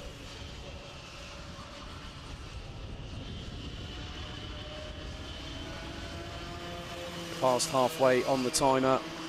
Josh Cook has been putting in the hot laps. We're just over a 10th apart. The two behind, 73 thousandths separates Ronnie Carter and James Roots. Roots goes wide coming out of Crook and into Fine Lady, and it's side by side for the two behind. And before they've even made the apex, Danny Ferguson gets past Arthur Farrow to retake 5th position. Top 10 at the moment, it's Clough, Cook, Carter, Roots, Farrow, Ferguson, Anderson, Wortley, Singh Pahal and Page. Oscar Kenny is the top novice in 12th position. Two and a half minutes to go, plus an additional lap. We're on lap number 5. Josh Cook, purple in sector number 2, 23.986, the first driver to dip under 24 seconds in the second sector. Now starting to line up a possible opportunity to get past Charlie Clough for the lead of this race. And Cook is pretty much in the thick of the action, will try and do his level best, but Charlie Clough is one step away after this race, that much closer to the championship title this season in the Bambino Kart Club. Through into Ashby's once again. You cannot separate the two battles right here. Josh Cook, purple in sector 1, 18.345, a tenth and a bit quicker than the driver leading the way. Through out of Osiers, down the back straight away they go once again. Now heading into the boot. Both using the same amount of curbing. Through the crest, at the top of the boot, down the dip, into the right-hander at Pit Bend. Out of the final corner, what's the gap? It was 0.124, 0.77. Cook now starting to attack a bit more aggressively. Right in the wheel tracks is the number 77 of Charlie Clough, who continues to lead the race with just over a minute and change to go, plus an additional lap. Cook is just waiting for that prime opportunity. Will it happen coming into Ashby's? Not quite yet. Kart length between the two leaders. Now into the left-hander here at Wilkins. 50 seconds remain on the timer. The final is going to be a very, very different strategy for all drivers considered, because it ups from 7 minutes to 10 minutes plus an additional lap. Harry Williams now up into 11th past Logan Rolfe in the number 32. So the top novice making another position. Now we go on to the penultimate lap. Lap 7 completed, lap 8 underway. Clough and Cook 73 thousandths apart. Cook still waiting for that daylight at the end of the tunnel. Oh no, mechanical black flag for Mexico's Mateo Garcia Patino, who currently running in 15th position. The drivers at the front of the field heading down through Inkermans for what's going to be the penultimate time, as before they hit the apex of Ashby's, the timer hits 0. One more lap after this one.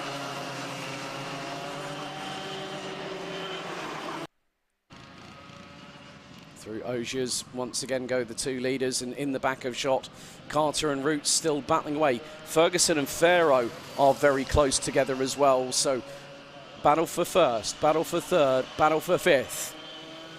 Now they go through Pit Bend. Final lap board is out. Here we go. Is it going to be Clough or is it going to be Cook?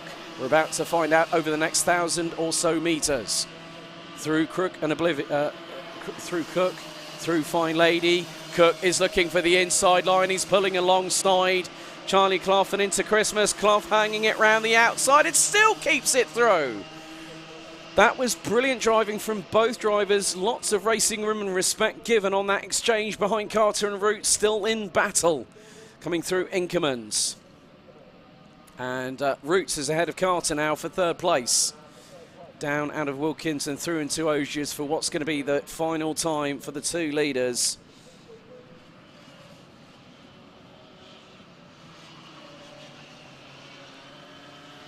And Charlie Clough, will he keep the lead? Josh Cook looking for a last-ditch attempt. Could it be out of the final corner? It's going to be a run to the line, and the GP plate takes the victory in the final heat of the season. One step away is Charlie Clough from provisionally securing the 2020 IAME Bambino crown. I think he pretty much might have done the job, but we'll wait until the final race of the season, which will be coming up later on. Josh Cook finishing second by just 0.16 of a second.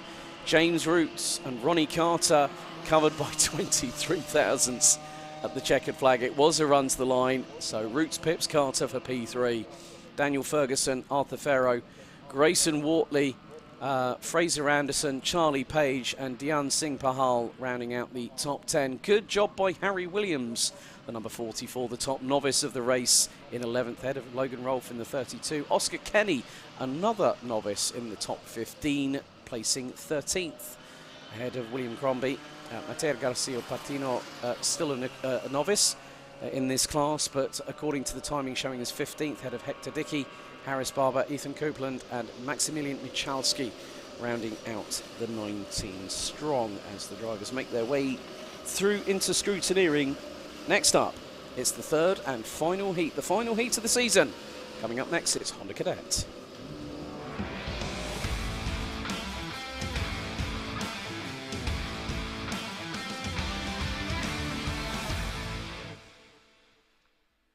It's still nip and tuck in the championship battle between the likes of Hayden Gray and Jensen Hookey as we enter the final heat of the season. Charles Kitely, who's won both heats so far today, has Jensen Hookey alongside on the front row. The S-plate of Ewan House and the GP plate of Hayden Gray, the defending champion, row 2. Alice Fairclough in the top 5 all day long so far with 2 brilliant overtakes in the previous race. She starts 5th alongside Nate Gange. Joe Neal and Thomas Butcher on row 4, with Dominic Parabok and Jacob Batchelor rounding out the top 10. Ronnie Legg and Leo Livings on row 6. Kane Langley and Zach Champney round out the 14 strong grid.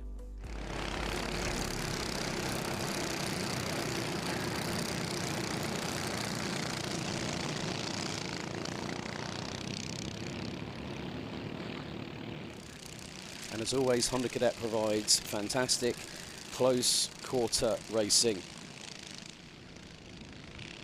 I would imagine that in this race, things are not going to be that much different. So looking at the results so far in terms of the Honda Cadet heats, Hookey second in heat 1, Gray 4th in heat 1. Heat 2,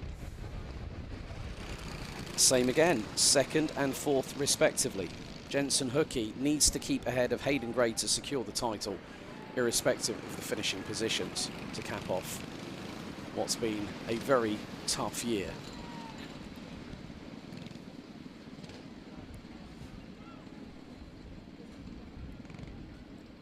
But also keeping an eye on what's happening a little bit further down. Jacob Batchelor has struggled a little bit today, whereas Alice Fairclough has had a little bit more of, in terms of the results, being able to,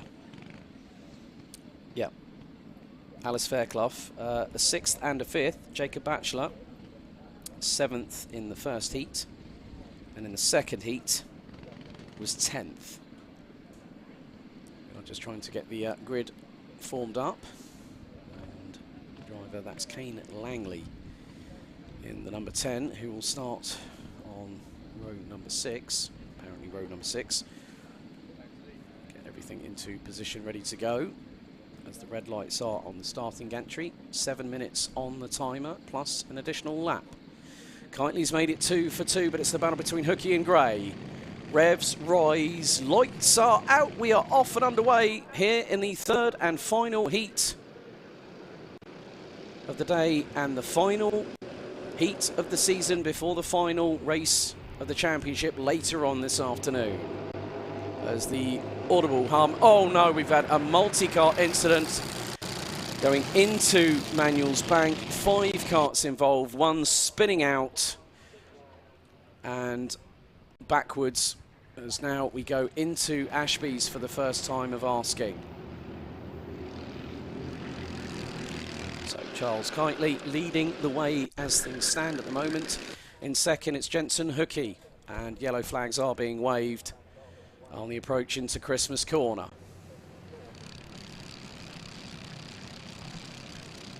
Into the boot for the first time. So Kitely will lead them across the line to complete lap number 1. Jensen Hookie in second. Hayden Gray now up into third. Ewan House, Thomas Butcher.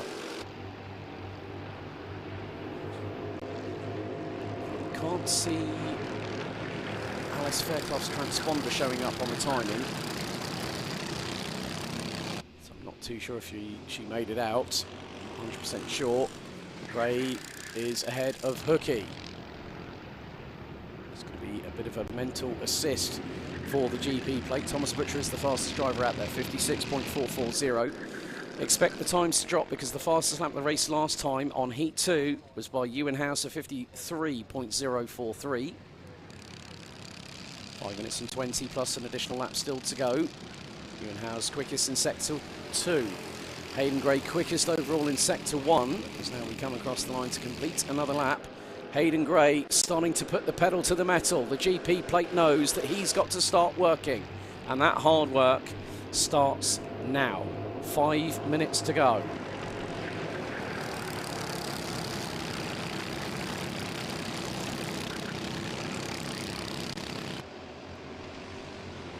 Through into Ashby's once again. One of the drivers going a little bit defensive into Ashby's. Might have been Thomas Butcher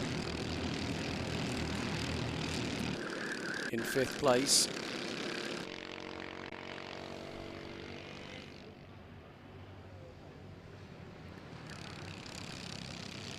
Jensen Hookie getting very, very close indeed to Hayden Gray. They've got Ewan House behind them in the S plate.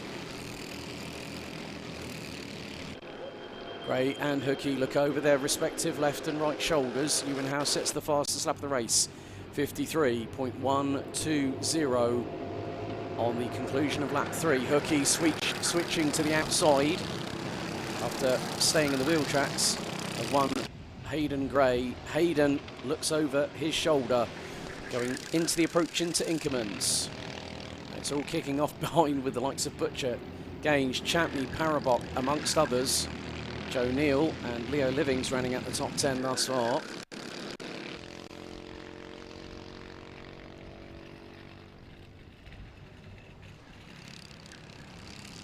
Hayden Gray keeping the GP kart on the racing line, not giving an opportunity for Jensen Hookie to get through. Out to pit bend once again, neat and tidy by these 3.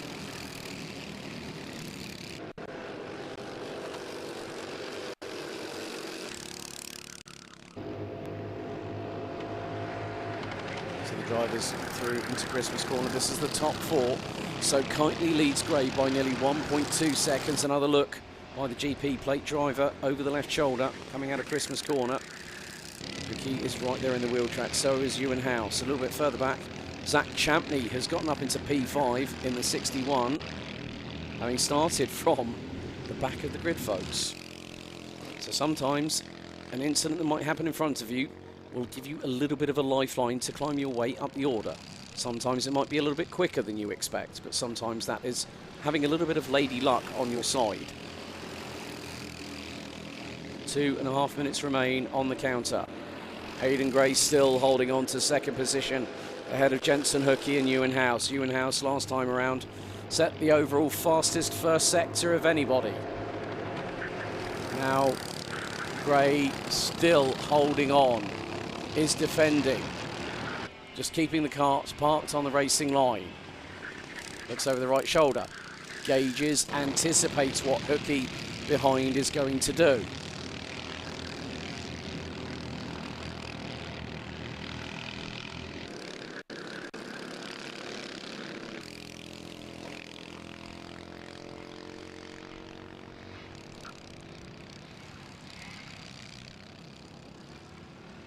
So 1 minute and 3/4 still to go. Right, Ewan House looking up the inside of Jensen Hookey through pit bend and has gotten through, I believe. Yes, he has. Threading the eye of the needle, coming out of pit bend, slots in quickly in front. Thomas Butcher has just got a warning from race control in the number 54, currently sitting in 9th place.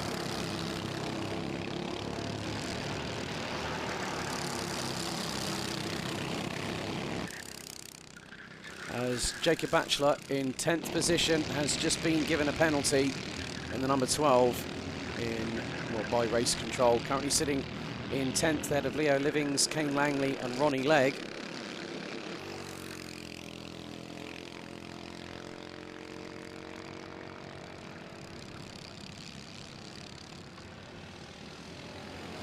So into the final 50 seconds we go. Kitely again has checked out like the last 2 races.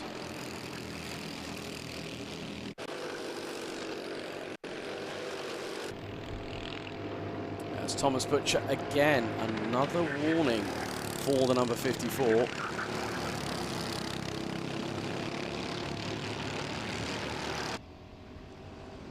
As the timer is fast counting down to 0. The way things stand at the moment, it's looking to be 1 step away for Jensen Hookey. But the final could decide all that.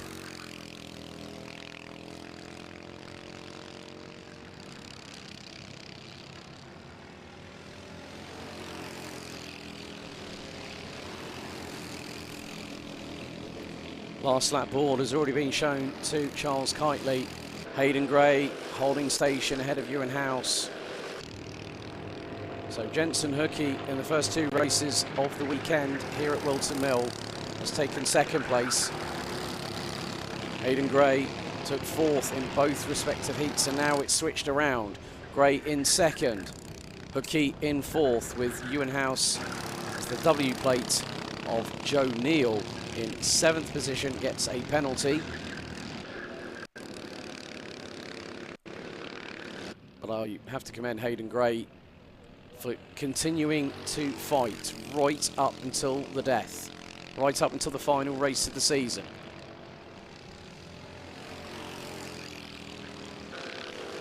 The checkered flag goes once again. It's 3 for 3. Charles Kitely, who on the final lap of the race sets the fastest lap of the race, 52.806 seconds, finishing 3.4 seconds ahead of Hayden Gray, the GP plate driver, who takes 2nd. Jensen Hookey ends up pipping Ewan House at the flag, so it's the 2nd and the 3rd for the drivers that are 2nd and 1st in the championship standings. Ewan House takes 4th ahead of Zach Champney, who started from the back end of the grid to finish P5. Great run there for the 61. Nate Gange in 6th ahead of Joe Neal, Thomas Butcher, Jacob Batchelor and Dominic Parabok, who round out the top 10. Leo Livings in 11th, Kane Langley in 12th, and bringing up the rear of the field, Ronnie Legg. No Alice Fairclough in that race, not 100% sure why, whether there was an issue before she was able to take to the grid. But that concludes the final heat of the weekend. We've got 56 races in total for the drivers over the double header. Well, that's it for the final heat for Honda Cadets for the season. Next up is the final heat of the year for Coma Bambino.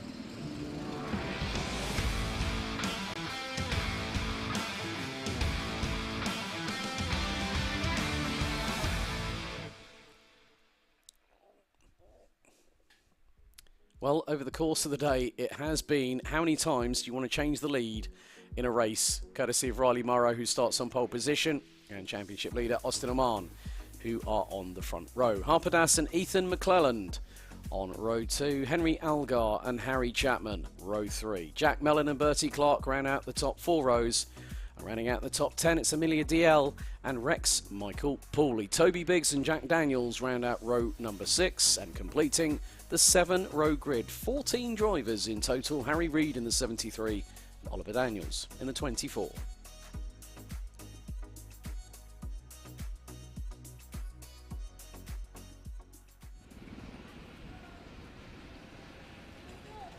So today it has been pretty much even Stevens.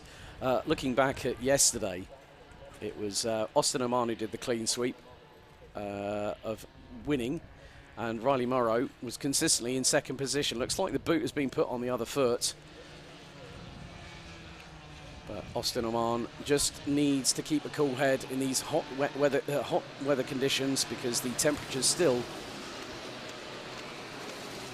32 degrees Celsius, and that's the highest it's due to be. We're due to have some cloud cover in about the next 50 or so minutes. Might give a little bit of respite because everyone has been wearing t-shirts, shorts, sun cream, baseball caps, sunglasses and Factor 50, as well as hydrating quite a lot throughout the day's proceedings.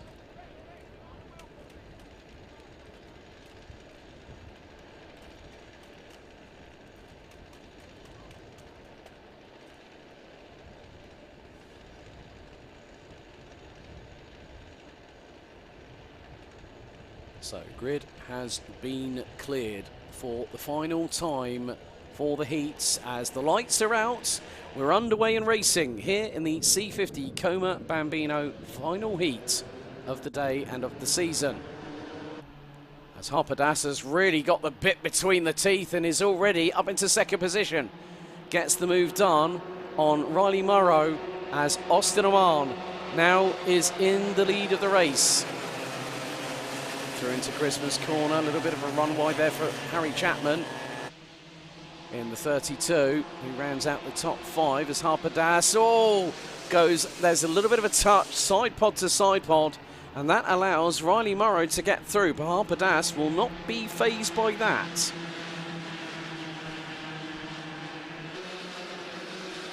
Through into Osiers for the first time, down the back straight, in towards the boot. It's Austin Oman, Riley Morrow and Harper Das that lead the way, top 3 line astern. I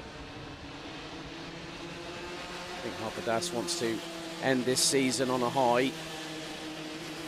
BKC race director Dan Ashton looking over proceedings.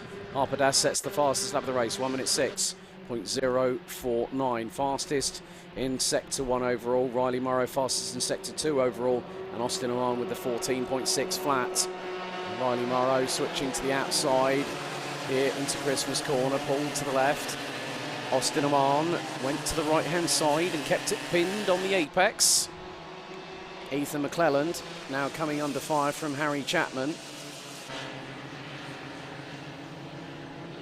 As the top 3 make their way into Wilkins, down the short dip into the left hander here at Osiers, and back onto the back straightaway once again.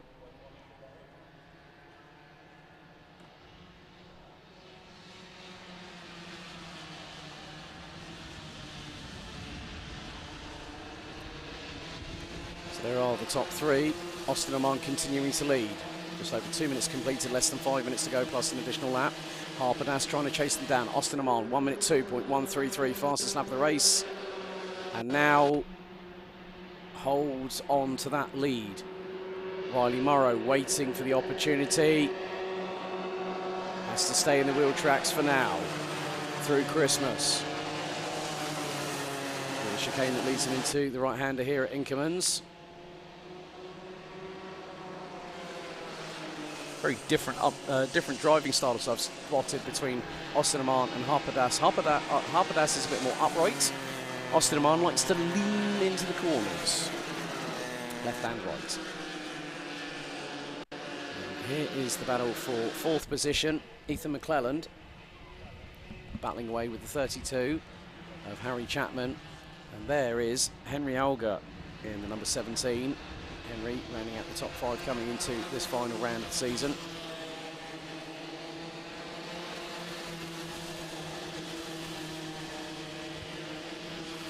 Still, Oman and Morrow, 46 thousandths adrift as they complete lap number 3.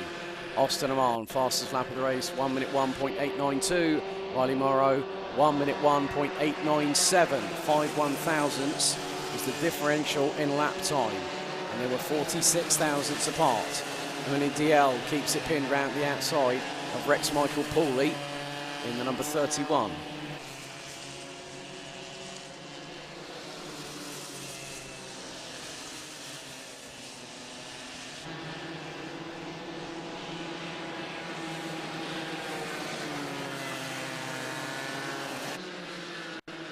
Great battling up and down the order here in C50 Como Bambino. This battle here rather enticing. Chapman, McClelland and Olga, all 3 Bambinos in a line going through into the top part of the boot here at Whilton. And again, Riley Morrow, 1 minute 1.580, 29 thousandths behind Austin Oman. No change for the race lead yet.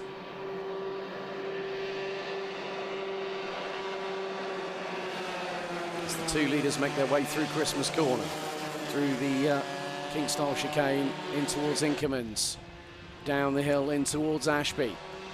They have literally dropped Harper-Das as Morrow goes for the lead up the inside through Ashby's and gets past Oman. Harper-Das still holding station in 3rd place, has dropped off in comparison with the 2 behind, and now Austin Oman again looking for that inside move through into Ogers. And Riley Morrow shuts the door once again nice and neatly. Harper-Das has got about 4.3 second advantage over Harry Chapman, so he's looking pretty secure in 3rd place. It's under 2 minutes to go, and at the moment it's Morrow, Oman, Das, Chapman, McClelland, Algar, DL, Pooley, Mellon, Biggs, Clark, Daniels and Reed. That is your running order at the moment. It's now Riley Morrow goes defensive through Fine Lady, up Manuel's Bank, here up towards the right-hander at Christmas Corner. Austin Oman retakes the lead before they've even hit the apex. A minute and a half to go. Very good line up and move on Oman. Now trying to pull alongside, going into Ashby's. The 38 thinks better of it.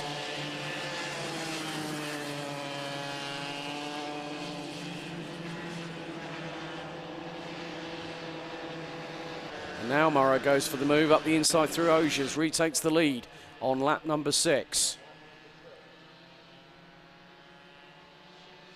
Oman staying. Oh, that was very close indeed, but slots in behind going into the boot. Now Oman looking for the move to retake the lead coming out of Pit Bend. Lap 6 completed, on to the penultimate lap. Lap 7 out of 8. Into Oblivion and into Crook we go once again. 47,000 separating these 2. Morrow looks towards the inside through into Fine Lady. Up Manuel's Bank. Morrow will have the run into the inside apex of Christmas Corner and now retakes the lead. 25 seconds remain on the timer. Who is it going to be? Is it going to be Morrow? Is it going to be Oman? Oman is doing exactly what he needs to do now up the inside through on Morrow through into Ashby's, but it's side by side, 2 wheels on the grass for the GP plate. There's a little bit of a touch between the 2, but Morrow hangs on and retains the lead. Timer hits 0 as they come out of Ogers and through the chicane. Onto the back straightaway for what's going to be the penultimate time. Oman through into the lead, through into the boot, but now it's going to be the undercut from Riley Morrow. Morrow now gets the inside line. Lean changes twice in 2 corners. And now we're going to go on to the last lap. 75,000 separating them. Harper-Das is close. Harper-Das took 1.1 seconds out of the pair of them, and he's with them now. This could be a very decisive change in who might win Heat 3. Riley Morrow swings to the outside into Christmas corner and nearly goes side by side into Inkermans. Riley Morrow's going to make it, and he does so. Harper Das might have an opportunity to get through into second position. Up the inside he goes on a man through Ashby's. Side by side between second and third position into Wilkins for the final time. Harper Das was just waiting, and he saw the two battling in front, and he thought, right, I've got a chance, I'm going to go for it. It's nearly 3 abreast, heading into the boots for the final time. Harper Das loses second place. It's going to be a run to the line. It could be a photo finish for the top 3. Out of pit Ben for the final time of asking, who's it going to be? Is it Morrow? Is it Aman? It's Morrow for the 3rd time today. Top 3 covered by 3 tenths at the line. Riley Morrow wins it again ahead of Austin Aman, who by my calculations, if he takes second in the final later on, Austin Aman will provisionally be your champion for 2022. But Riley Morrow and Austin Aman, they did not see the heat-seeking missile come close that was Harper Das until he took over a second out of them on 1 lap alone and took P3. Ethan McClelland in 4th. Henry Algar rounds out the top 5. Harry Chapman finishing ahead of Amelia Dial in 6th place, with the 27 finishing in 7th. Jack Mellon in 8th. Rex Michael Pooley in 9th. Toby Biggs and Bertie Clark round out the top 11, with Harry Reid and Oliver Daniels rounding out the 13 strong that took to the start. What a way to cap off the final heat of the championship season. I think they're going to need to cool their heads a little bit after that one. I think I need to calm my voice down after that one as well. But up next is the final heat of the 2022 BKC season for IAME Cadet.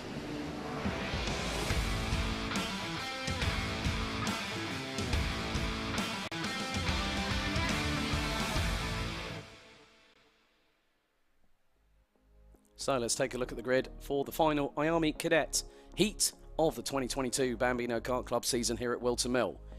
Nathaniel Hodges will be on pole position, and alongside will be Enzo Butarazzi, Luke Millward and Colby Patterson.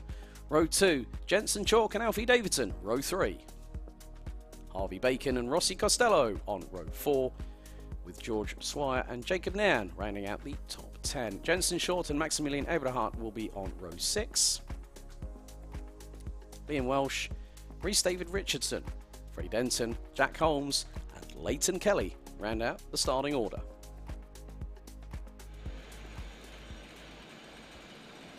So Colby Patterson and Nathaniel Hodges, the 2 race winners so far today.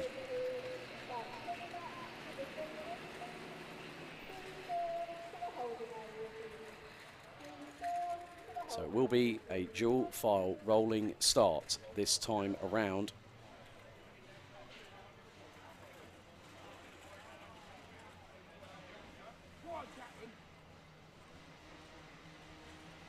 So Bacon was 7th in Heat 2 and 5th in Heat 1. Let's see what happens in the 3rd and final heat. The final heat for IAME Cadet before the final race of the season later on this afternoon. Down the hill, into the right-hander at Pit Bend, into the tram lines, revs rise, lights are... I couldn't quite see the lights there. I'm not too sure if we saw a full start there, but they have set them on their way. No full start flag there, so they are off and racing, and Hodges leads the field as Butarazzi looks up the inside through into Christmas corner. Hodges holds on to the lead. Oh, a little bit of a touch there. I think that was Alfie Davidson that got a little bit of a rude awakening going through into the chicane into Inkermans. As, oh right, something has just fallen off of a cart. Possibly might be a chain guard, and that was out of Inkermans, or something's gone off.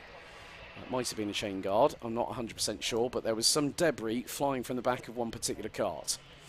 Okay, right.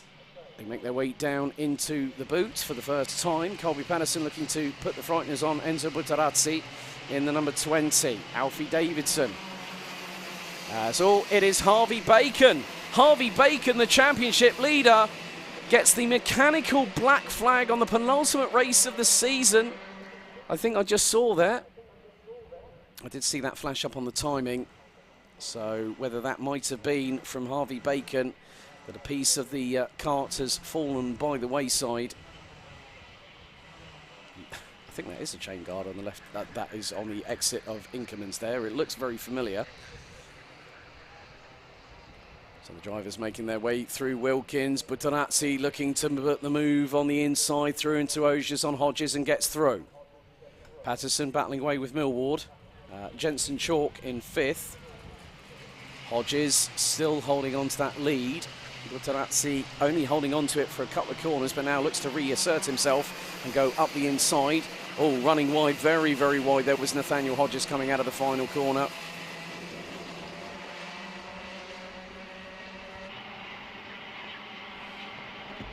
And Harvey Bacon, that has really changed a lot here, because that could put a possibility for Luke Millward and also Nathaniel Hodges. Hodges is in second position. Millward currently 4th. Jacob Nairn in 10th position, holding the fastest lap of this race. But Harvey Bacon might be thinking, right, I've got to get it home. I've got to get it home in the final. I don't want that to happen again. These things do happen. It's part and parcel of motorsport, I'm afraid. But what a time for it to happen for Harvey Bacon. Right, okay, Hodges looking up the inside, coming through the tip of the boot. Now through pit bend, Hodges retakes the lead. Here comes Colby Patterson, was very close indeed. There's Luke Millward. Jensen Short gets a contact warning from race control. Top 4 line is done. Oh, Buttonazzi has a moment, and Colby Patterson up the back end and over the back bumper of Buttonazzi, coming out of Fine Lady. That was very, very close indeed. Very close indeed. All of those two drivers got away with that one. It was again out of jail free card. Let's have a look at the replay.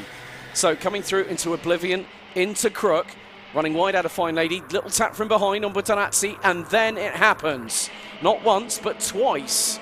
Does Colby Patterson go over the back bumper of Enzo Buttonazzi. So through into the boot once again. And now closing in. Well, there's a whole host of IAME cadets. Max Haller is was last year's champion, moved up to Mini-Max this season.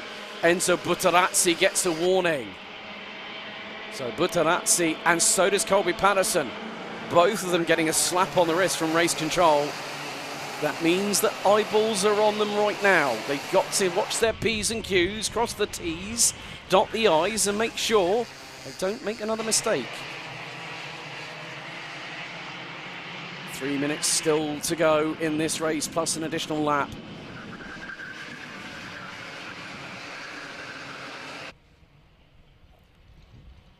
As now Patterson being pressurised by Luke Millward. Millward up the inside into the boot.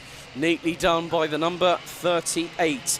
Second in the championship, coming into this 6th and final round. It's been a very hot double-header. And you can see that there is tension boiling out of Crook. Oh, Millward, 2 wheels on the grass out of Crook and into Fine Lady. That gives Patterson 3rd position. A bit further back, there's the 46, Alfie Davidson, trying to battle away with George Swire in the 82 for 7th place. Attempted move there. That might have been from Rossi Costello in the 73, through into Ashby's. And that would have been on possibly Luke Millward. Right, Rossi Costello gets a warning. Costello being followed by Jensen Chalk. Oh, Costello very heavily into the bumps off of the exit, and it's 3 wide. Jensen Chalk threads the eye of the needle between Rossi Costello and George Swire and still makes it through with millimetres to spare. Brilliantly done there by Jensen Chalk. 3 wide. It was nearly high, wide and handsome. Unfortunately, it was the threading the eye of the needle opportunity that Jensen Chalk got. Hodges and Buttonazzi very close. And there we go. Rossi Costello gets passed by Jensen Chalk through Christmas Corner. Oh, a little bit of a messy exit for Alfie Davidson on the run down to Inkerman's. Costello looking again up the inside of Chalk through Ashby's. No room at the end there, but looks like there might be an opportunity. No, Alfie Davidson not able to get through. Going through into Wilkins, now into Ogiers. Just over a minute to go. It's getting a bit close, a bit hairy, a bit tricky, let's say. Coming out of Ogiers, less than a minute to go. Hodges now leads by nearly 0.3 of a second. George Swire gets a contact warning. Rossi Costello trying to battle away with Jensen Chalk for 5th position. Butarazzi, fastest lap of the race, 52.143 seconds, has a bit of a run wide, and that is the 82. Swire's got a loose bumper on the right rear. George Swire, that will be a mechanical black flag for the number 82. It's clear as day there, and he gets a bit of a touch. Oh no, George Swire gets a little bit of a contact, maybe with possibly Jacob Nairn, I think.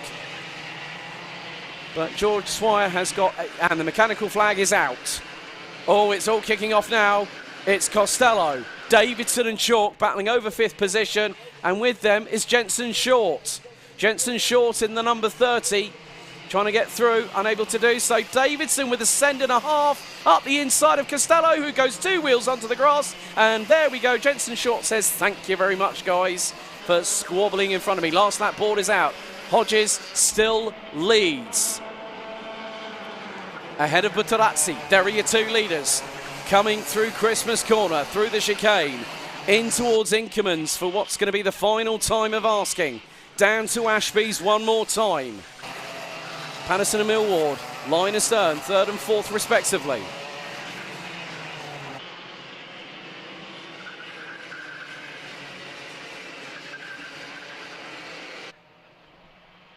So through into the boot for the final time of asking.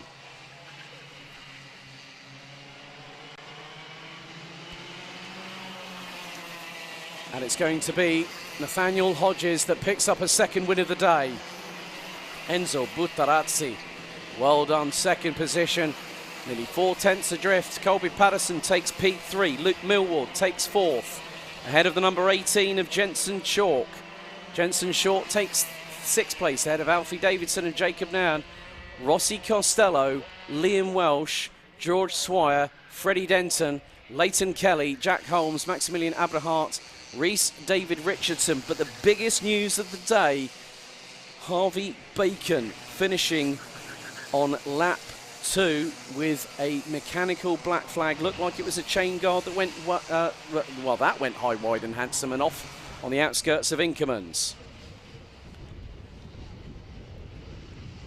So it is going to be, I really need to try and calculate some figures here, because this is where things get interesting. I think Harvey Bacon needs to finish probably in the top 3 to secure the title here today.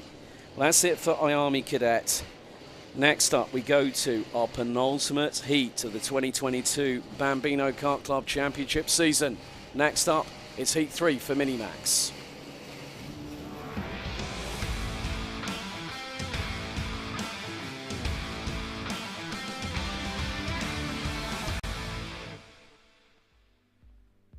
So let's take you through the grid for the penultimate heat of the 2022 Bambino Kart Club Minimax season. Oscar Cartmail and Max Haller start on the front row. Harry Friel and Daniel Hartley, row number 2. Ollie Poole and Logan Cowling, row 3. Ethan Barth, Christian Campbell Duff, and Emily Cooper. Emily having a mechanical black flag with a loose rear bumper in Heat 2. She starts from the back of the grid with Daniel Amore, a non-starter. Once again, it is going to be a rolling start for these drivers.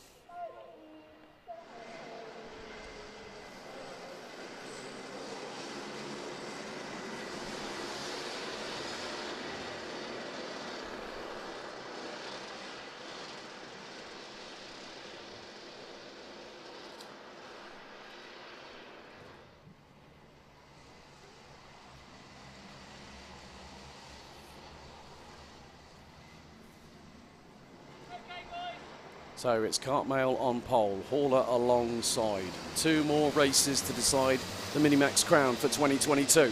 Into the tram lines, revs rise, lights are out, we're off and racing. And Cartmail takes the initial advantage. Friel looked to get past Haller quickly, going into oblivion and grip for the first time. But the number 36 staying ahead in 2nd position for the moment. There's a little bit of a tussle behind, but Emily Cooper round the outside. Oh my goodness me. Heart in the mouth stuff moment there. Christian McCampbell Duff gets passed by the number 30, and Emily Cooper could have also if she had enough time to get past Ethan Bath round the outside of Christmas Corner. That would have been probably one of the overtakes of the day so far. Oh, right. Ollie Paul has just got off, and that was coming out of Osiers through the chicane. Everything's concertinaing a little bit here in Minimax, sometimes a little bit too close for comfort. That's to complete the opening lap of the race itself. Cartmail leads by nearly half a second ahead of Max Horler. Ollie Poole in third place, a further 6.5 tenths adrift, who's got Daniel Hartley closing in. The number 63 looking to close on in, but not able to do anything about it. Ethan Bath, now the top novice in this race so far, the number 24, running in a genuine 5th position, being followed by Harry Friel on the Croc Promotion chassis. Ollie Poole looks to be running on the Charles Leclerc chassis, I believe. Yes, that is the case. I just spotted the livery multiple times today. So through they go as Hartley, I think, might have sized up a move on Paul. Friel looked to get past Ethan Bath going through into the boot, but the number 24 still keeping that position. 5 minutes and 20 still to go. Harry Friel launches it up the inside of Oblivion on Ethan Bath, and the number 24 powerless to do anything about it. Max Horler just doing exactly what he's done all day long. Just stay behind Oscar Cartmail. Don't chance it. Keep it nice and steady. Hit every braking point. Hit every apex. Power out correctly through the corners. Don't over-rotate.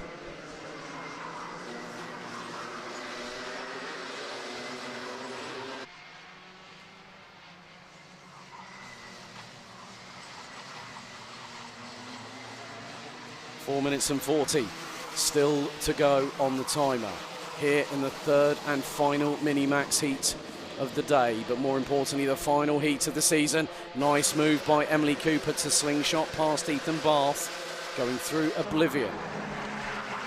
She actually got past as she was making the move thereof. 16 thousandths separating the pair, so Emily Cooper now made her way up into what is 6th position and will start chasing those in front, because Harry Friel is the next one in her crosshairs.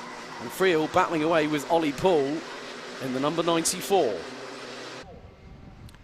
Keeping an eye on Daniel Hartley. 1.3 seconds as the number 63 offered the number 36 of Max Horler.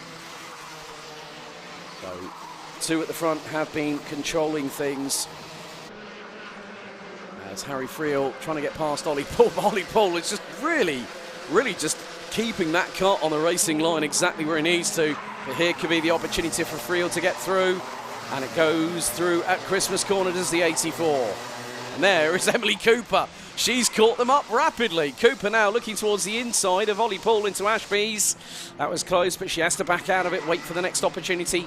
Could be through the boot, probably through pit bend, maybe through that nice little sweet overtaking spot she's found at Oblivion.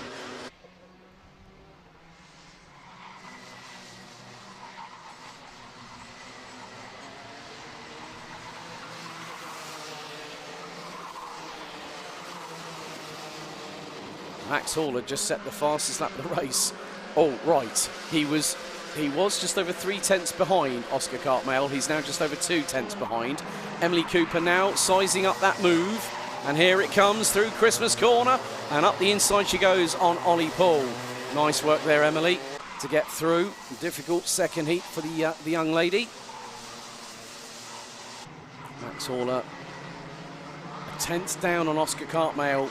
But as I said earlier, sometimes you do not need to win every single race to get yourself a championship. You need to be consistent. You need to be at the sharp end of the field. Max, well, whilst I've said that, Max has just gone exactly a tenth of a second quicker than Oscar in the opening, in the second sector. And that gap has now extended to nearly half a second. So it's about micromanagement. That's what Max Horler is doing. Meanwhile, Emily Cooper is getting on with business, closing in on Harry Friel for 4th place. She took nearly 2.5 tenths of a second out of the number 84 as they head down towards Inkermans. And if Cooper can launch it on Friel through, well, it's not going to be Ashby's. It might be that, it might be Osiers, you never know. Here we go into Osiers, the left-hander, through the chicane. Not on that particular occasion. Both use the same amount of curbing.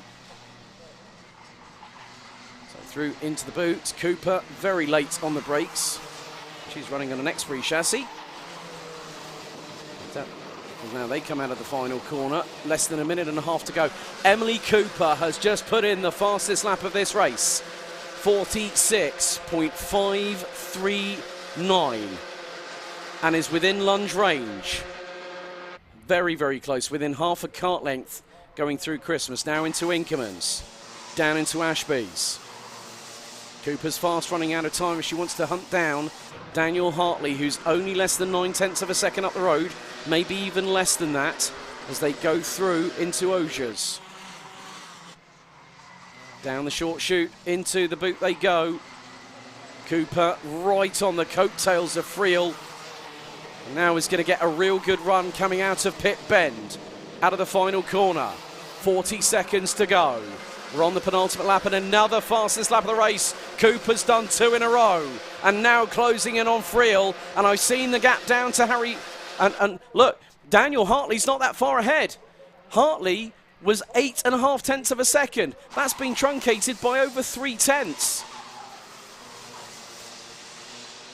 So Friel took over nearly 3.5 of a second out of Hartley.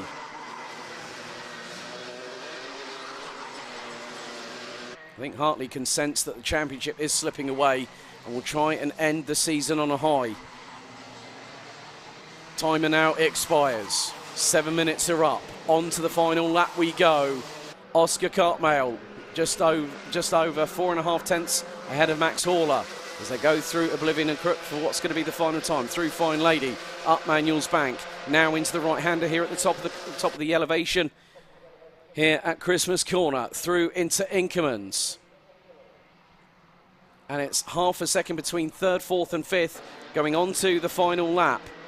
There is your race leader, Oscar Cartmail, who's done a fantastic job all day long so far. Max Horler did take pole position. It's not going to be 1 win. It's not going to be 2 heat wins, because coming through the top of the boot, down the dip, into Pit Bend, it's 3 for 3. Oscar Cartmail wins again. Max Horler truly 1 step away from securing the title later on this afternoon by finishing a comfortable second position, half a second adrift.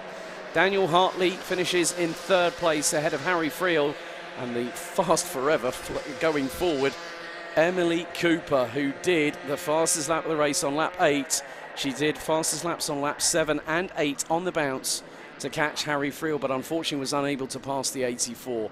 Logan Cowling in 6th ahead of Ollie Poole. Ethan Bath and Christian Campbell Duff round out the 9 strong.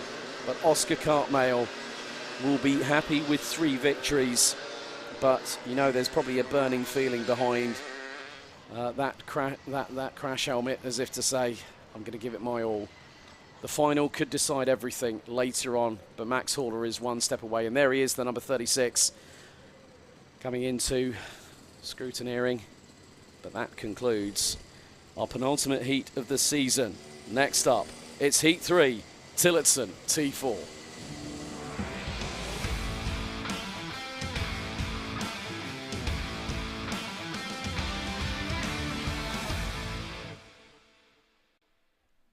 Well, we've definitely had our fair share of action here today, and that includes the Tillotson T4 crowd. Really good to have them with us. And here's the starting grid based on the results of heat number 2. George Townsend will be joined by Owen Roberts on the front row. Row 2, it's a slightly different composition. Tony Cuthbert starts on the inside of row 2, joined by Amelie Ackerts. Jensen O'Neill going, and Luke Broadbent will round out the junior T4 grid. Evan Stapleton will have Alistair Tinker alongside on the front row, with defending champion Mark West joined by Roshing Sweeney on the inside of row number 2. Owen Spears and Richard Kinlock will round out row 3. Row 4, it's Eddie Byrne and John Nuttall. Row 5, it's going to be Sammy Johnson and Aaron Doyle. Row 6, Bradley Harris and Dan Blackledge. Then, bringing up the rear of the grid, 21 karts in total. David Kinlock, Scott Ralph and James Byrne. Once again, we're going to have a staggered rolling start formation. It's going to be the JT4s first that will be let loose, and then we will have seniors up after that. So, at the moment, the way things stand, Jensen O'Neill going 1 heat 1, George Townsend 1 heat 2, and then in the T4s, it's Alistair Tinker and Evan Stapleton with a win apiece. Okay, 7 minutes on the clock, plus an additional lap into the tram lines. Revs rise. We are lights out and underway for this final heat for Tillotson T4 juniors very shortly. And there's hang on a second, that's the number 32. That's Malk West having a problem, pulling over to the left-hand side of the grid. And he's pulled straight into the pre-grid. Great awareness there from Malk West. That's a real shame. And Stephen Keenan saying, come on, George Townsend, go smash it, Team Keenan, in the chat. Go GT67 from Tyro. Thank you, Ben H. So, Evan Stapleton leading the way through Ashby's for the seniors. Juniors making their way through the top part of the boot, down into pit bend. Ty Cuthbert closing in on Owen Roberts for second position. And it seems like there's a lot of love in the room for George Townsend in the 67 from all the guys and girls at Tyro at the moment. Just under 6 minutes to go. Cuthbert right on the back bumper of Owen Roberts. That is Jensen O'Neill going that rounds out the top four, having got past Amelie Ackett's. Luke Broadbent bringing up the tail end. Charlie the field in sixth position. But Evan Stapleton leading the way. Well, it's close between, I think Owen Spears might have taken the lead. Spears looking to sign off this championship season with the title. Minute and a half down, 5.5 to go.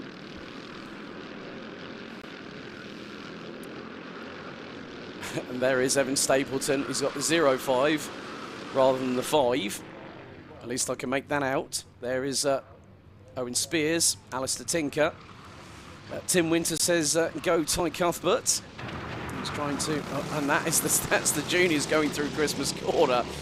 Oh my goodness me. As now the seniors come through, they complete another lap. Lap 2 completed, lap 3 underway for both respective classes.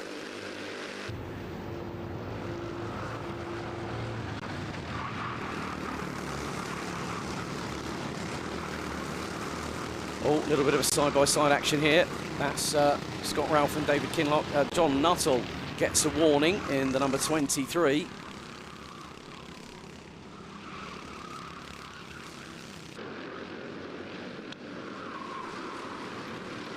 And there has been a check. Well, Amelie Ackett's has set the fastest lap overall, 50.953, as we go back to the juniors.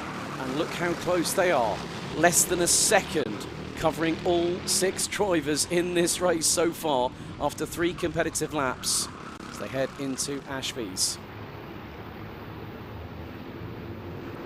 The old think gesture there. Good call there, Jensen O'Neill going on the approach into Wilkins.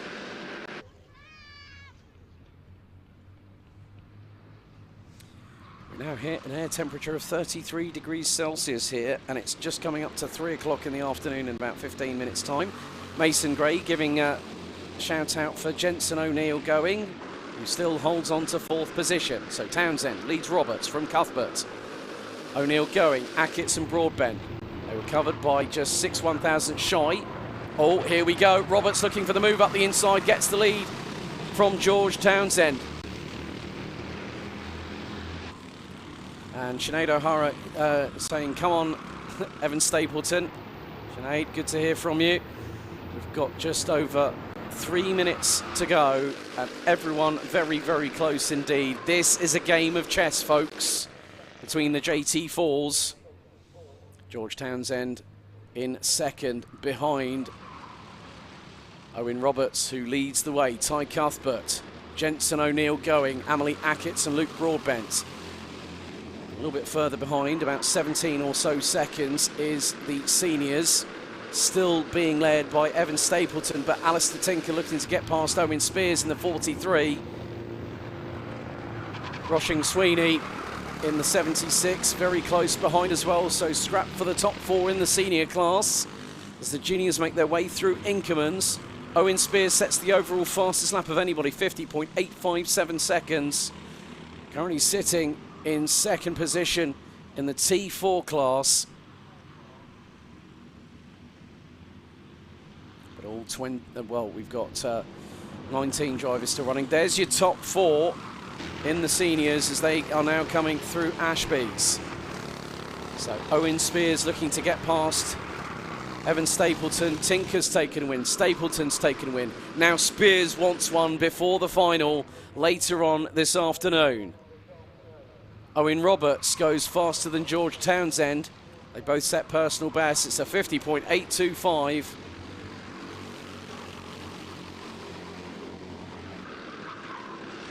Evan Stapleton now opens up a gap over Owen Spears to the point of 0.34 of a second. Still very close, nearly 1.4 seconds separates the 6 drivers in the junior T4 classification. Stapleton still holding on in the seniors. It's nip and tuck between Stapleton, Spears, Tinker and Sweeney. Line astern going through into Wilkins.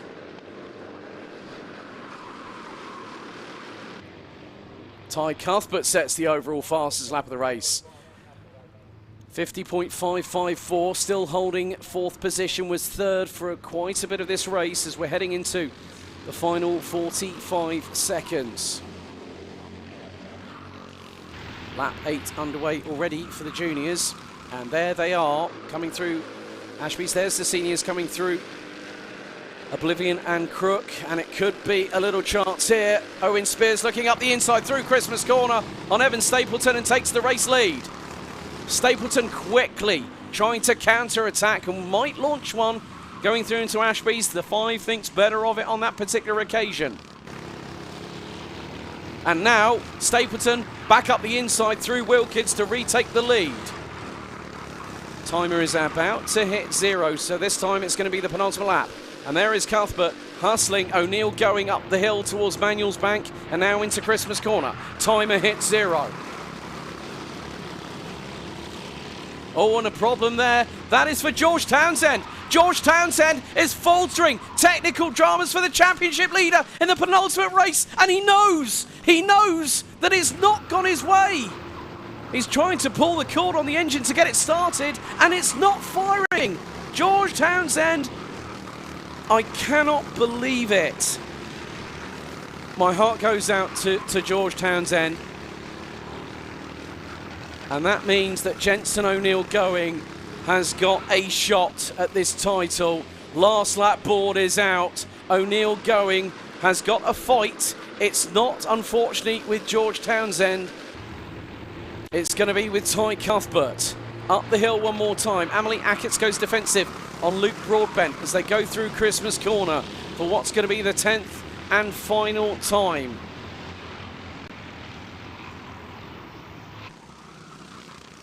Ackerts stays ahead of Broadbent for the moment, but the way things stand, this is going to give advantage to Jensen O'Neill Going.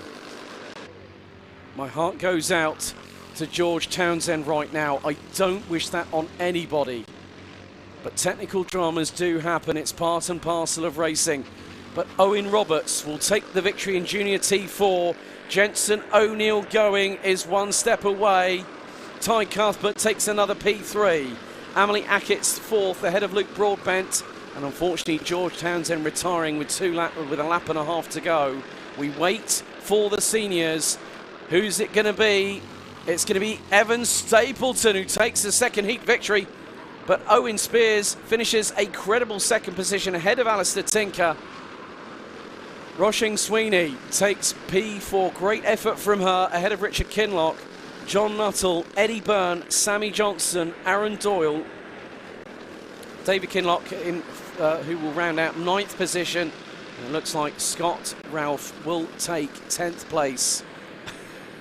I don't know whether there were some dance moves happening there from Scott Ralph. It's just like, oh, my arms are sore. Stretch! James Byrne being the last of the classified finishers. With George Townsend unfortunately retiring in lap 8. Dan Blackledge pitting with just 3 laps to go on lap number 7. So a dynamic twist in the championship tale for JT4 with George Townsend. My heart, I cannot stress this enough. Championships do get decided down to the wire, and unfortunately that one for George there has probably been the decisive blow that he did not want to happen. He wanted to have a battle with Jensen O'Neill going, and we got denied of a potential grandstand finale. That just shows how tough motorsport can be, and really good to see that people are saying unlucky. And gutted for George, says Stephen Keaton. This sums it up. Gutted for George, all from Tyro, and that's from Stephen Keenan.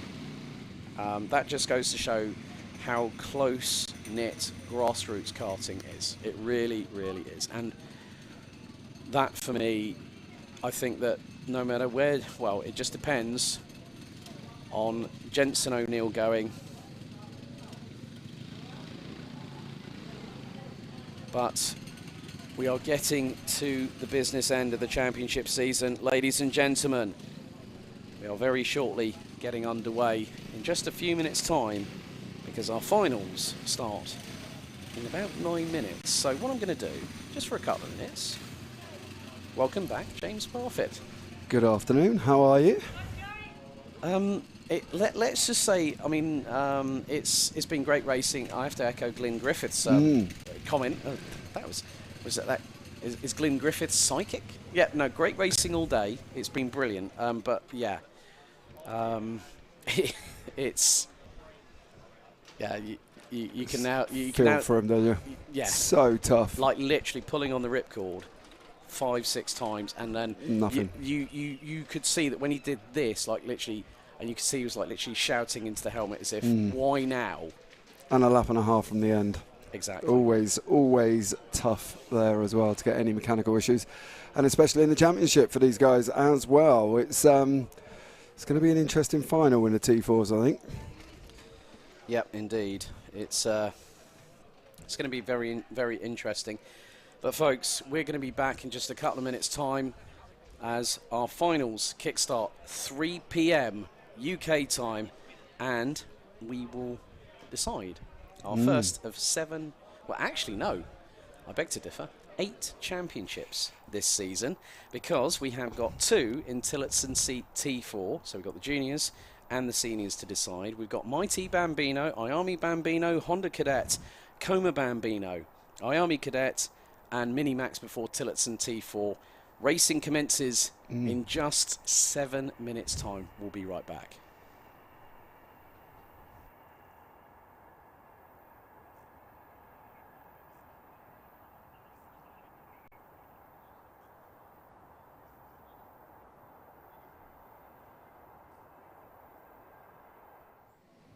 So, as part of the final round for the Bambino Kart Club, well, they've actually been with them pretty much all season, is the Tillotson T4 crowd, and I'm joined by Tillotson's very own Andrew Fallon, and we're just in front of Max Hart's TCR UK car that has been hooning it round Castle Combe quite recently, and still has the scars of battle on it.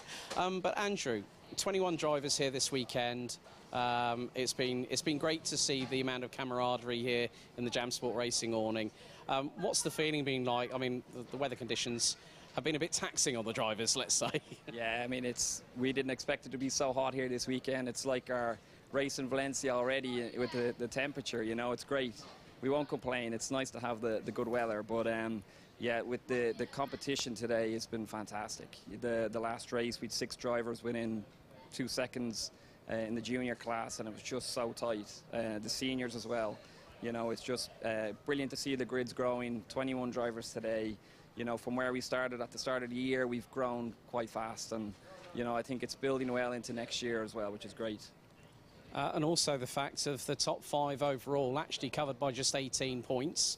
That just goes to show that a one-make series, like with the 225cc, 17 horsepower, 4-stroke engines, you know, that great, lovely rumble as you hear them come out of pit, out of pit bend and then going into oblivion and crook. It's a wonderful noise. I mean, I remember first seeing them actually at the first round of the Bambino Kart Club last year. Funny enough, at this very circuit. But of course, coming up, September the 30th to October the 2nd, the T4 Nations Cup at Valencia. I mean, despite a few false starts, obviously the last 2 years have been difficult for any kind of karting championship. I mean, even from all the way up to the top tier at FIA level. What does it mean to the guys and girls at Tillotson to now finally have it back? And we're looking forward to such a great grid, because there's distributors all over the place. I happen to know that I think it's the German distributor. You know, they've had so much influx, and obviously seeing 21 drivers here this weekend. The Nations Cup is looking to be a great way to round off the year, isn't it, for you guys? Yeah, it's so exciting for us as a company, you know, to bring our whole series to an internet. I mean, we ran 2 World Cup events in Ireland the last 2 years. We couldn't leave Ireland because of COVID, and we had a great entry from all over the world too, where it was possible. But now this year we've decided to move it into Valencia. We've drivers from South America, Asia, US, all over Europe, and it's really exciting. You know, we've just, our momentum, we're building globally, and you know, from when we started in Ireland a few years ago to what we've achieved now, it's brilliant, you know. So I think we're on the cusp of something really good, and it's exciting for us. It's a big undertaking, you know. We've a lot of work ahead of us in the coming weeks, and a lot of karts to build and assemble, but it's great, you know. That's what we do it for, and we can't wait for it. And also the beauty of not just being real-life Tillotson T4s, there's also virtual T4s, thanks to the Tillotson T4 eSports series, which has been covered through Alpha Live, but also the fact that you guys are partnered with KartSim. That means that drivers are going to get an opportunity maybe to test out Valencia before they go out there in late September, aren't they? Yeah, I think that's going to be popular. You know, the esports project has been new for us, and you know, it was to build awareness for our whole series, and it's really done that. You know, we've had drivers from all over the world log in and race against each other and get to see what we're doing, and you know, it's been a really successful project so far, and you know, it will continue into the future. And you know, we may dovetail, you know, at the race in Valencia we'll have the sim set up as well, so people in between sessions on track can come in and have a go on the simulator. And you know, it's really helped build the awareness for the Tillotson T4 series. You know, what we're trying to do is to have an affordable karting category across the world where it makes karting accessible, you know. So it's been a great project to be involved in, and you know, hopefully we can continue on that. Oh, brilliant. Andrew, thank you very much for your time, and obviously good luck to all the drivers here this weekend at Whilton Mill, and good luck with the Nations Cup in Valencia, and of course onwards and upwards for 2023. Thank you very much. Cheers, guys.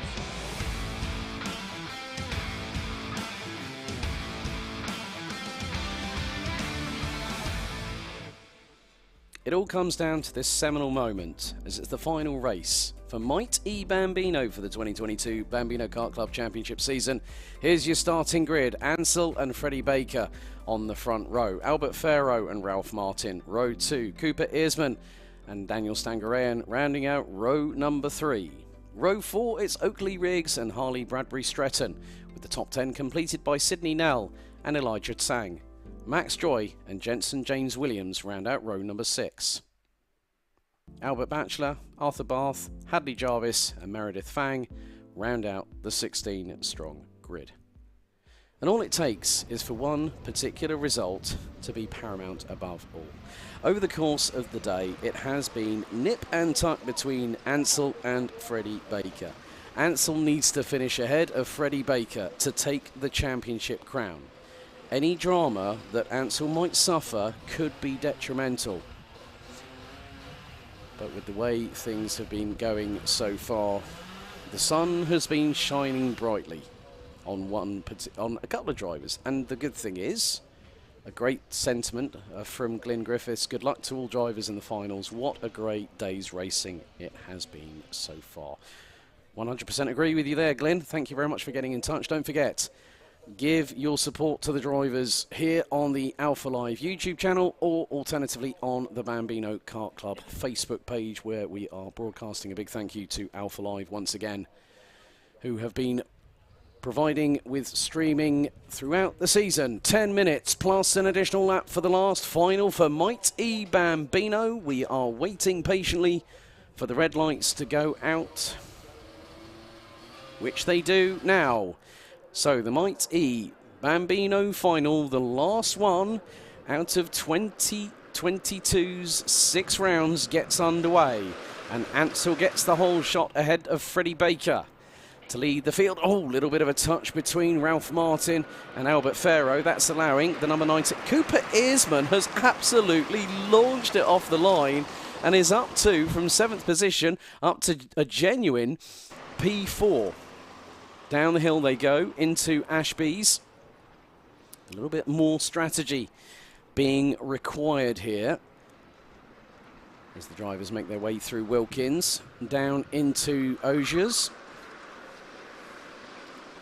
And Cooper Earsman, well, no surprise with the launch off the line and how he got that rocket ship start.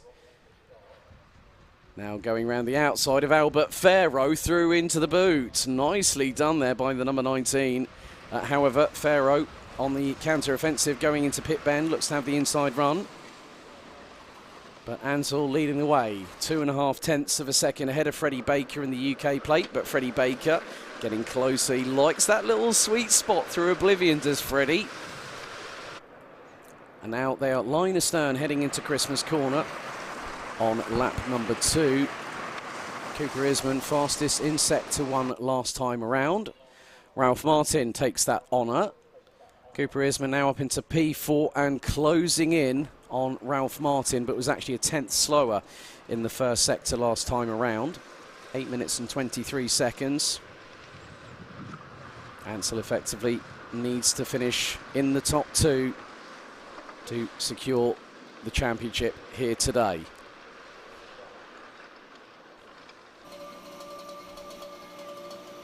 So 74 points, plays 72. So that basically puts 591 for Ansell and for Freddie Baker on 72. That puts him on 574. So that is effectively, how can I put this? That's a considerable amount of points. If it stays as it is right now, Ansell is the champion.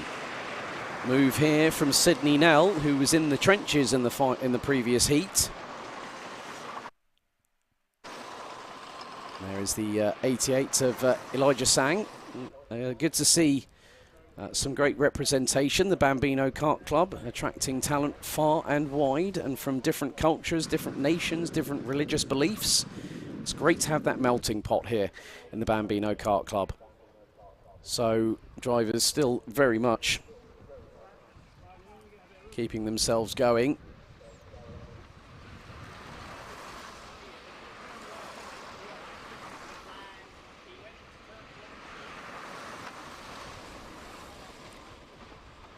So Albert Batchelor trying to close in on Daniel Stangarean. Cooper Earsman though. James actually had a chat with the family earlier on and Cooper said, yeah, I'm going for 4th or 5th.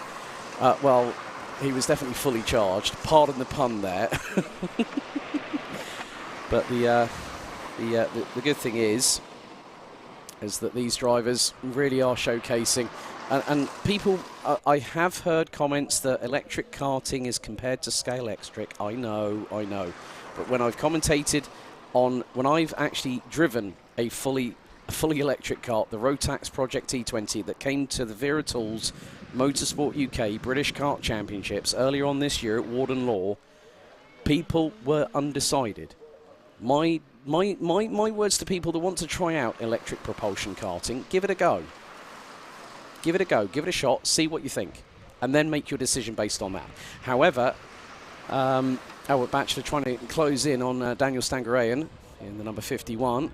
That is Hadley Jarvis in the number 22, who's been shown the blue flag.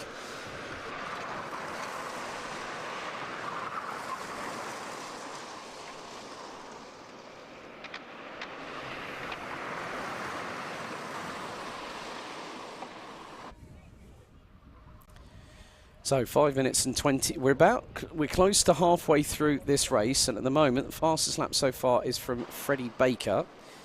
In terms of the, well, that was a 1 minute .195.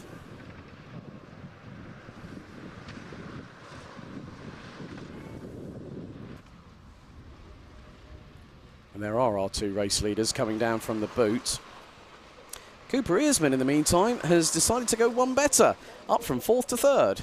Ralph Martin has been passed by the number 19, who closes on in once again, and that's coming through Oblivion and into Crook and into Fine Lady.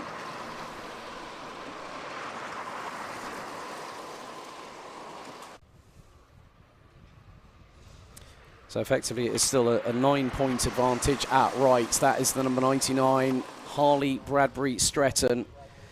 Even technical difficulties can hit electric propulsion systems in extreme heat. Oh, this is getting a bit tricky here. That was very close between Earsman, Martin and Farrow. This is the battle for 3rd place. As we're 60% through the timer, counting down all the way to 0.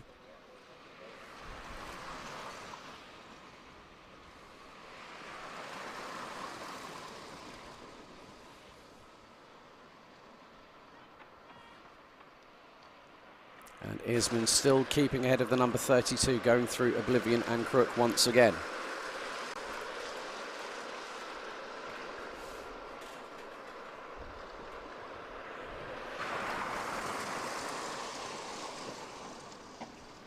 So drivers making their way up the hill once again. Still this battle between Cooper Earsman and Ralph Martin going on. Oh, that was a little bit of a moment there, bit of a tank slapper coming out of Ashby's for Ralph Martin. A little bit further back, we've got some battling, but here are the two race leaders.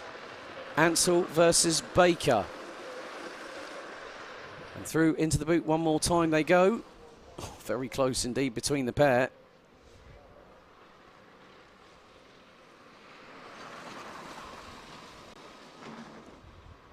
The gap was nearly 5.5 tenths of a second. It's gone down to 0.16. 1 minute 6 flat. 1 minute 0.6 flat there for Freddie Baker, who went wide coming out of Crook and into Fine Lady. There's Hadley Jarvis that they've just passed by through the inside, going up Manuel's Bank and into Christmas Corner. Now the run down into Inkerman's.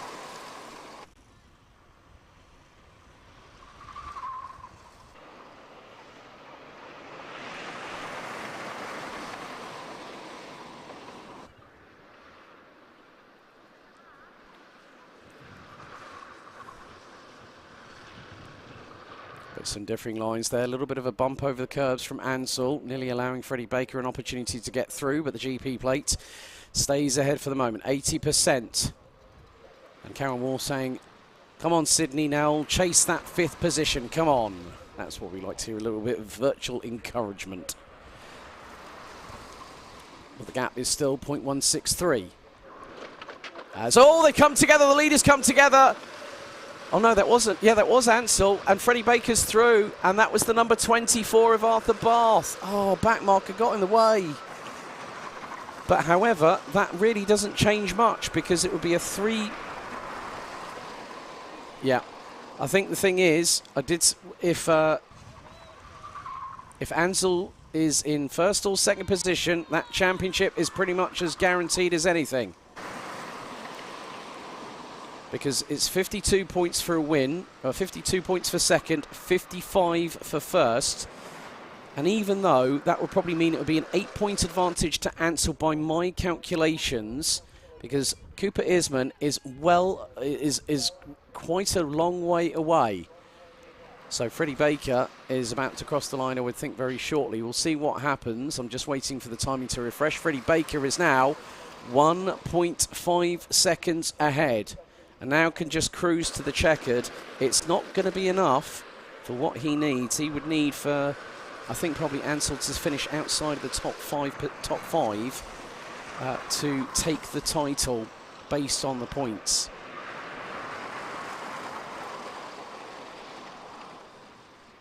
But with 26 seconds still to go on the clock, plus an additional lap, it's anyone's guess what might happen here. And there is the number 54. That is Albert Batchelor in 9th position at the moment, battling away with Daniel Stangarean, and also Elijah Tang, who rounds out the top 10 positions. But there is your race leader Freddie Baker, the UK plate. Timer has hit 0 after 10 minutes. Out of pit bend for the penultimate time of racing. Lap 10 completed, 11th and final lap, and what's more, it's the final racing lap of the season. Ansel still in that very much required second position.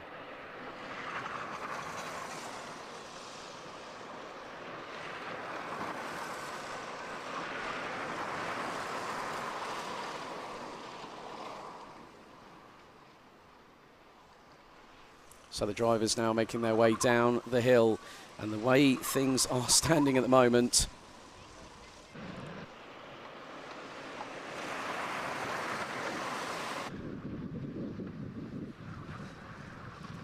we are waiting to see. It's not too far away from finding things out, because Freddie Baker is going to take the last win of the season. And the checkered flag will wave. Freddie Baker will win the race, but coming out of the final corner by my provisional calculations, the GP of Ansel takes the mighty Bambino crown here at the Bambino Kart Club in 2022, taking on the role of honour, following on from Kane Langley from last year. And I think in it was 6 points. Based on the provisional results. So Ansel is your provisional 2022 Mighty Bambino champion here at the Bambino Kart Club. And what a drive from those two drivers all day long. And yeah, well, Ralph Martin rounds out the top 3. Albert Farrow in 4th. Cooper Earsman, he was 3rd, he finishes in 5th, but still hit his target of 5th place. That was what he wanted to do at a minimum, so well done. Albert Batchelor finishes in 6th, Sidney Nell in 7th, Oakley Riggs, Daniel Stangeran, Elijah Sang and Mark Joy round out the 11 non-rookie drivers. Jensen James Williams takes the top honours for the rookies, ahead of Arthur Bath with Hadley Jarvis and Harley Bradbury Stretton, but provisionally the GP driver of Ansel is your provisional 2022 Mighty Bambino champion here at the Bambino Kart Club. Next up, it's going to be another howitzer right here, because we've got the last race of the season coming up next. It's the final for IAME Bambino.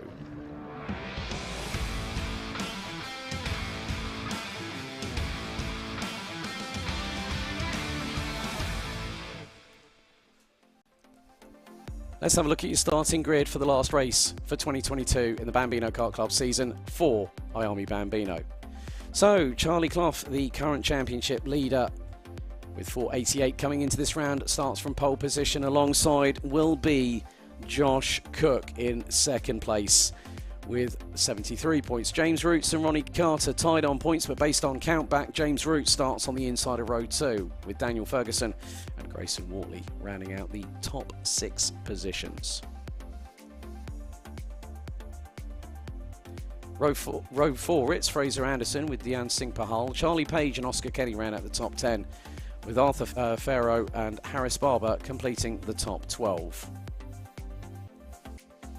Row 7, it's Logan Rolfe and William Crombie with Harry Williams, Hector Dickey, Ethan Coupland and Maximilian Michalski rounding out the 18 strong.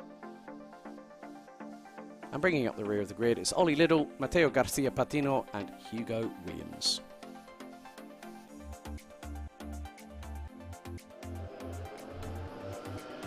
Oh, if we thought last one was close, it's even closer still. This is going to be a bit on the crazy side, but the way things stand, as I calculate at the moment, this is close. 3 points separate the top 2. Judging by the rounds to count, plus also their intermediate scores after this side of things, and it's not been an easy one. I mean, Grayson Wortley has had a difficult weekend and was hoping to get that little bit further up the field, and Grayson only scored 58 points, which basically puts him on 530, I think, 531. Trying my quick maths here. So thank goodness for calculators as well.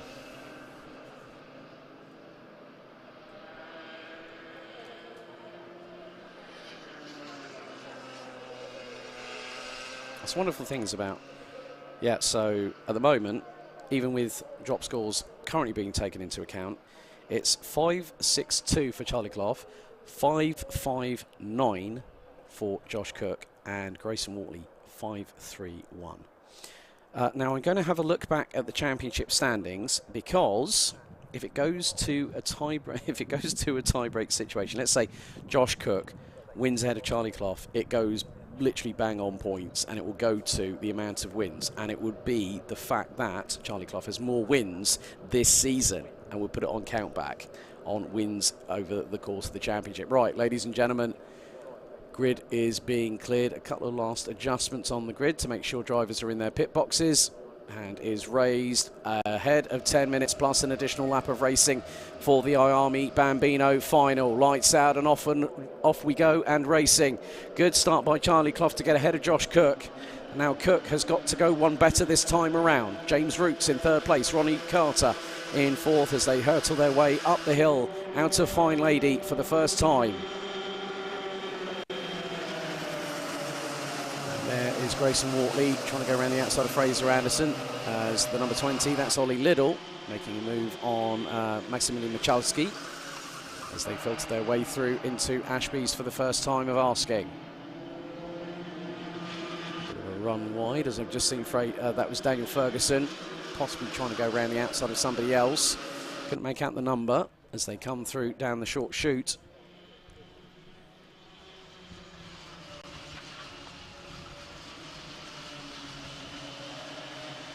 Josh Cook is just on purple in sector number 2.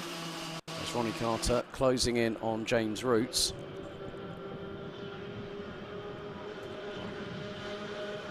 I think the thing is that no matter what happens, I did actually get my calculations wrong with Josh Cook. He's actually on 473. 473 plus 72, that is 545 points. 487. And 58, that is for Grayson Wortley. So it's been a long day. It's been a long day. I'm using that excuse. That's a commentator's prerogative.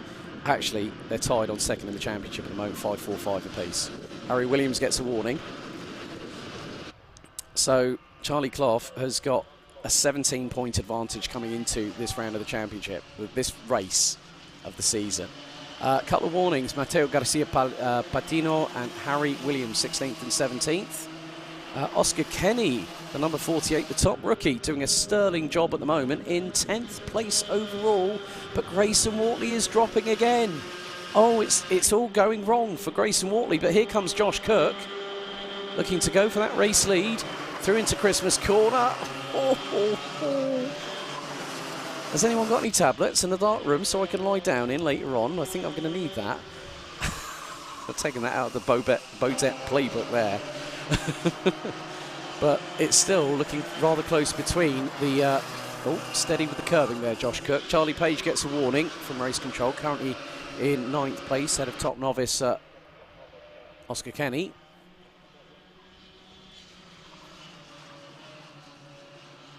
So the way things stand at the moment, just by an approximation, the top two would be Charlie Clough taking the title and Josh Cook taking second. They're quite nip and tuck between Grayson Wortley and Ronnie Carter. You can see how close these two are. They've been close all the way through the day.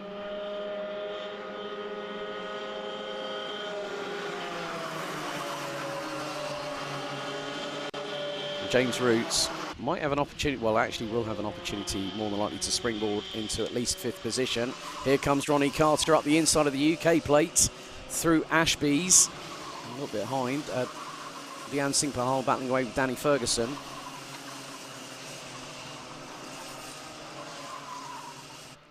So there are the drivers in 3rd and 4th. Ronnie Carter teeing up.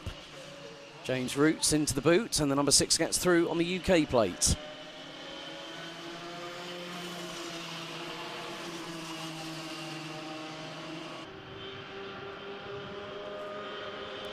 But still, no one's pulled the rabbit out of the magician's hat between these two quite yet.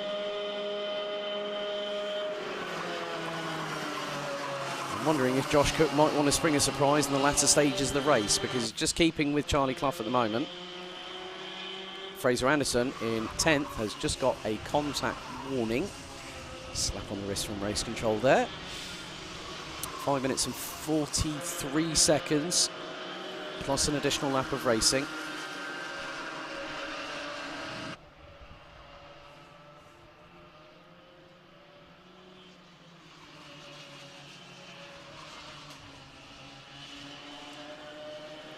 Oh, the wonders of mathematics. Trying to work it all out. But it could be very, very close indeed.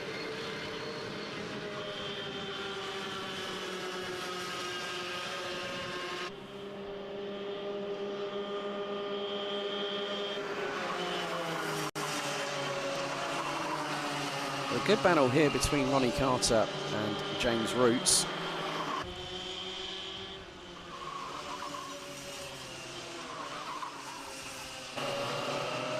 So that's the battle for P3. In terms of the championship side of things, I mean, third place is 50 points, fourth place is 49.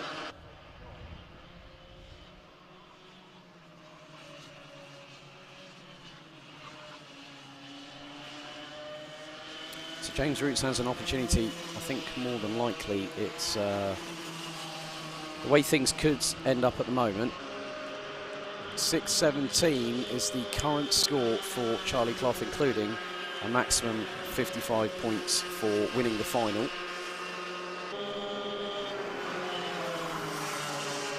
For Josh Cook, it'll be 5.97. For Ronnie Carter, 5.83. And then for where's Grayson Wortley at the moment? Grayson's running. Oh, Grayson Wortley's had an absolute difficult end of the race season itself. Calculated, so that is going to be 5.89. So would put Grayson third in the provisional championship standings. But the way things are going, Charlie Clough has done a fantastic job all day long. Has not really put a foot wrong. Has kept in the top 2, top 3. Oh, contact warning, another telling off by the school teacher. Mateo Garcia Patina not having the greatest day in the office.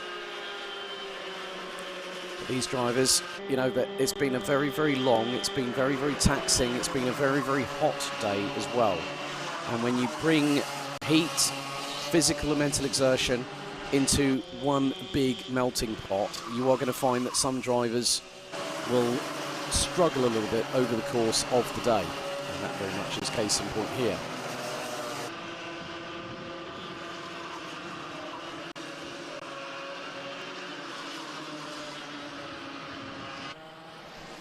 So 2 minutes and 45 seconds still to go. Still battling away, but it's great to see that these drivers are still keeping. Now, Ronnie Carter was not very, very well last night, but he managed to drink a lot of water, had the fan on. He's, you know, that's one of the things. Hydration is key, and I've seen it before where Ronnie hasn't had the greatest first day of the weekend, and then the second day has been an absolute blinder, and he's come firing back. And he's done a great job to keep James Roots at bay for as long as he has.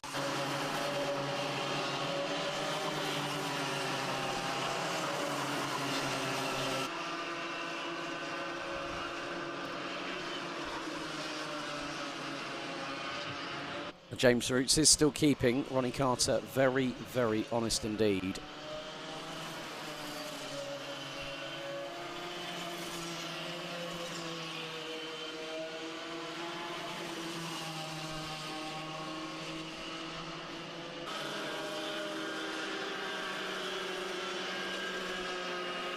But still, to see them still at loggerheads. This is what it's been. Absolute loggerheads for the last few laps. They have done brilliantly. Anthony Martin saying, go Ralphie Martin. What a result. Third place. That would have been for the previous race on that particular occasion. So thank you very much, Anthea. Yeah, Mummy and Jamie are super proud of you. Come on, Danny Ferguson. Danny currently running in P7 at the moment.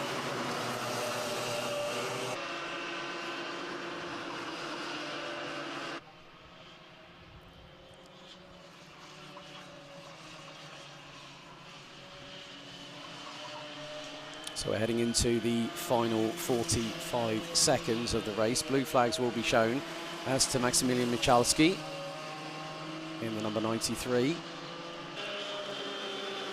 So Ronnie Carter goes through on a late and then call it some, James Roots. Well done there. As I think's right. Oh, I might have oh no, I don't. Right, straight through. And still keeps with Ronnie Carter. Now, where are our leaders at the moment? They probably coming towards the halfway point of the race, or halfway point of the lap. There's third and fourth, so probably a few corners ahead.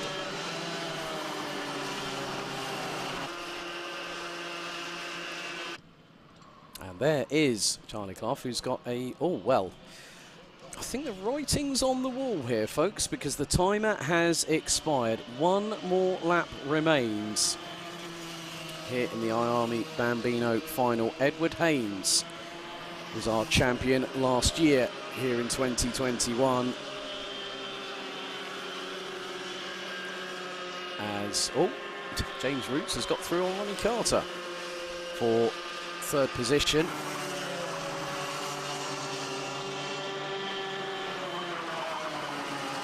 As they make their way through Christmas Corner for what's going to be the final time. Ronnie Carter looks over his right shoulder as if to see, oh, how much room have I got behind me? Oh, I've got bags of room. Right, okay, up we go, up the inside, through on James Roots. Roots keeps it pinned around the exit of Ashby's and stays in front.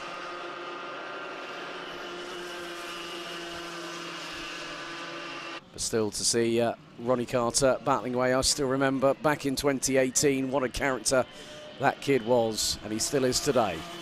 But very shortly, it's going to be a victory, and that's it.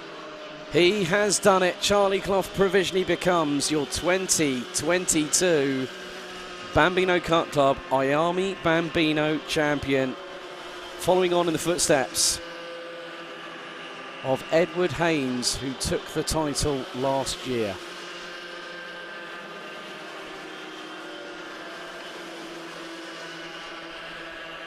Josh Cook looks to have wrapped up second in the championship provisionally. Ronnie Carter pips James Roots at the flag point, 18 thousandths of a second. Dian Singh Pahal in fifth, Arthur Farrow in sixth, ahead of Daniel Ferguson, Fraser Anderson, Charlie Page, Grayson Wortley. It was close, but not close enough, unfortunately, for the number 17, rounding out the season with a top 10 finish in today's final. Logan Rolfe, William Crombie in 12th, ahead of Harry Williams, the top novice, Hector Dickey, Mateo Garcia Patino, Oscar Kenny, Ollie Liddell, Ethan Copeland, Harris Barber, Maximilian Michalski, rounding out the 20 drivers, all of them taking it to the checkered. Well, that's it for the second of 7 finals with 8 titles up for grabs. Next up, it's the Honda Cadet Final.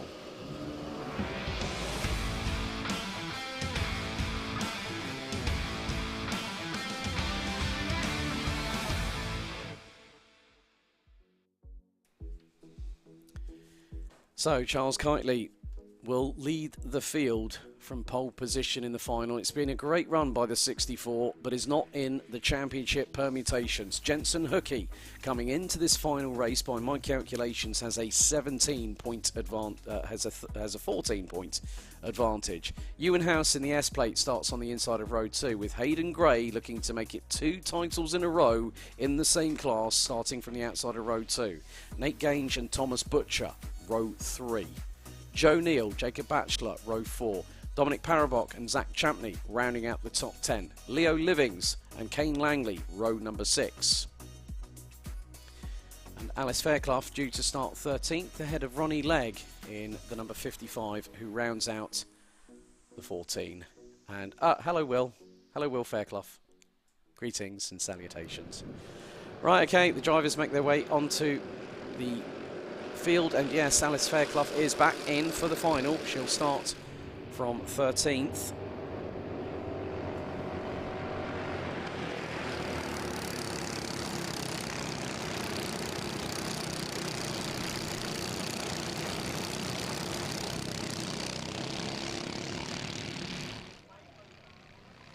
So once again we will have a rolling start, or we'll have a standing start on this particular occasion. Serena House cheering on Ewan again. Come on, Ewan, love Mummy and Ali. Big kiss.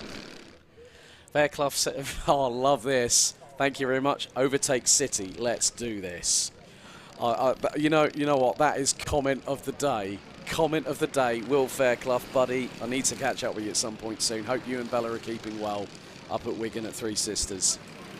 And give my regards to Jake Sanson when you're up there as well, if he's not too busy on the microphone. Right, the drivers making their way into the starting grids for the final time.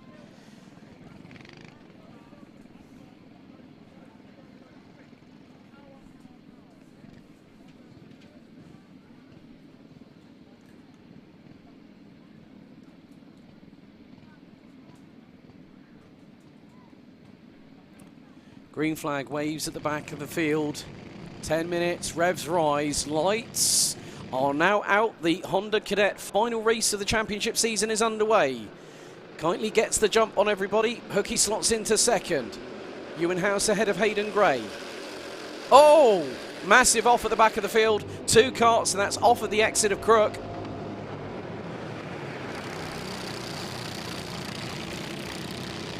So yellow flags will be at Oblivion and Crook as the field makes its way through into Ashby's. There are some moves attempted to being, well, there are some moves being attempted. Some distinctive roar of the Honda Cadet engines make their way round the circuit itself. Charles Kitely looks over the left shoulder to see where Jensen Hookie is in terms of proximity. They're about to complete the first lap of racing. Alice Fairclough. Right, I'm just checking. Alice Fairclough, that might be Ronnie Legg. Yep, yellow flags coming into Oblivion.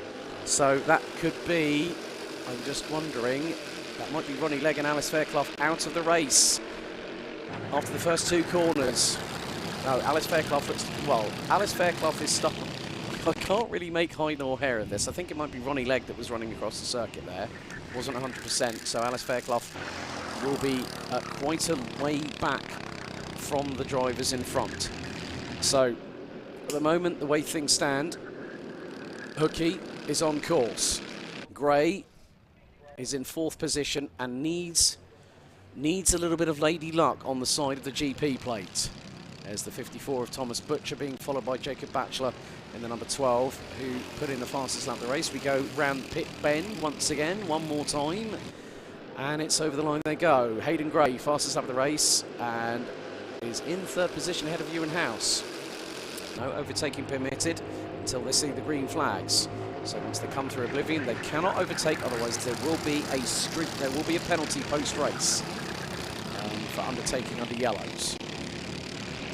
And that is a big faux pas to do in motorsport. I've seen it so many times. I've seen it at senior, high karting level as well, where someone is actually overtaken under a yellow flag. Drivers making their way through Ogiers once again. 7 minutes and 30 still to go, plus an additional lap. So all finals, 10 minutes plus 1 lap. And I cannot believe I'm going to say this. 56 races. We are now on race number 52 of the race weekend. 28 yesterday, 28 today. Everyone's been put through torture here at Whilton Mill, but the adrenaline's keeping them going through. Hayden Gray now ahead of Jensen Hookie. Now that is not enough for Gray to take the title. Hookie needs to hold station or get back past Gray. You can tell a driver, it's like, yeah, stay in the top 3, you'll be fine. And then they'll go, no, I want to win it. And there, straight away as I said that, Hookie must have heard me and gone, right, I'm going to stick my nose in there. Nearly did. But thought better of it. Look, it's like synchronised looking over your right shoulder right there. Hayden Gray, then Jensen Hookie. Zach Champley has got the fastest lap of the race so far, down in 7th position. Oh, here comes Ewan House. Trying to look up the inside of Jensen Hookie. And the number 33 still holds on to 3rd position for the minute.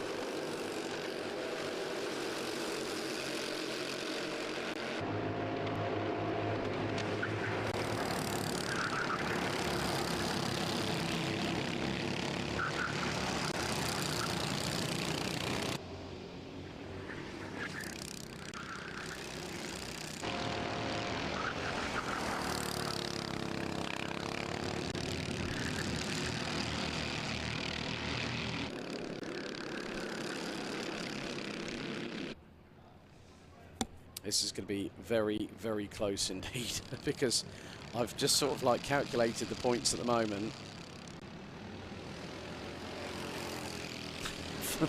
I mean, it was 500, yeah, it was 561. So look at it from this perspective. The points go up for the finals. It's 55 for a win, 52 for second, 50 for third.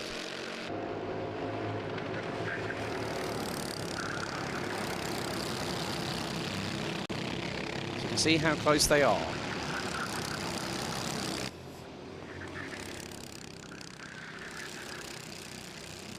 Yeah, I mean, it's basically 12 points. It's 12 points between the pair. Because effectively, it's 6-11 plays 5-9-9 in the favour of Hookie. Hookie just needs to stay there. Whether he decides otherwise is another man. And that's the decision on the driver. So 4 minutes and 43 seconds. We're past halfway on the timer, counting down here in the final for the Honda Cadets.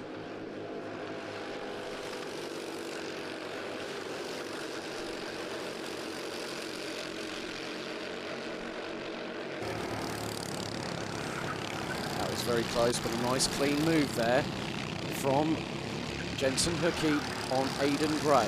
Hayden Gray, and that was going through Christmas Corner. Previous Honda Cadet champions from 2019, Theo Champney, amongst others.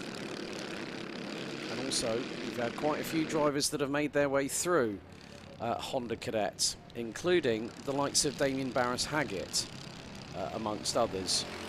Looking through previous roles of honour, Liam Hartley, Kasper Tomilewski, Ollie Poole, who's running this weekend in Minimax, Holly Mile, Freddie Moore, Jacob Anslow, drivers that have come through IAME Cadet, the likes of Jesse Phillips, Henry Domain, Jacob Ashcroft, Wiley Cranham.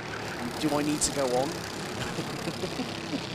That's the thing, when you keep up to date with it, when you've seen so much of, and I keep in touch with quite a few people that have raced in the BKC, and I've seen people like Jesse Phillips, Henry Domain, Henry Jocelyn go over to compete with the likes of ORM and Fusion over in continental Europe. It's so good to see. But we've now had a change again because Hayden Gray is back in front of Jensen Hookie. So that'll be effectively, well, it's chopping and changing more times than musical chairs between these two. 2 minutes and 50 still to go. Oh, that was very snaky there, coming into braking through into oblivion. Well, they don't really brake, they just lift off and hope that it sticks. And you can now see that Gray is starting to pressurise Hookie up the inside through Christmas Corner.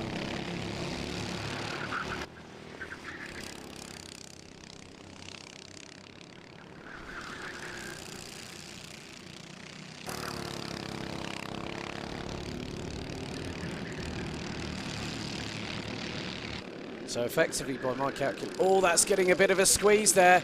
Hookie is coming under pressure, and he's just lost the position there, and that was to Zach Champney. So Hayden Gray will still, well, he's currently sitting in, let's just see. Charles Kitely comes across the line. Gray will be in second. Hookie is now fourth. Still not enough.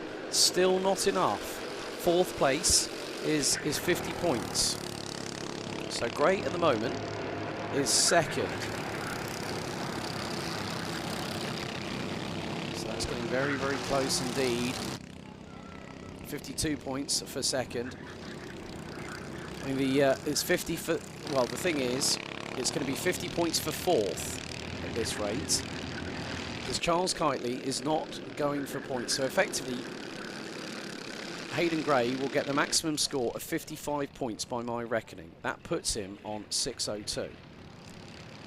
Jensen Hookie at the moment is currently sitting in fourth position. That will be 50 points. So effectively, that's 9 points between the two. Go into the final 60 minutes. And it's going to be close. It's another title that has come down to the final race of the championship season. That's a nice move there from the S plate, Ewan House. That was on the W plate of Joe Neal. That was a battle for 7th position there.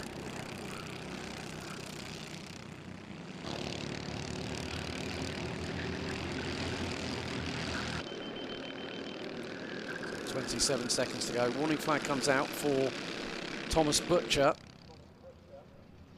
Currently sitting in 6th position, but we're into the final 15 or so seconds.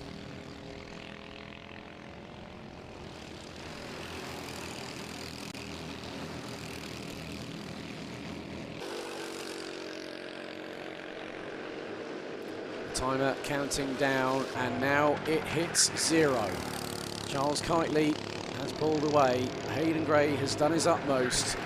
It's the driver in 4th position that is being concentrated on right now. Jensen Hookey trying to go for a move up the inside of Zach Champney and makes it through.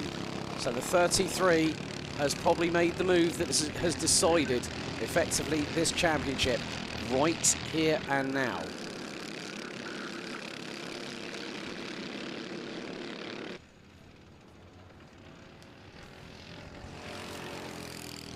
So into the boot for what's going to be the penultimate time.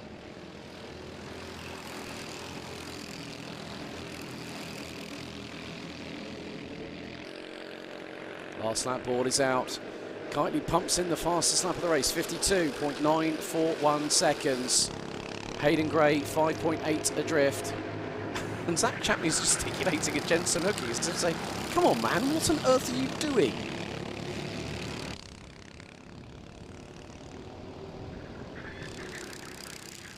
We are coming to the conclusion of the championship season here in Honda Cadet. Still a few more titles to decide. The drivers making their way through Auges. Let's see if we can catch up with our race leader, Charles Kitely, who's about to come through the boot for the final time. Lap 13 out of 13. Checkered flag waves. There is Charles Kitely. There is Hayden Gray, but keep your eyes on the driver in 3rd because provisionally Jensen Hookey becomes the champion. Despite the best efforts of one Hayden Gray, who was looking for 2 titles on the bounce, provisionally, by my calculations, Jensen Hookey becomes your 2022 Bambino Kart Club Honda Cadet champion. And I have to say, gallant runner-up in the form of Hayden Gray there. Despite everything that was thrown at him, he kept pushing every single step of the way. So Charles Kitely takes the victory. Hayden Gray, your runner-up this season, but Jensen Hookey in P3 provisionally secures the championship here at Whilton Mill after 2 exciting days of Honda Cadet action. Zach Champney, great work by him over the course of the day, at one point starting at the back end of the field and finishing 4th in the final. Ewan House in 5th, ahead of Thomas Butcher, Jacob Batchelor, Joe Neal, Dominic Pannerbach, with Leo Livings, the only novice. And there's cheers and screams from the background. I'm sure that's the family of Jensen Hookey, probably thinking, yeah, we've done it. We've done it. That just says it all. Congratulations. Leo Livings in 10th, ahead of Nate Gange, Kane Langley. Alice Fairclough did get back going again. Well done, Alice. Still finishing in, well, she actually finished 18.8 seconds and was closing in on 12th position.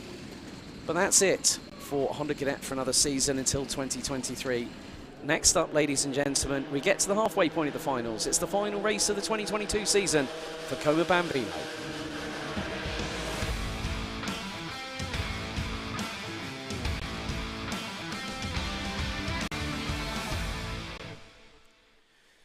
Right, well, Riley Morrow is going to be on pole position.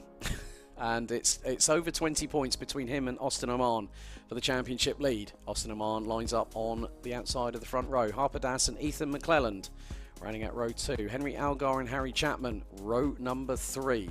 Jack Mellon and Amelia DL, row 4. Bertie Clark and Rex Michael Pauley on row 5, with Toby Biggs and Harry Reid rounding out the top 6 rows. Completing the grid is the 2 Daniels. It's Oliver and Jack on the back row of the grid.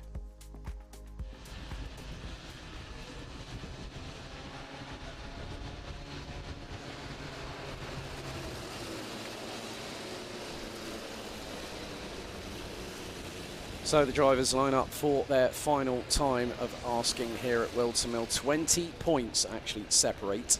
It's 5.89 plays 5.69 between the pair. So Riley Morrow has got to have, I wonder if he's got a 4-leaf clover in that race suit right now, because he's going to need it. So the grid is now being cleared. As they're putting Oliver Daniels into position on the starting grid there.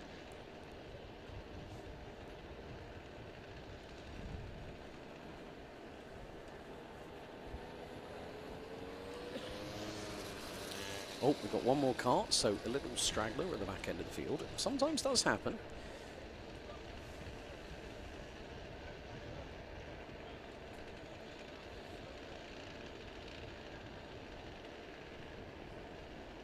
So grid now being cleared.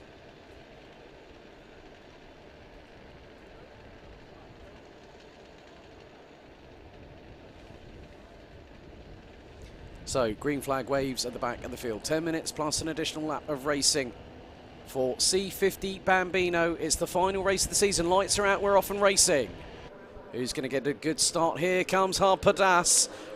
Slotting in behind Austin Oman, going through into oblivion. Are they going to all... Well, that's going to be a couple of places. That's from pole position down to 4th place for Riley Morrow. And there is Austin Oman, right where he wants to be, at the front end of the field. Paddock in second. I think that's Ethan McClelland in 3rd place. But great start by Paddock. Just got an absolute launch and a half. And now is battling away with Austin Oman. Sorry, Riley, it looks like your party piece has been somewhat trumped, because everyone else wanted to get in front. However, we still have 9 minutes and 20 seconds. Oh, McLennan runs wide, coming out of Wilkins and into the approach into Osiers. Now Paddock looking towards the inside. Paddock looking to end the season on a high and gets past before they even hit the apex of the entrance into the boot. So nicely done there by Paddock, who now takes the lead as they come round pit bend to complete lap 1 in the C50 IAME Bambino final. But the way things stand, well, Austin Oman still comfortably ahead of Riley Morrow in the battle for the championship. Paddock runs wide coming out of Crook into Fine Lady. He is going to lose probably all those positions that he just gained, and he slots back in from 1st to 4th there, going into Christmas corner. Amelia DL looking to battle away with Jack Mellon in the number 58 as the top 4 are line astern. Oman leads, McClellan 2nd, Moreau in 3rd, Paddock in 4th place. Toby Biggs at the moment is the lead novice in 11th position in the 66. Oh, here comes Riley Morrow up the inside of McClelland, and that was such an aggressive move, but still no real contact between the pair, but it pushed McClelland wide to the point where Paddock went, yep, I'll take that, thank you very much, and now gets back on the train. But the problem is that it's difficult to say whether this is going to be the Austin Oman or the Riley Morrow train, because it keeps on changing lap after lap after lap. They can't make up their minds between them.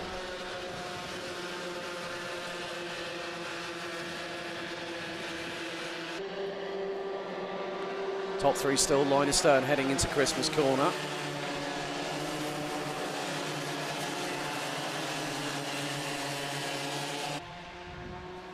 Down the hill they go from Inkerman's into Ashby's.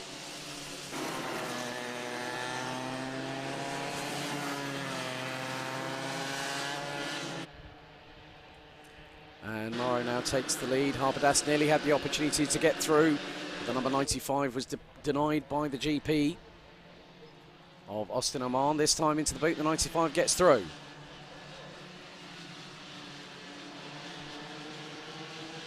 So running order with just over 3 minutes completed. Austin Oman was leading.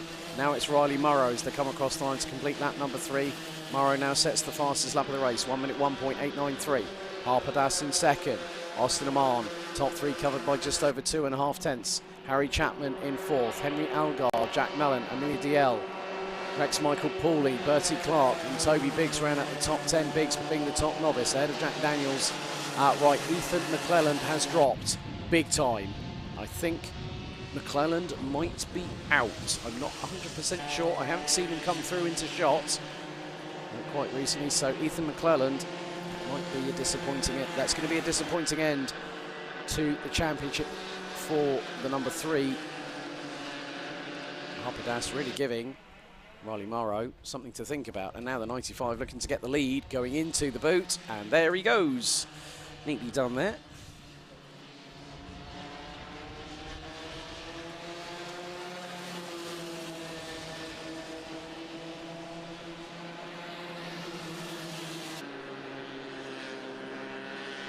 Harpadas holding on to the by 33 thousandths of a second. He took over 2/10 last time out of Riley Morrow, but Austin Oman, with the way things stand, if he stays in P3, will take the championship. And there is Ethan McClelland, so I think there's another transponder issue again. And who's he behind? He's behind. That's Henry Algar in the number, in the number 17. They come through, and that is the number 3, so another transponder issue has reared its ugly head for Ethan McClelland, who is currently sitting in what will be 6th place. He's got Jack Mellon. Also, there's Amelia DL bringing up the rear of the train.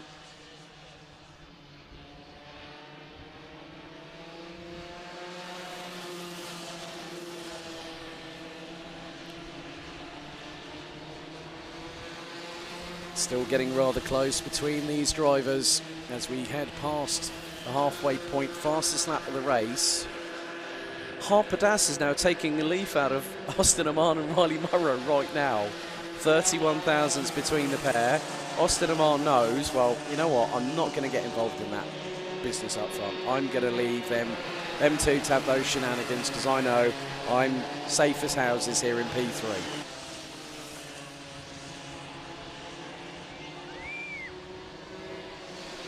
Four minutes and 10 still to go, plus an additional lap. Riley Morrow in prime position to secure the vice championship status in 2022. And Josh Cook, last year's champion, will be finding someone else joining the honour roll.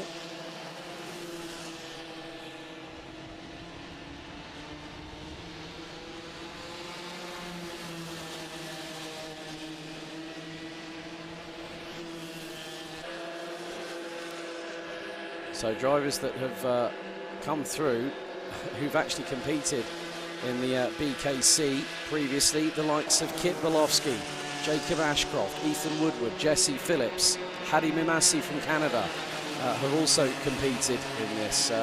Max Haller, also an IAME Cadet in his own right. Luca Narroway, Finley Hines, Zane Quaker also have competed in this particular class. Good to see Jesse Phillips, even though I didn't catch up with the youngster yesterday. Still good to see that Jesse was tuning up for next week's Motorsport UK, Viratools Motorsport UK British Kart Championships, which will be broadcasted live here on Alpha Live, and as it is IAME, so IAME Cadet, Junior and Senior X30 will be in action here this week, this coming weekend here on Alpha Live. But Riley Morrow has now gapped Harpadas to the tune of just over 0.13 of a second. Austin Oman just holding station, doing exactly what he needs to do. But this battle here, Algar versus Chapman, Mellon and DL. That's the drivers from 4th place onward. Well, you've also got Ethan McClelland. Quintet of C50 Bambinos there.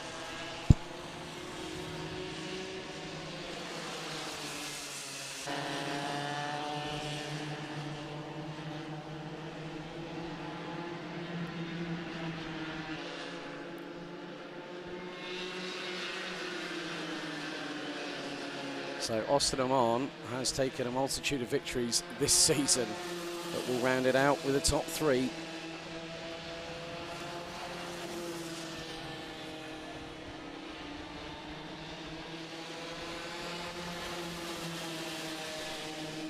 So into the dying few moments of the race, 5 karts line astern while someone's breaking formation.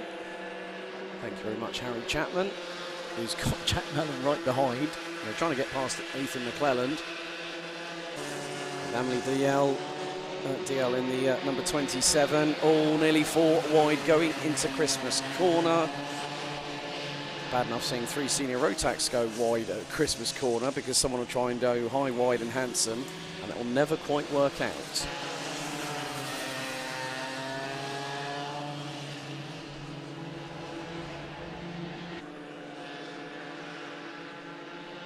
So Riley Morrow and Harper Das. Well, Harper's just put in the fastest first sector of anybody, 26.079.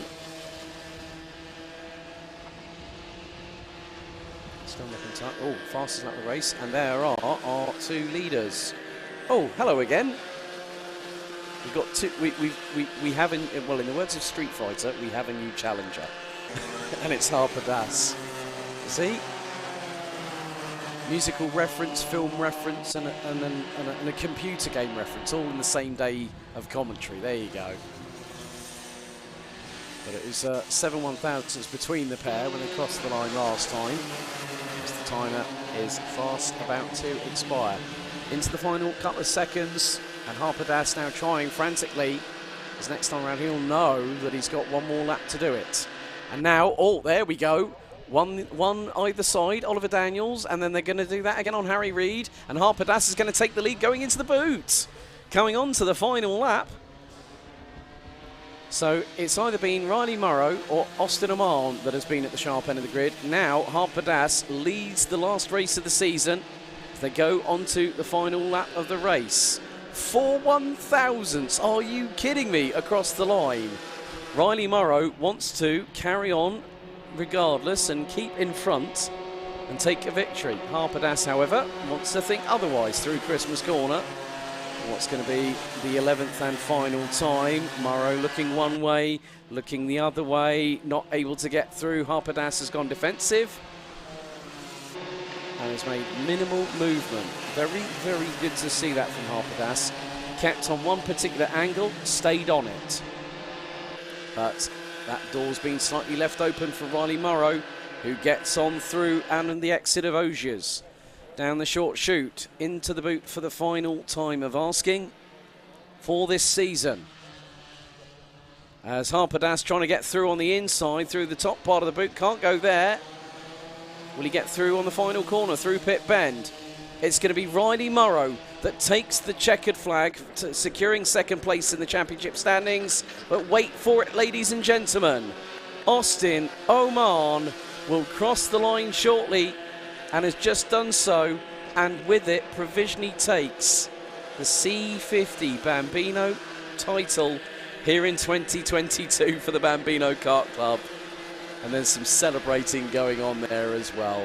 Congratulations to Austin Oman, but Riley Morrow wins the final race for C50 Bambino this year, ahead of Harper Das by just 0.122 of a second. Austin Oman, your provisional champion for 2022, takes P3.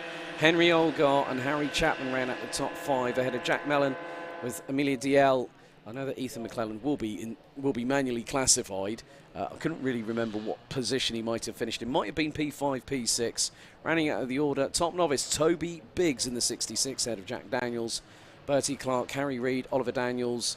We did have Rex Michael Pooley, who pitted with a lap to go. Ethan McClelland, looks like there is a distinct transponder issue there, so it should be placing in the top 5. But that's it for C50 Bambino.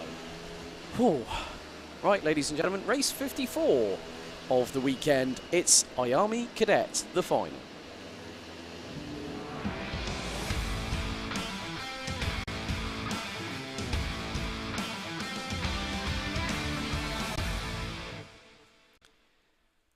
Top 3 covered by just 20 points coming into this final round of the championship.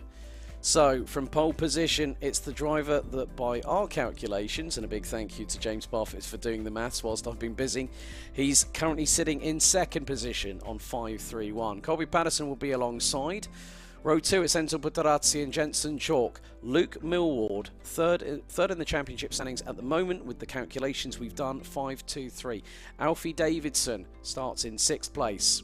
It's going to be Jensen Short, Rossi Costello, Harvey Bacon starts on the inside of row number 5 with Jacob Nairn completing the top 10. George Swire and Liam Welsh ran at row 6. Row 7, it's Leighton Kelly and Maximilian Abrahart with Freddie Denton, Jack Holmes and Rhys David Richardson rounding out the grid.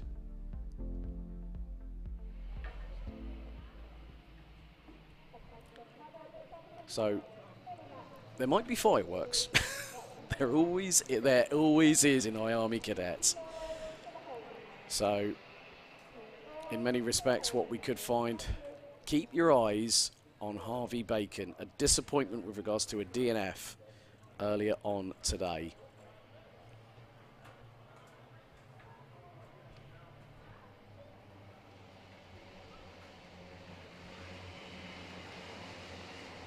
Max Haller, the outgoing champion, will be up next in the Mini-Max final. But we're going to get things underway. IAME Cadet. It's Hodges and Patterson on the front row. Into the tram lines we go.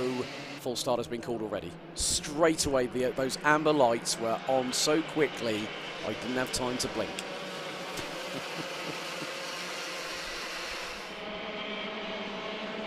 So the drivers go around for another time. Anyone hit the reset button? I think someone might have done control out and delete on that start. I know the drivers will be doing that right now.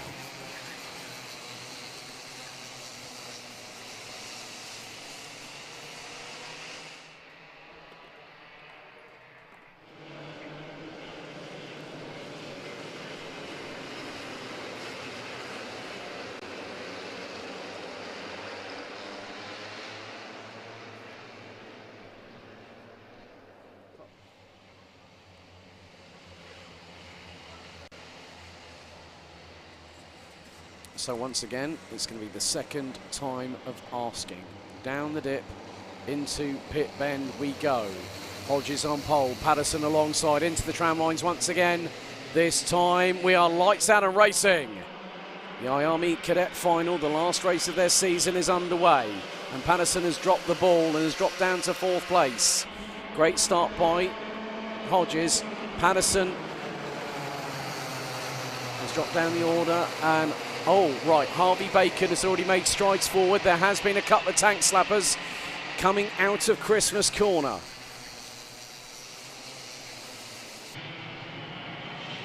Already with 9.5 minutes still to go. There's been the first small Chinese fireworks being set off. But now there you see Enzo Butarazzi being chased down. That's Luke Millward.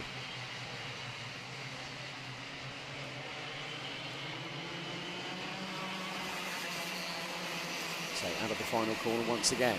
Hodges leads Butarazzi by 46 thousandths. Luke Millwall, Jensen Chalk up into 4th place. Jensen Short into 5th. Colby Patterson has dropped down to 6th, but keep your eyes on Harvey Bacon. Someone has had a bit of a drama coming out of Fine Lady, and that was Harvey Bacon. Oh, Harvey Bacon has dropped down the order again. Not too sure if there might have been a slight coming together. Not 100% sure, but it was out of my line of sight, so I'm able to really give you an idea on that at the moment. So at the moment, Nathaniel Hodges is currently 1st, so that's 55 points. Luke Millward is 3rd, which would be 50. So that would put Hodges on 581. Millward. So Millward's on 523 plus 52, that's 575, and Harvey Bacon is down in 11th position, that's 42 points. So that is going to be 585, so that's going to be very, very close indeed for... You know what? It's now Bacon that has got to get a wriggle on. Hodges is exactly where he needs to be. This is going to be so close. If Harvey Bacon can get into the top, if he can get higher than 9th place, Now, 9th place gives these drivers, I would say, that's going to be 44 points. So if he gets 44 points, if he's on, as now, oh, Hodges has lost the lead. Hodges has lost the lead, so that's going to be advantage to Bacon. Advantage to Bacon at the moment. Millward is currently sitting in 4th place. So Luke Millward needs to get a little bit of a wriggle on. Hodges, there's 2 wheels on the grass coming out of Ashby's. And now it's all kicking off because Jensen Chalk's at the front. Jensen Chalk has bided his time. Little scamp. And he's gotten into the lead of the race. That's thrown everything out the window. Thank you very, very much, Jensen Chalk, you little bugger. Yeah, James Parfitt is throwing the white, showing the white flag. That's it, my give up.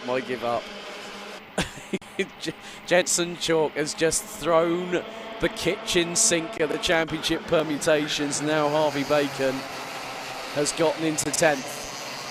I think he needs to, I think to be safe, he needs to be top 6 easily. But Luke Millward has now come into this because Millward's now in 2nd position behind Chalk. So Luke Millward, that puts in, so 523 plus 52 is 575. So Bacon at the Harvey Bacon at the moment, currently sitting in P10. P10, that is 43 points. And Maximilian Abraham has just got a penalty in the 61, and then Nathaniel Hodges will be on 50 points because that's for P3. And that's going to put Bacon in the lead, isn't it? Yep. Yep, that's what we think. We'll let the jury's still out on that one. Thank you, Jensen. Mike Chalk, I'll be having words later. If he goes, what's wrong? Stop making my job that bleeding hard. No, it's all a bit of banter here. But Millward is getting on with business. Millward could make sure that he probably ends up in 2nd position. We're halfway through the race at the moment. 5 minutes to go, plus an additional lap. Jensen Chalk leads. Oh, yellow flag's going into the boot. So no overtaking permitted, as there is a cart on the inside. I think that might be Liam Welsh there. So Jensen Chalk has a slender lead of just under 0.2 of a second. There's a top 4 scrap for the race win. Harvey Bacon now up into P9. That's 44 points. It's getting even more in his favour. He keeps on moving. He makes points on Hodges.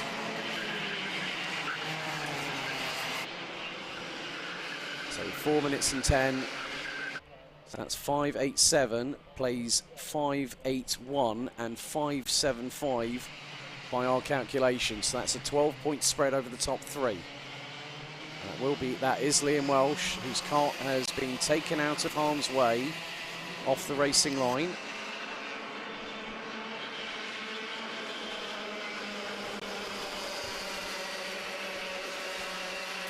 Enzo Butterazzi not afraid of getting his elbows out and looks to go up the inside of Nathaniel Hodges, and that's another point drop for Hodges. That will put him on 580.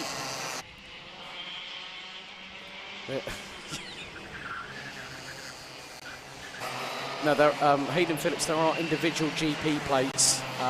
There are ones for like different championships throughout the United Kingdom. The Bambino Kart Club does run a GP plate of its own, so it's if you win it in the championship, you can run it for 12 months, or you can run it for the rest of that year until the next GP plate comes along. But you can run it up until that next GP plate event if you are still in that class the following season. Enzo Butterazzi now past Luke Millward. Nathaniel Hodges, or I'm going to start calling him Nathan Hodges, it makes it easier. Nathan Hodges, or Nathaniel. I'll keep it to Nathaniel, that's what I've been seeing all day. But Jensen Chalk has now started to open up a lead. There is Alfie Davidson, battling away with the likes of Jensen Short in the number 30. It's getting a bit close for comfort in the top 4. Jensen Chalk was slightly slower, not by much, I might add, in front of Enzo Butterazzi. Nathaniel Hodges has just set the fastest overall first sector of anybody, 16.766. Crikey, that was nearly 2.5 tenths quicker than the leader. Harvey Bacon currently still sitting in 9th. That could be enough to wrap up the title here today, but that depends on Hodges. Hodges wants to get that title. He needs to start moving now. You've got just under 2 minutes. And being in 4th position, that's 49 points. This is going to be close, folks. But if he's not up there, if he's not at the sharp end, if he's not in 1st, yep, Hodges needs to win, and he needs Harvey Bacon to be down, as in P10. But yeah, well, the thing is that even if it went to a tiebreaker, Harvey Bacon would win it comfortably. More wins, more seconds, more thirds.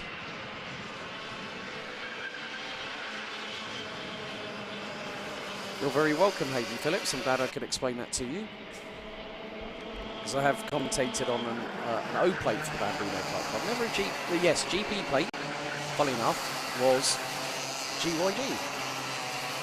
So I had an O plate at Rowra 2018. I think we had a GP plate, I think at Rowra, that's in GYG that later on that year. I'll have to recollect my memory a little bit later on.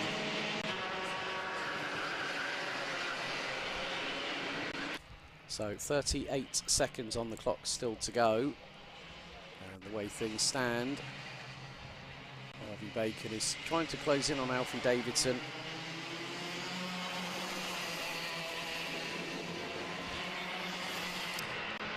So there's quite a few plates.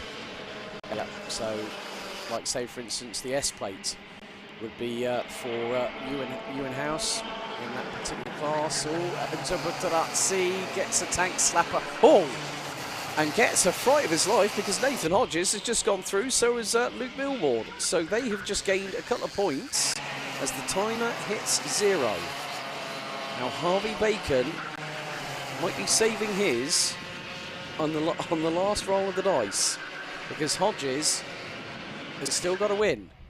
Chalk and Millward are still ahead. Timer has hit 0. Millward trying to send it up the inside of Chalk. Oh! Millward loses a run of momentum, and Hodges round the outside at the top of the boot and gets through. He says thank you very much for that one.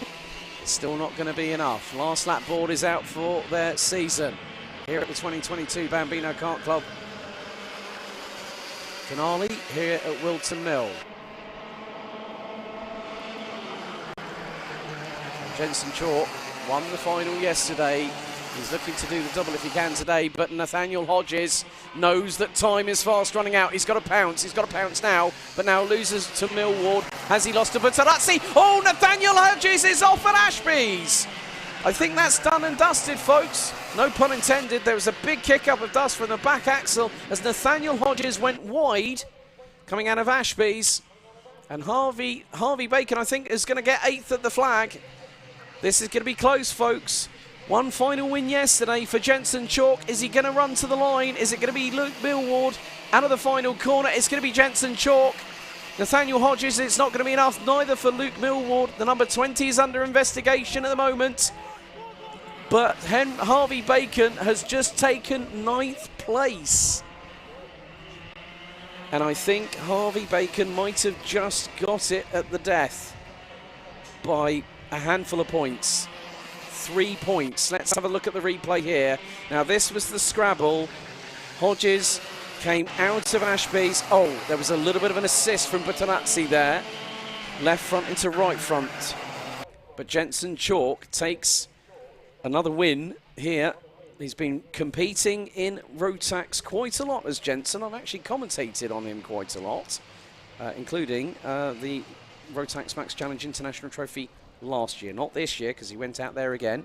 Did a very, very good job. So Jensen takes a nice win to end. And there is Darren Beavers, the Bambino wizard down there in scrutineering. Jensen Chalk just being pointed through. And let's see if we might be able to get to zoom in on the GP plate very, very shortly.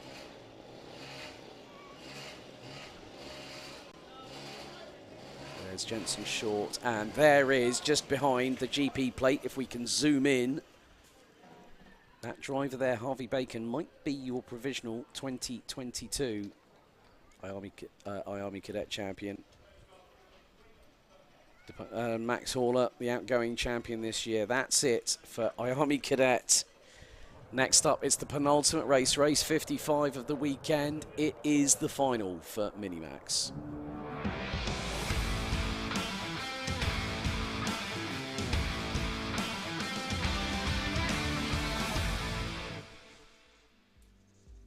So the penultimate race of the 2022 Bambino Kart Club season. It's Minimax this time, and it has been nip and tuck between Oscar Cartmail and Max Haller on the front row. Cartmail starts from pole.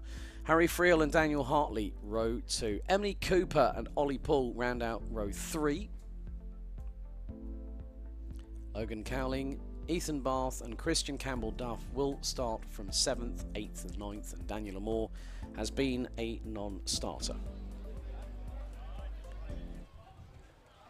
So all Max Haller needs to do is pretty much keep it behind Oscar Cartmail and finish in second, and that's it, job done. The differential between them is 19 points coming into the final round of the championship, as in the final race of the championship here at Whilton Mill.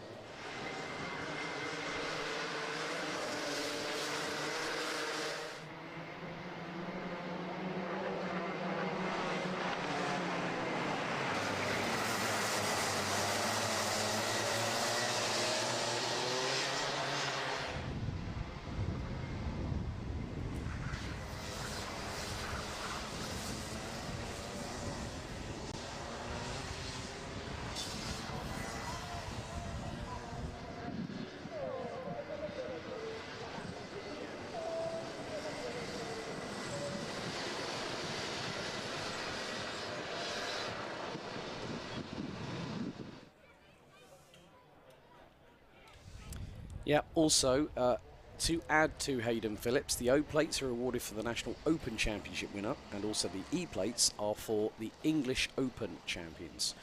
They also have the W plates as well, which probably would be maybe for Clay Pigeon, I think. I'm not 100% sure that there are so many different plates around up for grabs here around the United Kingdom. Right into the tram lines. Lights are not out. It's a full start for Minimax. Straight off the bat, that was a poor. They were clumping together rather than sticking in the tram lines.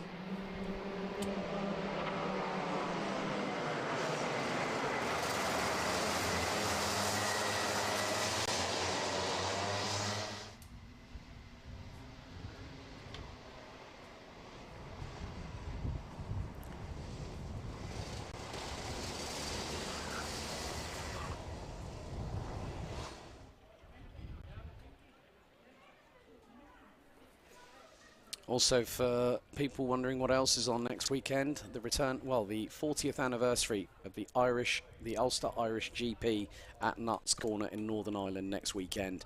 More karting to get your teeth into next week. But we are getting ready for our final race for Minimax for the 2022 Bambino Kart Club season.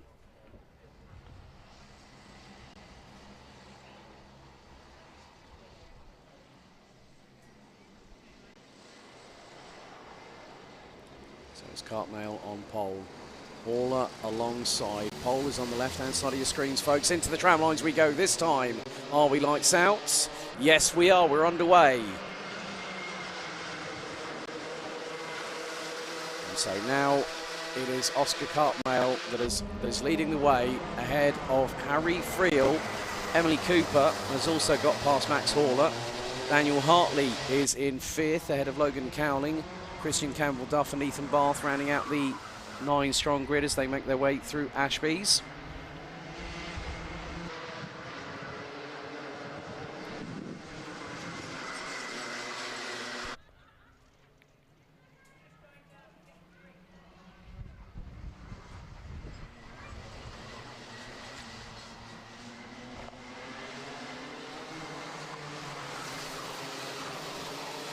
That was very, very wide. Harry Friel making a massive mistake coming out of pit bend there. Emily Cooper now gunning for a race victory in a final nonetheless.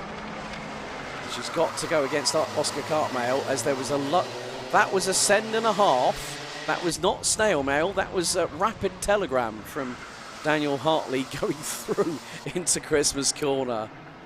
You've got to have some big stones to do that, and Hartley properly sent it and got past Harry Friel on that particular occasion. But there are your top three. Max Haller doing what he needs to do, but Emily Cooper looked for a nose up the inside of Oscar Cartmail. Cooper last time around, 49.512 seconds. Fastest lap of the race so far. On to lap 3. Cartmail 47.970, but Cooper was close in proximity. 48.035, and now she has a little opportunity, has a little look, thinks better of it.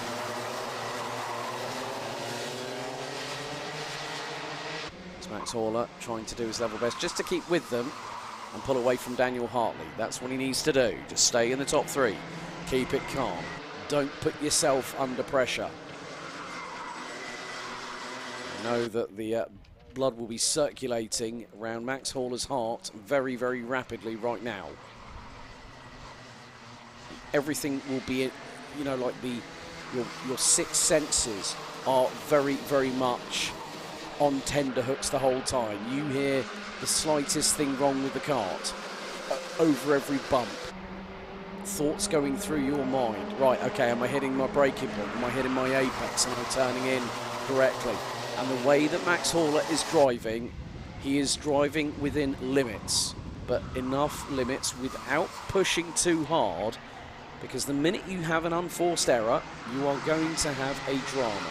And that is the difference between taking a championship and losing a championship. Emily Cooper wanting to end her season on a high. Oscar Cartmail is just like thinking, what on earth is going on here? I thought that was Max behind me. I'll find out it's Emily.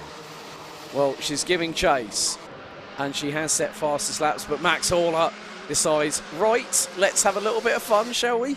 I'm sure his dad Duncan's having kittens right now, because he bumped over the curbs after setting the fastest lap of the race. 46.919. Top 3 last time, they covered by 2.5 tenths of a second. 6.5 minutes to go, plus an additional lap. Wondering if Max is... Oh, Oscar Cartmail gets a little warning there. Slap on the wrist for the number 80.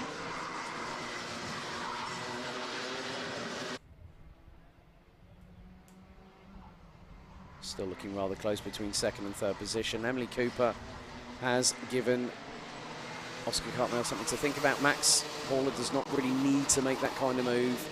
I think it's just sort of... I think it's just that got to that point where I'm bored in 3rd, I want to have some fun. Yeah, there's fun, and then there's making a mistake, Max. But Daniel Hartley hasn't really had an opportunity to try and close in on the top 3. Hartley having that technical difficulty earlier on today. That was cost number 63 a chance at the championship.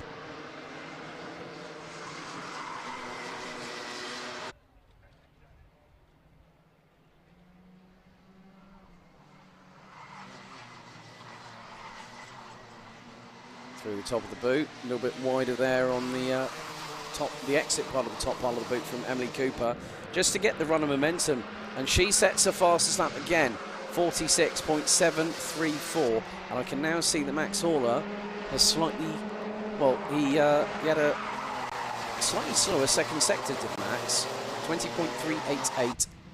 Emily Cooper had a 20.043.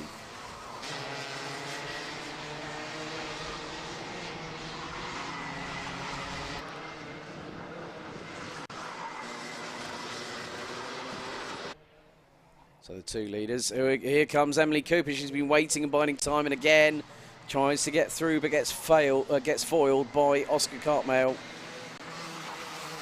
Exactly what she wants to have happen. She wants to go out on a high this season.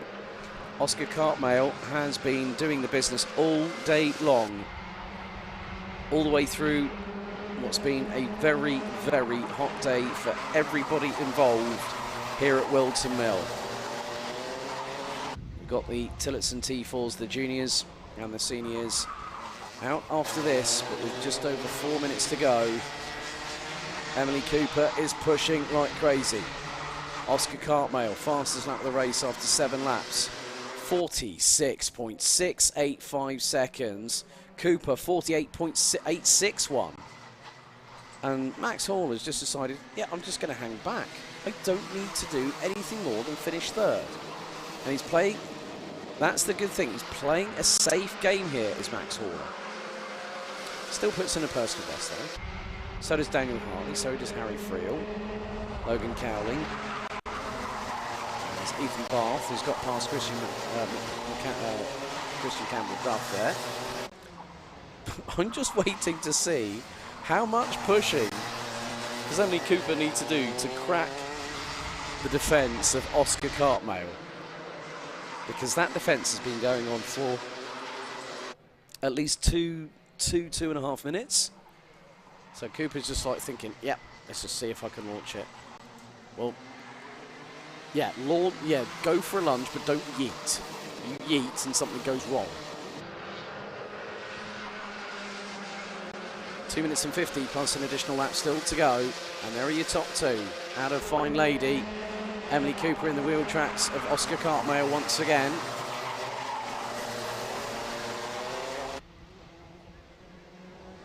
Through increments. It's nip and tuck between these two. So they're just going for a bit of bragging rights. Well, Emily Cooper wants to give them all something to think about, probably ahead of next season. Through they go into the boot once again.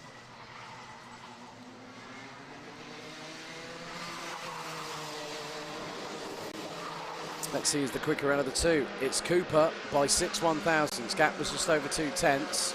Cooper went purple in sector number 1, 15.098. Cartmail was nearly a tenth slower in the first sector. But it was in sector number 3 that Cooper had a slight disadvantage to the tune of about a 1/10.5 of a second.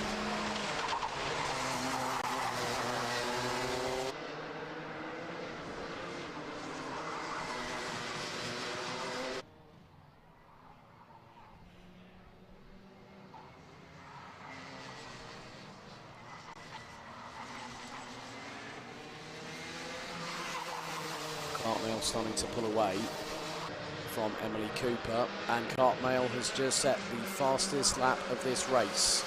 1 minute and 15 on the clock to go, 46.449 seconds.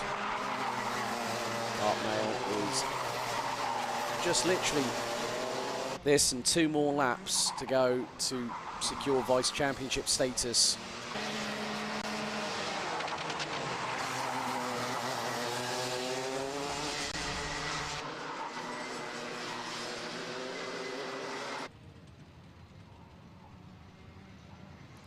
Through into the boot once again.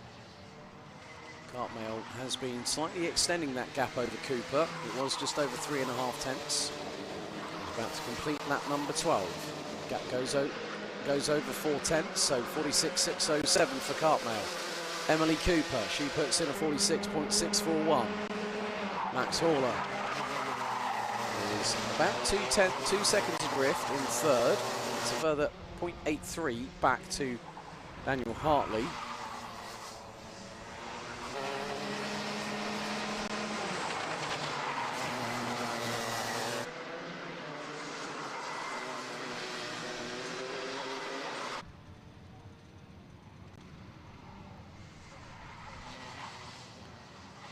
Ten minutes have expired on the counter. This time we're going to get the last lap board. Last lap of the weekend, and of course the 2022 Bambino Kart Club Mini-Max season. Max Haller is just over 5.5 tenths of a second ahead of Daniel Hartley. Battle for the lead still has been waging on for well over half the race.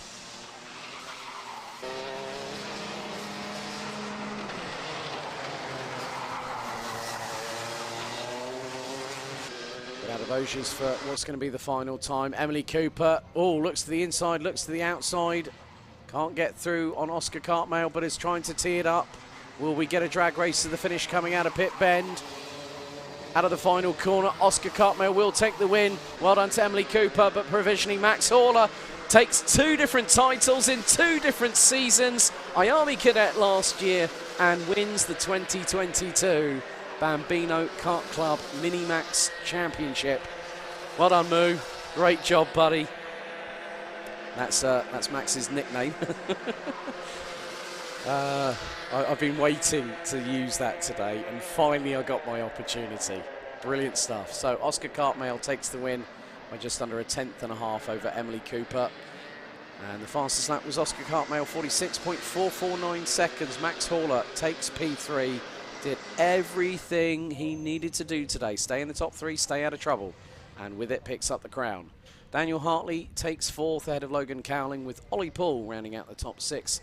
Ethan Bath being the top novice in this final in 7th ahead of Christian Campbell-Duff, and Harry Friel bringing up the rear of the field in 9th place. Well, ladies and gentlemen, it's time for the last race of the 2022 Bambino Kart Club Championship season. It's time for Tillotson T4, the final, up next.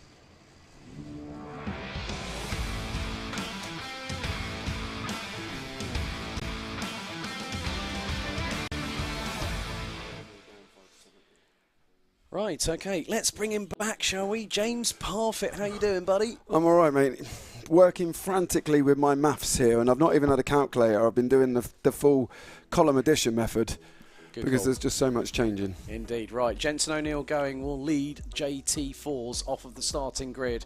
Ahead of Owen Roberts, Ty Cuthbert and Amelie Ackett's ran out the top 2 rows, with George Townsend and Luke Broadbent bringing up the rear of the field after the dramatic DNF for Townsend in the 3rd and final heat earlier on today. Evan Stapleton and Alistair Tinker will start on the 1st row of the T4s, ahead of Owen Spears and Rushing Sweeney on row 2. Richard Kinlock and Eddie Byrne ran out row 3 in the T4s. Next up, we've got Sammy Johnson and Mount West. Mount West is more than likely going to be the outgoing champion.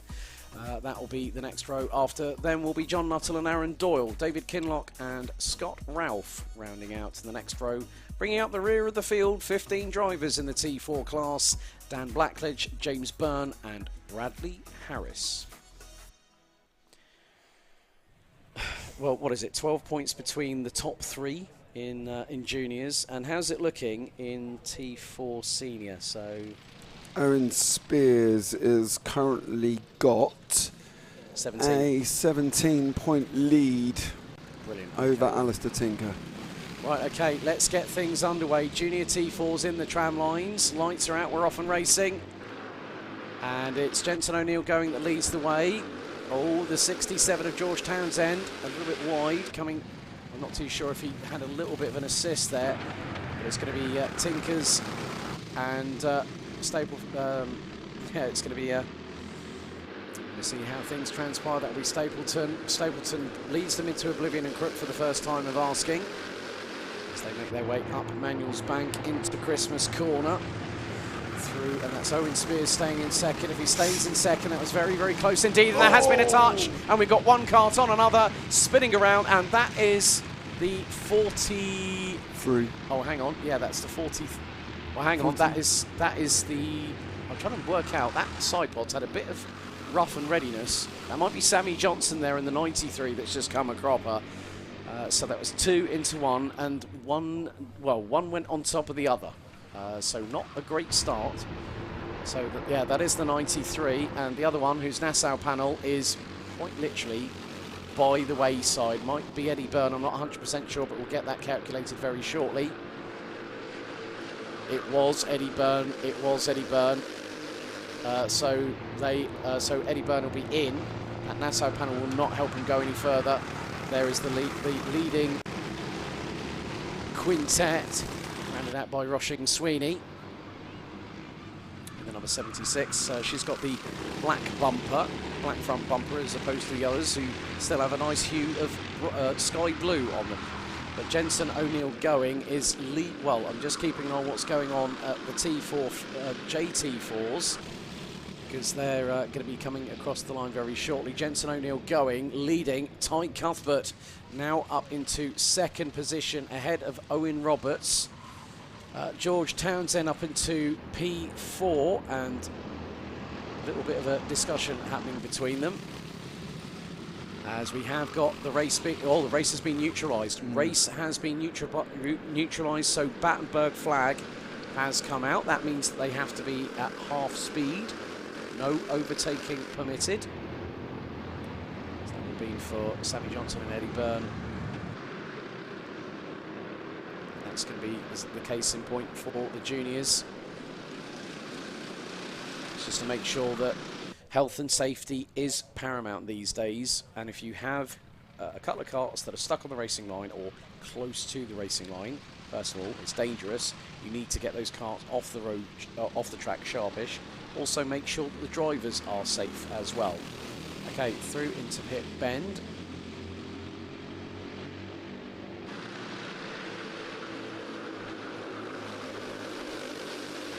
So, looking to see, looks like we might have actually got things back underway. Oh, there's a move there. That is Owen Roberts on Ty Cuthbert, who loses second position. And in the... Oh, has anyone got the Jaws music on standby, James? George Townsend up to P4. Yeah, as they are currently at the moment, O'Neill going, if he stays in first, he will win the championship. And if Owen Spears stays where he is, he will win the championship as well. So as long as they all keep it on track and currently stay where they are, we should be good. Luke Broadbent gets a warning from race control, the number 51, who rounds out the 6 strong, covered by 8/10 last time around. So it's O'Neill going, followed by Roberts, followed by Cuthbert, followed by Townsend. Roberts with the fastest lap of the race, 51.670. Broadbent bringing up the rear of the field, covered by 9/10. After 4 competitive laps of racing, 6 minutes to go. Here goes Roberts up the inside of O'Neill going, and whilst that happens, Cuthbert gets passed by Townsend. Nice change there, but that still means, at the moment, as Evan Stapleton still leading, and there goes O'Neill going, trying to go up the inside of Roberts. That's going through Ashby's. Can't get through. Oh, Townsend nearly gets muscled. And there's Cuthbert up the inside, going through into third position. Stapleton leading the way by 6/10 of a second, ahead of Owen Spears, with Alistair Tinker, Richard Kinlock and Roshing Sweeney rounding out the top 5 in the seniors. But it is all kicking off in the juniors. Looks like Roberts has got away by, oh my God, that's a big lead. That is nearly 9/10 of a second. O'Neill going, knows that he needs to stay exactly where he is, or maybe even P3, and he's got the job done. But Townsend is going to fight right up until the checkered, considering the fact it's 55 for a win, 52 for second, 50 for third, 49 for fourth place. This just goes to show how much these drivers want this. Owen Spears sets the fastest overall lap of the race as Roshing Sweeney. That is going to be sweet. Oh, that was Mount West going up the inside and turns her around. And oh. Let's have a look at that replay. Okay, up Manuel's Bank. So you can see there, Roshing Sweeney in the background. That's Mount West sending it, bang. Clash where interlocks wheels, Sweeney spins round, and Mount West literally drives over the right-hand side of the cart. Something come flying off there as well in the process. Oh, now there's been a change here. Oh, Townsend and O'Neill going. Keep it clean, please. Keep it clean. They're nearly interlocking wheels and catches the bumper on O'Neill going. And O'Neill going's about to drop to 5th place because I saw Emily Ackett's going through. And then George Townsend gets a slap on the wrist, warning flag. Naughty, naughty, very, very naughty. Sorry, I just had to do that one, but that means that he's still in 3rd place. You see, these Freudian slips or reference points have been making James giggle all day long, and I'm glad that I've been able to be a source of laughter for you, buddy. I feel having a right chuckle here in the background, I'll tell you that much. But at the moment, it's still, as it will be, O'Neill going will still take the championship with the 11-point gap he's got from Townsend, as it is currently as well. Hackett should still finish in 3rd place in the championship, as he's now chasing down O'Neill going here with 3:21 on the clock for the final of the T4s here at Whilton Mill. And It's been an amazing season so far. It has indeed. You'll have to stay tuned for further developments from the Bambino Kart Club on their social media for further developments as we head into the final 180 seconds plus an additional lap, not just of the race meeting, but of the 2022 Bambino Kart Club season, rounding off here at the home of Motorsport, Motorsport Valley in Northamptonshire, not too far from Silverstone, about a half hour's drive from here, from Whilton Mill. But Owen Roberts leading the way, Ty Cuthbert holding on to second, but being hounded by George Townsend, who's just put in the fastest lap of the race, 50.760. Evan Stapleton leading Owen Spears by just under 0.3 of a second, as there is Townsend up the inside through Ashby's on Ty Cuthbert for second position. Alistair Tinker in third in seniors, ahead of Richard Kinlock. Malk West still rounding out the top. That's going to be the top 5 positions. And Roshing Sweeney, I'm not at all surprised. That probably might have come off of her cart, and she has pitted. A real shame for the 76. She's been fighting at the sharp end, top 6 all day long. 2 minutes remaining as the juniors go back across the line. So we've still got Townsend now is in front of Cuthbert here, with Roberts about a second up the road currently at the moment, as these guys are going racing up to the top part of the circuit. And it is very steep up there. Earlier on I did have a walk up, and it is a very steep incline up the hill. So as these guys now go down into Osiers, and there we go. And it's still an interesting battle currently as well, because Ackett is not giving up that fight with O'Neill going, as they're coming down now into the boot section of the circuit here on the end of 9 laps. And we're going to have one more, and then the final lap of the race here of this T4 Championship here this year. Yes, indeed. 1 minute and 5 seconds still to go. The juniors now on lap number 11. They will make it they will make it to 13 laps total race distance. So we're currently on lap number 11, and there you see Owen Spears holding station in second. He does not necessarily need to go for the victory, but if he stays behind Evan Stapleton, he's doing exactly the right thing. He's constantly looking over his right shoulder, because there is the number 64 of Alistair Tinker. They're line astern coming through Christmas Corner, and Spears just has to keep it on the black stuff, keep it pinned, not make any mistakes, and he'll have done the job. 24 seconds still to go. Sammy Johnson and Eddie Byrne looking on from the sidelines behind some of the tyre barriers here at Whilton Mill. We're coming to the final throws of this race weekend, and what's more, what has been a fantastic season, which started off earlier on this year at Rowra in Cumbria, following then the trip to North Wales to GYG, Glanny Gores, then to the West Country at Clay Pigeon, and then into the depths of Lincolnshire we went to Fullbeck. But here in Northamptonshire we are on to what's going to be the penultimate lap of the racing season here at the 2022 Bambino Kart Club Championship year, and what a year it's been. There is Evan Stapleton. Very shortly we're going to see that the juniors are going to come across the line to start their 13th and final lap. Owen Roberts sets the fastest lap of the race so far, 50.543, as Evan Stapleton leading Owen Spears into the boot for the penultimate time. There are your junior competitors. There's Ty Cuthbert trying to close on in on George Townsend, who will finish as the runner-up, but it's going to be the driver in 4th position. We're going to keep with the juniors on their last lap of racing this season. Some of these drivers might even make it to the Tillotson T4 Nations Cup, being held at the Cartodromo Lucas Guerrero in Valencia in Spain between September 30th and October the 2nd. But the drivers making their way through out of the final corner. It's going to be Owen Roberts that will take the victory, celebrating. George Townsend will take second, but in 4th place we calculate that Jensen O'Neill going takes the junior T4 crown.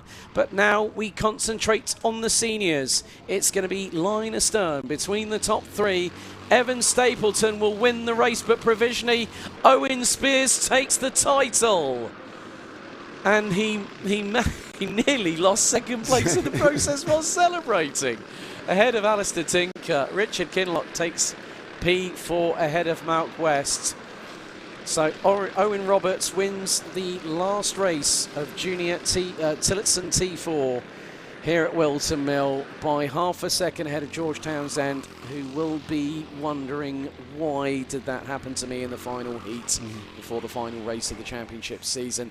Ty Cuthbert rounds off the weekend and also the season in junior T4 with a well-deserved third place finish. Could have made it as high up as second. Jensen O'Neill going, wrapping things up in fourth place in the 72. Emily Ackett's will, I think, probably make it into third place overall in the standings, with Luke Broadbent rounding out the sixth strong.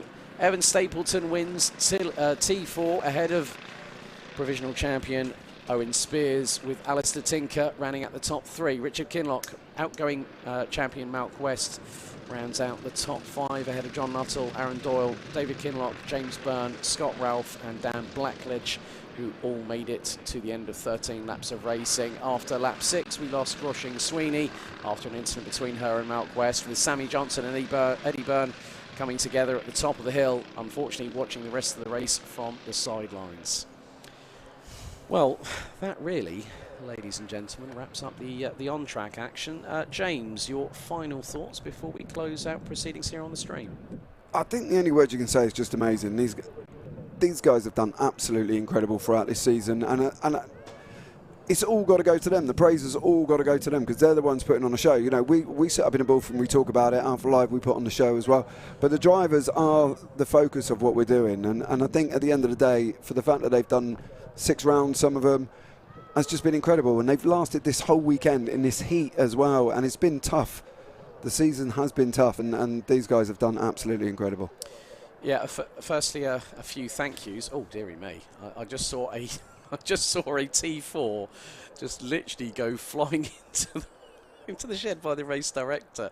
The race director shed on the start-finish line. But there are a few thank yous. Firstly, our officials here today, our race director, Dan Ashton, our clerk of the course, David Manchester, our championship coordinator, Darren Beavers, who's been busy in scrutineering, Tony Jordan, our chief timekeeper, Trevor Bowler, our safeguarding officer, and also Emma Dutton, our championship grid official. We have to thank the team here at Whilton Mill Kart Club, the marshal crew, everyone that's been involved. A big thank you to all the parents, the families, the drivers that have made it here this weekend. It's been a wonderful way to cap off what's been a fantastic 2022 Bambino Kart Club season that started earlier on this year in Cumbria at Rowrah, the home of the Edgar family, with the likes of George, Jessica and also Johnny Edgar. Johnny competing in FIA Formula 3 this year. GYG, Clay Pigeon Raceway, Fullbeck, and of course, last but by certainly no means least, here at Whilton Mill Kart Club. On behalf of the entire team here at Alpha Live, my good partner in crime this weekend, James Parfitt. My name's Alex Goldschmidt. Thank you very much for watching. Stay tuned for further exciting racing still to come here on Alpha Live. Until next time, enjoy the rest of your sunny Sunday afternoon. Goodbye for now.